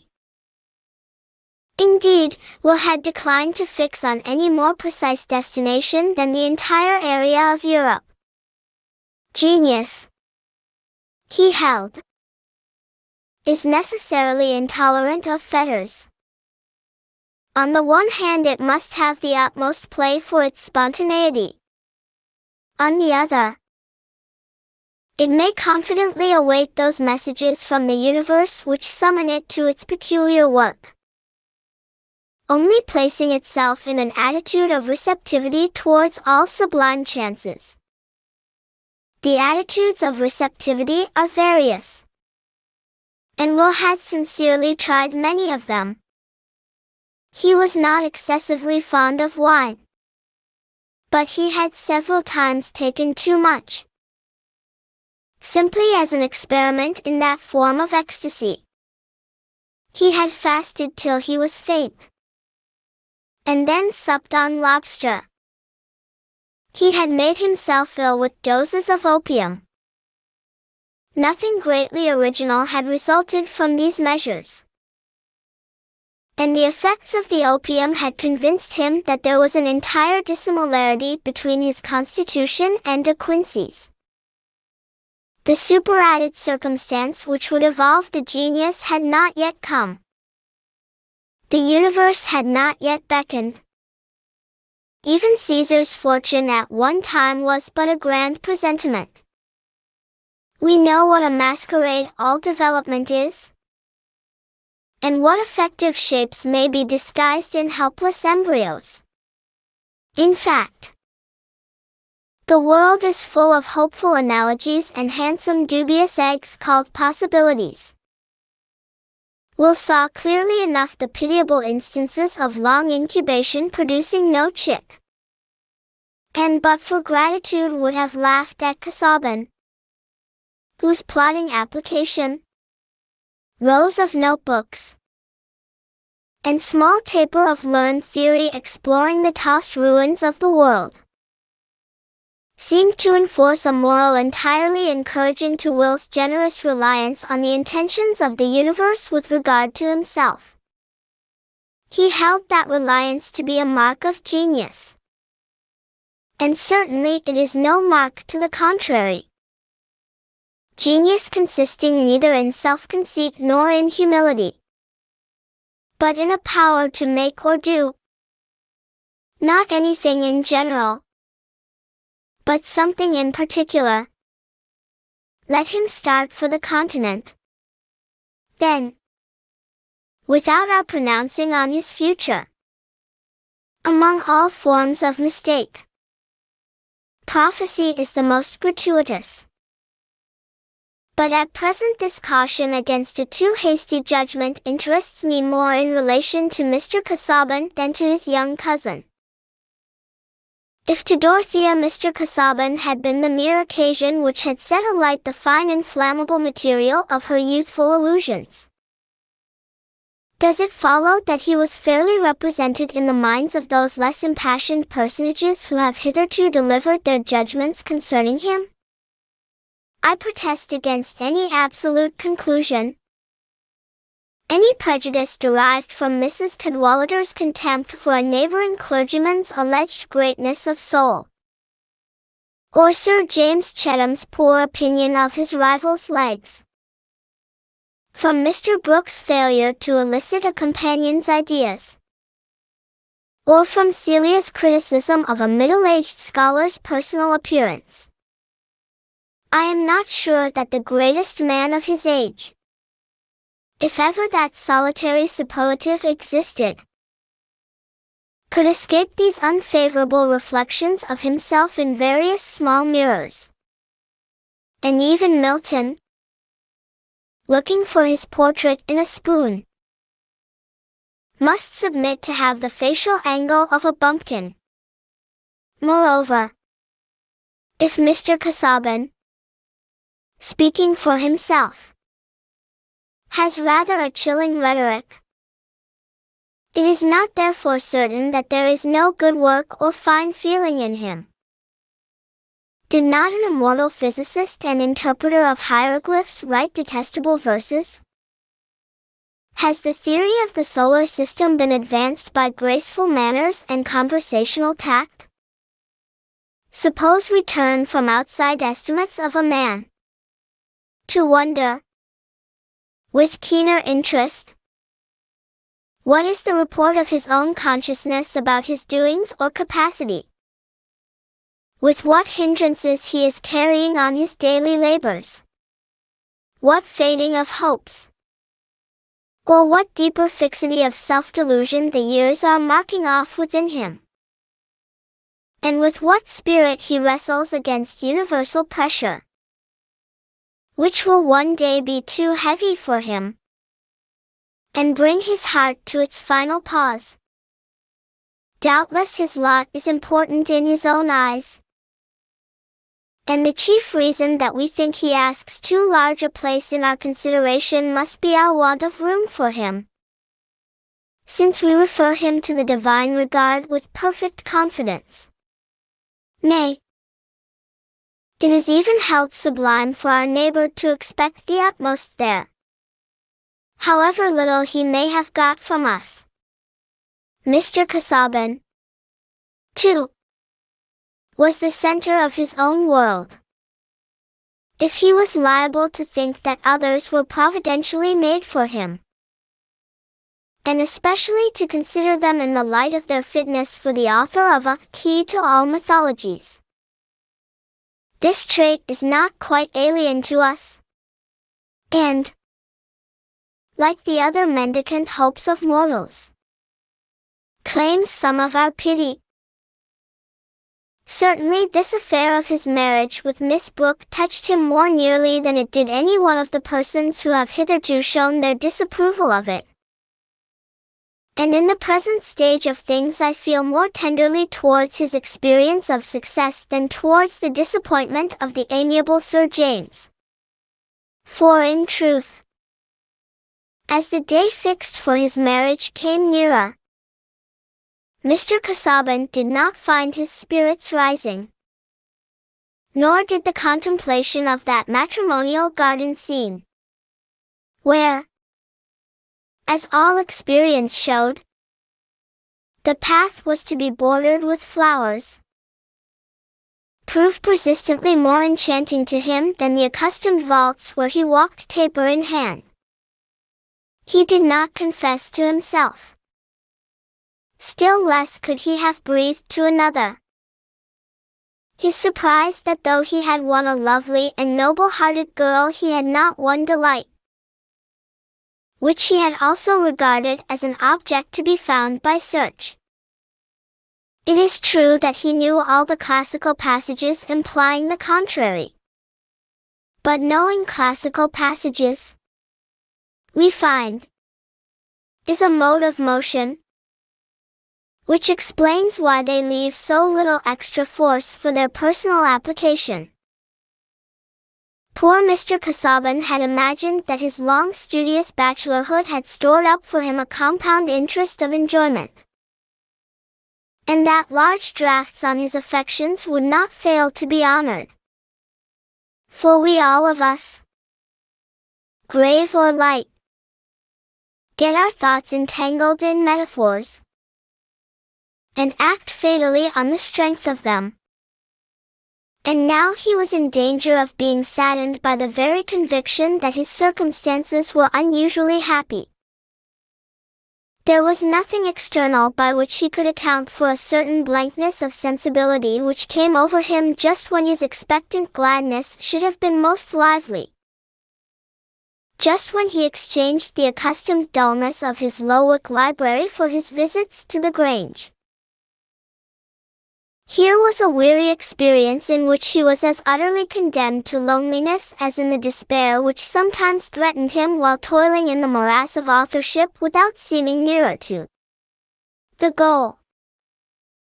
And his was that worst loneliness which would shrink from sympathy. He could not but wish that Dorothea should think him not less happy than the world would expect her successful suitor to be. And in relation to his authorship he leaned on her young trust and veneration. He liked to draw forth her fresh interest in listening, as a means of encouragement to himself. In talking to her he presented all his performance and intention with the reflected confidence of the pedagogue, and rid himself for the time of that chilling ideal audience which crowded his laborious uncreative hours with the vaporous pressure of Tartarian shades. For to Dorothea, after that toy-box history of the world adapted to young ladies which had made the chief part of her education, Mr. Casaubon's talk about his great book was full of new vistas. And this sense of revelation, this surprise of a nearer introduction to Stoics and Alexandrians, as people who had ideas not totally unlike her own, kept in abeyance for the time her usual eagerness for a binding theory which could bring her own life and doctrine into strict connection with that amazing past, and give the remotest sources of knowledge some bearing on her actions. That more complete teaching would come. Mr. Casaubon would tell her all that. She was looking forward to higher initiation in ideas, as she was looking forward to marriage, and blending her dim conceptions of both. It would be a great mistake to suppose that Dorothea would have cared about any share in Mr. Casaubon's learning as mere accomplishment. For though opinion in the neighborhood of Freshitt and Tipton had pronounced her clever,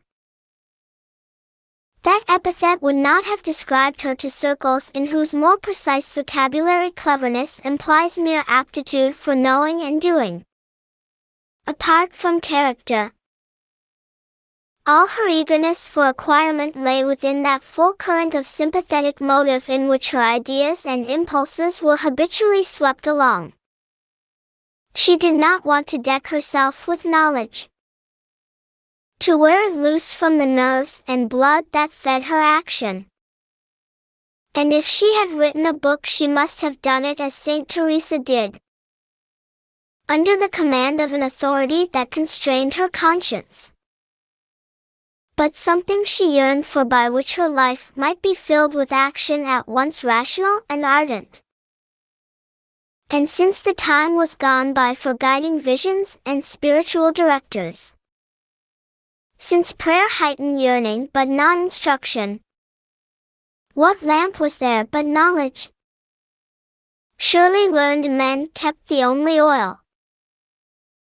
And who more learned than Mr. Casaubon?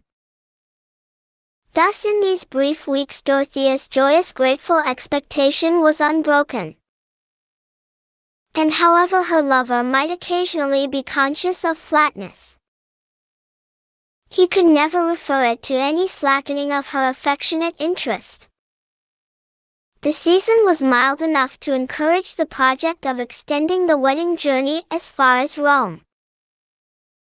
And Mr. Casaubon was anxious for this because he wished to inspect some manuscripts in the Vatican. "I still regret that your sister is not to accompany us," he said one morning, some time after it had been ascertained that Celia objected to go, and that Dorothea did not wish for her companionship. "You will have many lonely hours, Dorothea."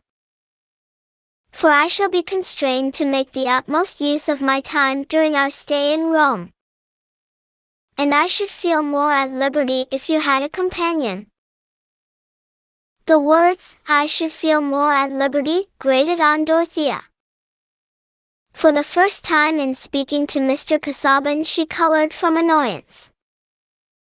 "You must have misunderstood me very much," she said, "if you think I should not enter into the value of your time. If you think that I should not willingly give up whatever interfered with your using it to the best purpose. That is very amiable in you, my dear Dorothea," said Mr. Casaubon, not in the least noticing that she was hurt. "But if you had a lady as your companion, I could put you both under the care of a cicerone, and we could thus achieve two purposes in the same space of time." "I beg you will not refer to this again," said Dorothea, rather haughtily. But immediately she feared that she was wrong, and turning towards him she laid her hand on his, adding in a different tone, "Pray do not be anxious about me. I shall have so much to think of when I am alone. And Tantrip will be a sufficient companion, just to take care of me. I could not bear to have Celia. She would be miserable." It was time to dress. There was to be a dinner party that day, the last of the parties which were held at the Grange as proper preliminaries to the wedding. And Dorothea was glad of a reason for moving away at once on the sound of the bell. As if she needed more than her usual amount of preparation. She was ashamed of being irritated from some cause she could not define even to herself. For though she had no intention to be untruthful, her reply had not touched the real hurt within her. Mr. Casaubon's words had been quite reasonable, yet they had brought a vague instantaneous sense of aloofness on his part. "Surely I am in a strangely selfish, weak state of mind," she said to herself. "How can I have a husband who is so much above me without knowing that he needs me less than I need him?" Having convinced herself that Mr. Casaubon was altogether right, she recovered her equanimity, and was an agreeable image of serene dignity when she came into the drawing-room in her silver-gray dress. The simple lines of her dark brown hair parted over her brow and coiled massively behind, in keeping with the entire absence from her manner and expression of all search after mere effect. Sometimes when Dorothea was in company, there seemed to be as complete an air of repose about her as if she had been a picture of Santa Barbara looking out from her tower into the clear air. But these intervals of quietude made the energy of her speech and emotion the more remarked when some outward appeal had touched her. She was naturally the subject of many observations this evening, for the dinner party was large and rather more miscellaneous as to the male portion than any which had been held at the Grange since Mr. Brooke's nieces had resided with him, so that the talking was done in duos and trios more or less inharmonious. There was the newly elected mayor of Middlemarch, who happened to be a manufacturer, the philanthropic banker his brother-in-law, who predominated so much in the town that some called him a Methodist, others a hypocrite, according to the resources of their vocabulary. And there were various professional men.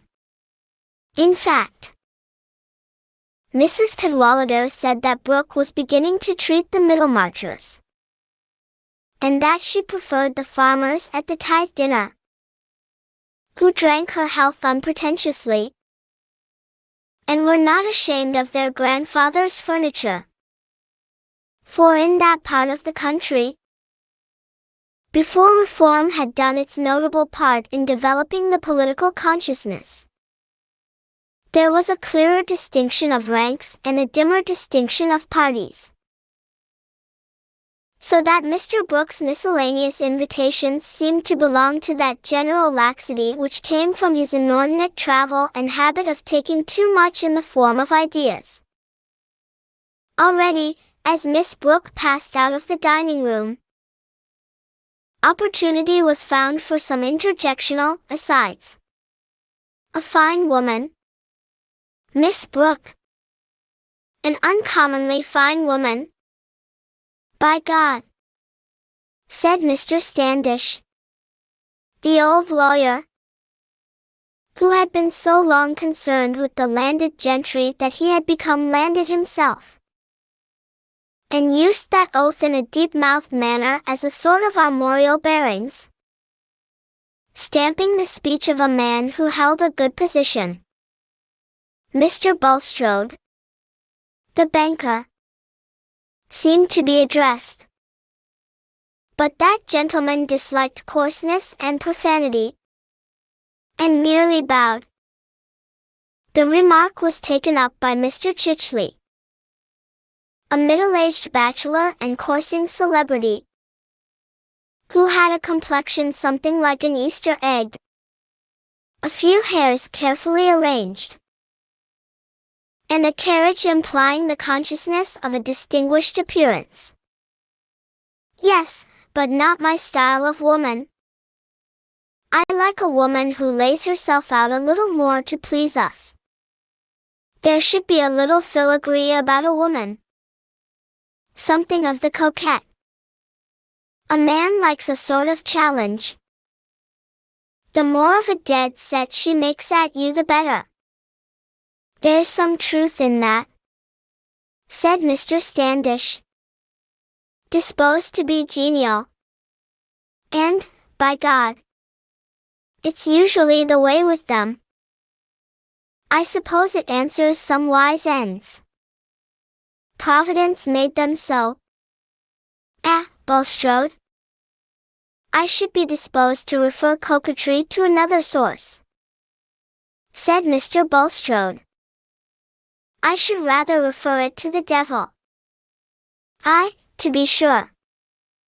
There should be a little devil in a woman, said Mr. Chichley, whose study of the fair sex seemed to have been detrimental to his theology.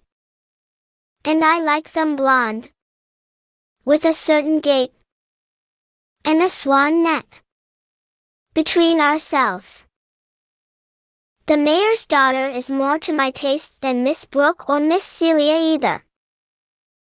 If I were a marrying man, I should choose Miss Vincy before either of them. Well, make up, said Mr. Standish, jocosely. You see, the middle-aged fellows carry the day. Mr. Chichley shook his head with much meaning. He was not going to incur the certainty of being accepted by the woman he would choose. The Miss Vincy who had the honor of being Mr. Chichley's ideal was of course not present. For Mr. Brooke, always objecting to go too far, would not have chosen that his nieces should meet the daughter of a Middlemarch manufacturer, unless it were on a public occasion. The feminine part of the company included none whom Lady Chettam or Mrs. Cadwallader could object to. For Mrs. Renfrew, the Colonel's widow, was not only unexceptionable in point of breeding, but also interesting on the ground of her complaint, which puzzled the doctors, and seemed clearly a case wherein the fullness of professional knowledge might need the supplement of quackery. Lady Chettam, who attributed her own remarkable health to homemade bitters united with constant medical attendance, entered with much exercise of the imagination into Mrs. Renfrew's account of symptoms, and into the amazing futility in her case of all strengthening medicines. Where can all the strength of those medicines go, my dear? Said the mild but stately dowager, turning to Mrs. Cadwallader reflectively. When Mrs. Renfrew's attention was called away. It strengthens the disease, said the rector's wife, much too well born not to be an amateur in medicine. Everything depends on the constitution. Some people make fat, some blood, and some bile. That's my view of the matter. And whatever they take is a sort of grist to the mill. Then she ought to take medicines that would reduce the disease. You know, if you are right, my dear. And I think what you say is reasonable. Certainly it is reasonable. You have two sorts of potatoes, fed on the same soil. One of them grows more and more watery. Ah! Like this poor Mrs. Renfrew. That is what I think. Dropsy. There is no swelling yet. It is inward. I should say she ought to take drying medicines. Shouldn't you? Or a dry hot air bath. Many things might be tried, of a drying nature. Let her try a certain person's pamphlets, said Mrs. Cadwallader in an undertone, seeing the gentleman enter. He does not want drying. Who, my dear? Said Lady Checktam, a charming woman, not so quick as to nullify the pleasure of explanation. The bridegroom, Casaubon. He has certainly been drying up faster since the engagement. The flame of passion, I suppose. I should think he is far from having a good constitution, said Lady Checktam, with a still deeper undertone. And then his studies. So very dry, as you say. Really, by the side of Sir James. He looks like a death's head skinned over for the occasion. Mark my words. In a year from this time that girl will hate him. She looks up to him as an oracle now. And by she will be at the other extreme. All flightiness. How very shocking. I fear she is headstrong. But tell me. You know all about him. Is there anything very bad? What is the truth? The truth? He is as bad as the wrong physic. Nasty to take. And sure to disagree. There could not be anything worse than that, said Lady Checktam, with so vivid a conception of the physic that she seemed to have learned something exact about Mr. Casaubon's disadvantages. However, James will hear nothing against Miss Brooke. He says she is the mirror of women still. That is a generous make-believe of his. Depend upon it, he likes little Celia better. And she appreciates him. I hope you like my little Celia. Certainly, she is fonder of geraniums. And seems more docile. Though not so fine a figure. But we were talking of physic. Tell me about this new young surgeon, Mr. Lydgate. I am told he is wonderfully clever. He certainly looks it, eh? Fine brow indeed. He is a gentleman. I heard him talking to Humphrey. He talks well. Yes, Mr. Brooke says he is one of the Lydgates of Northumberland. Really well connected. One does not expect it in a practitioner of that kind. For my own part, I like a medical man more on a footing with the servants. They are often all the cleverer. I assure you I found poor Hicks's judgment unfailing. I never knew him wrong. He was coarse and butcher-like. But he knew my constitution. It was a loss to me his going off so suddenly. Dear me. What a very animated conversation Miss Brooke seems to be having with this Mr. Lydgate. She is talking cottages and hospitals with him, said Mrs. Cadwallader, whose ears and power of interpretation were quick. I believe he is a sort of philanthropist. So Brooke is sure to take him up. James, said Lady Chettam when her son came near. Bring Mr. Lydgate and introduce him to me. I want to test him. The affable dowager declared herself delighted with this opportunity of making Mr. Lydgate's acquaintance. Having heard of his success in treating fever on a new plan, Mr. Lydgate had the medical accomplishment of looking perfectly grave whatever nonsense was talked to him. And his dark steady eyes gave him impressiveness as a listener. He was as little as possible like the lamented Hicks, especially in a certain careless refinement about his toilet and utterance.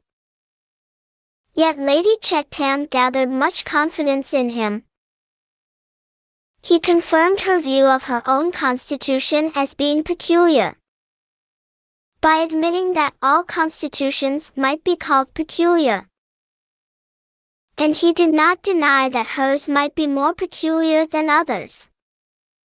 He did not approve of a too lowering system, including reckless cupping, nor, on the other hand, of incessant port wine and bark. He said, I think so, with an air of so much deference accompanying the insight of agreement, that she formed the most cordial opinion of his talents. I am quite pleased with your protégé, she said to Mr. Brooke before going away. My protégé? Dear me. Who is that? Said Mr. Brooke. This young Lydgate, the new doctor. He seems to me to understand his profession admirably. Oh, Lydgate. He is not my protégé, you know. Only I knew an uncle of his who sent me a letter about him. However, I think he is likely to be first-rate. Has studied in Paris. Knew Versailles. Has ideas. You know. Wants to raise the profession. Lydgate has lots of ideas. Quite new. About ventilation and diet. That sort of thing. Resumed Mr. Brooke, after he had handed out Lady Chettam, and had returned to be civil to a group of Middlemarchers. Hang it! Do you think that is quite sound? Upsetting the old treatment, which has made Englishmen what they are, said Mr. Standish. Medical knowledge is at a low ebb among us, said Mr. Bulstrode, who spoke in a subdued tone, and had rather a sickly air. I, for my part, hail the advent of Mr. Lydgate. I hope to find good reason for confiding the new hospital to his management. That is all very fine, replied Mr. Standish, who was not fond of Mr. Bulstrode. If you like him to try experiments on your hospital patients and kill a few people for charity, I have no objection. But I am not going to hand money out of my purse to have experiments tried on me. I like treatment that has been tested a little. Well, you know, Standish, every dose you take is an experiment. You know, said Mr. Brooke, nodding towards the lawyer. Oh, if you talk in that sense, said Mr. Standish, with as much disgust at such non-legal quibbling as a man can well betray towards a valuable client. I should be glad of any treatment that would cure me without reducing me to a skeleton, like poor Granger, said Mr. Vincey, the mayor, a florid man, who would have served for a study of flesh in striking contrast with the Franciscan tints of Mr. Bulstrode. It's an uncommonly dangerous thing to be left without any padding against the shafts of disease, as somebody said, and I think it a very good expression myself. Mr. Lydgate, of course, was out of hearing.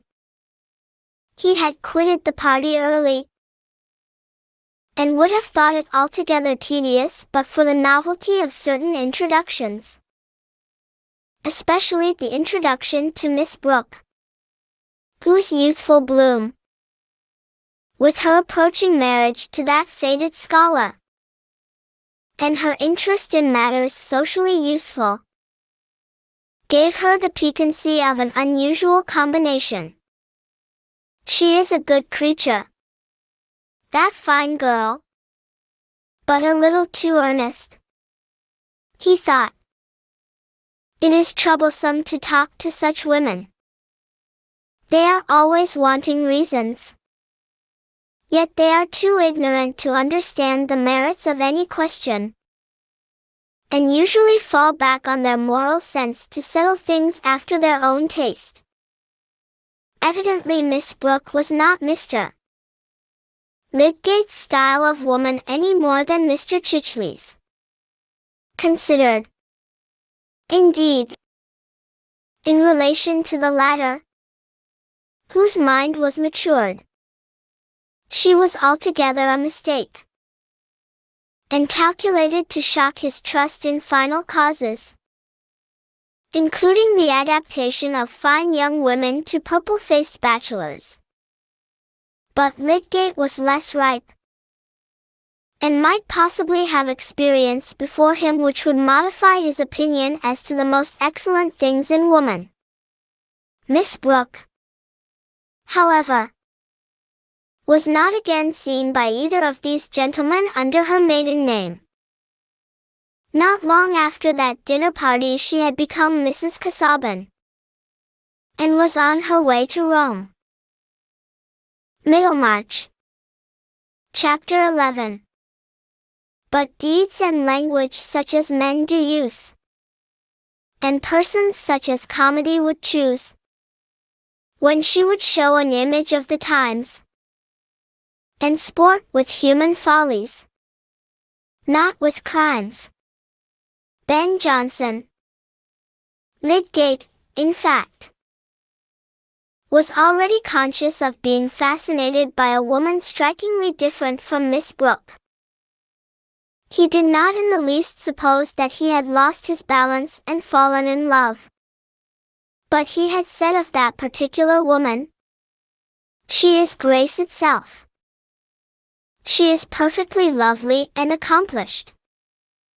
That is what a woman ought to be. She ought to produce the effect of exquisite music." Plain women he regarded as he did the other severe facts of life, to be faced with philosophy and investigated by science. But Rosamond Vincy seemed to have the true melodic charm, And when a man has seen the woman whom he would have chosen if he had intended to marry speedily, his remaining a bachelor will usually depend on her resolution rather than on his. Lydgate believed that he should not marry for several years.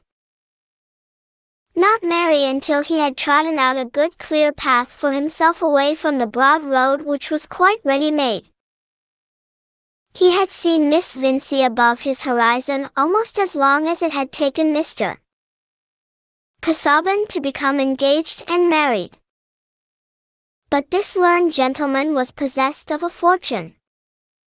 He had assembled his voluminous notes, and had made that sort of reputation which precedes performance, often the larger part of a man's fame.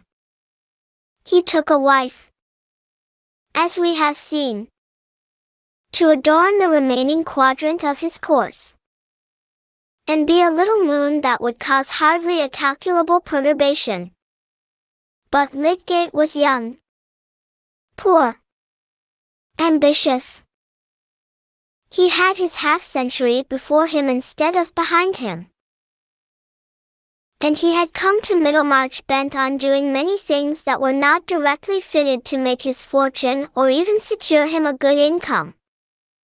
To a man under such circumstances, taking a wife is something more than a question of adornment, however highly he may rate this. And Lydgate was disposed to give it the first place among wifely functions. To his taste, guided by a single conversation, here was the point on which Miss Brooke would be found wanting, notwithstanding her undeniable beauty. She did not look at things from the proper feminine angle. The society of such women was about as relaxing as going from your work to teach the second form. Instead of reclining in a paradise with sweet laughs for bird notes, and blue eyes for a heaven, certainly nothing at present could seem much less important to Lydgate than the turn of Miss Brooke's mind, or to Miss Brooke than the qualities of the woman who had attracted this young surgeon. But anyone watching keenly the stealthy convergence of human lots sees a slow preparation of effects from one life on another, which tells like a calculated irony on the indifference or the frozen stare with which we look at our unintroduced neighbor. Destiny stands by sarcastic with our dramatis personae folded in her hand. Old provincial society had its share of this subtle movement, had not only its striking downfalls, its brilliant young professional dandies who ended by living up an entry with a drab and 6 children for their establishment, but also those less marked vicissitudes which are constantly shifting the boundaries of social intercourse, and begetting new consciousness of interdependence. Some slipped a little downward, some got higher footing. People denied aspirates, gained wealth, and fastidious gentlemen stood for boroughs. Some were caught in political currents, some in ecclesiastical, and perhaps found themselves surprisingly grouped in consequence. While a few personages or families that stood with rocky firmness amid all this fluctuation were slowly presenting new aspects in spite of solidity, and altering with the double change of self and beholder. Municipal town and rural parish gradually made fresh threads of connection. Gradually, as the old stocking gave way to the savings bank, and the worship of the solar guinea became extinct, while squires and baronets, and even lords who had once lived blamelessly afar from the civic mind, gathered the faultiness of closer acquaintanceship. Settlers, too, came from distant counties, some with an alarming novelty of skill, others with an offensive advantage in cunning.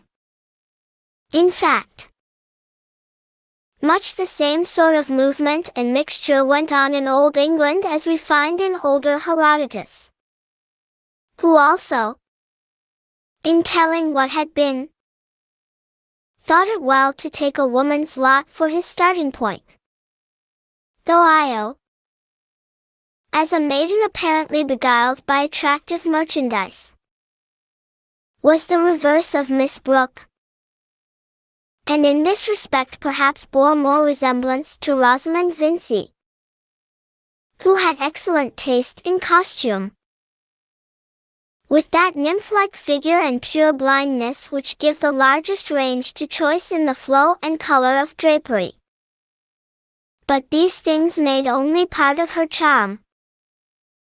She was admitted to be the flower of Mrs. Lemon's school, the chief school in the county, where the teaching included all that was demanded in the accomplished female, even to extras, such as the getting in and out of a carriage. Mrs. Lemon herself had always held up Miss Vincy as an example. No pupil, she said, exceeded that young lady for mental acquisition and propriety of speech, while her musical execution was quite exceptional. We cannot help the way in which people speak of us. And probably if Mrs. Lemon had undertaken to describe Juliet or Imogen, these heroines would not have seemed poetical. The first vision of Rosamond would have been enough with most judges to dispel any prejudice excited by Mrs. Lemon's praise. Lydgate could not be long in Middlemarch without having that agreeable vision, or even without making the acquaintance of the Vincy family. For though Mr. Peacock, whose practice he had paid something to enter on, had not been their doctor, Mrs. Vincy not liking the lowering system adopted by him, he had many patients among their connections and acquaintances. For who of any consequence in Middlemarch was not connected or at least acquainted with the Vincys? They were old manufacturers, and had kept a good house for 3 generations, in which there had naturally been much intermarrying with neighbors more or less decidedly genteel. Mr. Vincy's sister had made a wealthy match in accepting Mr. Bulstrode, who, however, as a man not born in the town, and altogether of dimly known origin, was considered to have done well in uniting himself with a real Middlemarch family. On the other hand, Mr. Vincy had descended a little, having taken an innkeeper's daughter. But on this side too there was a cheering sense of money. For Mrs. Vincy's sister had been second wife to rich old Mr. Featherstone, and had died childless years ago, so that her nephews and nieces might be supposed to touch the affections of the widower. And it happened that Mr. Bulstrode and Mr. Featherstone, 2 of Peacock's most important patients, had, from different causes, given an especially good reception to his successor, who had raised some partisanship as well as discussion. Mr. Wrench, medical attendant to the Vincy family, very early had grounds for thinking lightly of Lydgate's professional discretion, and there was no report about him which was not retailed at the Vincys, where visitors were frequent. Mr. Vincy was more inclined to general good fellowship than to taking sides.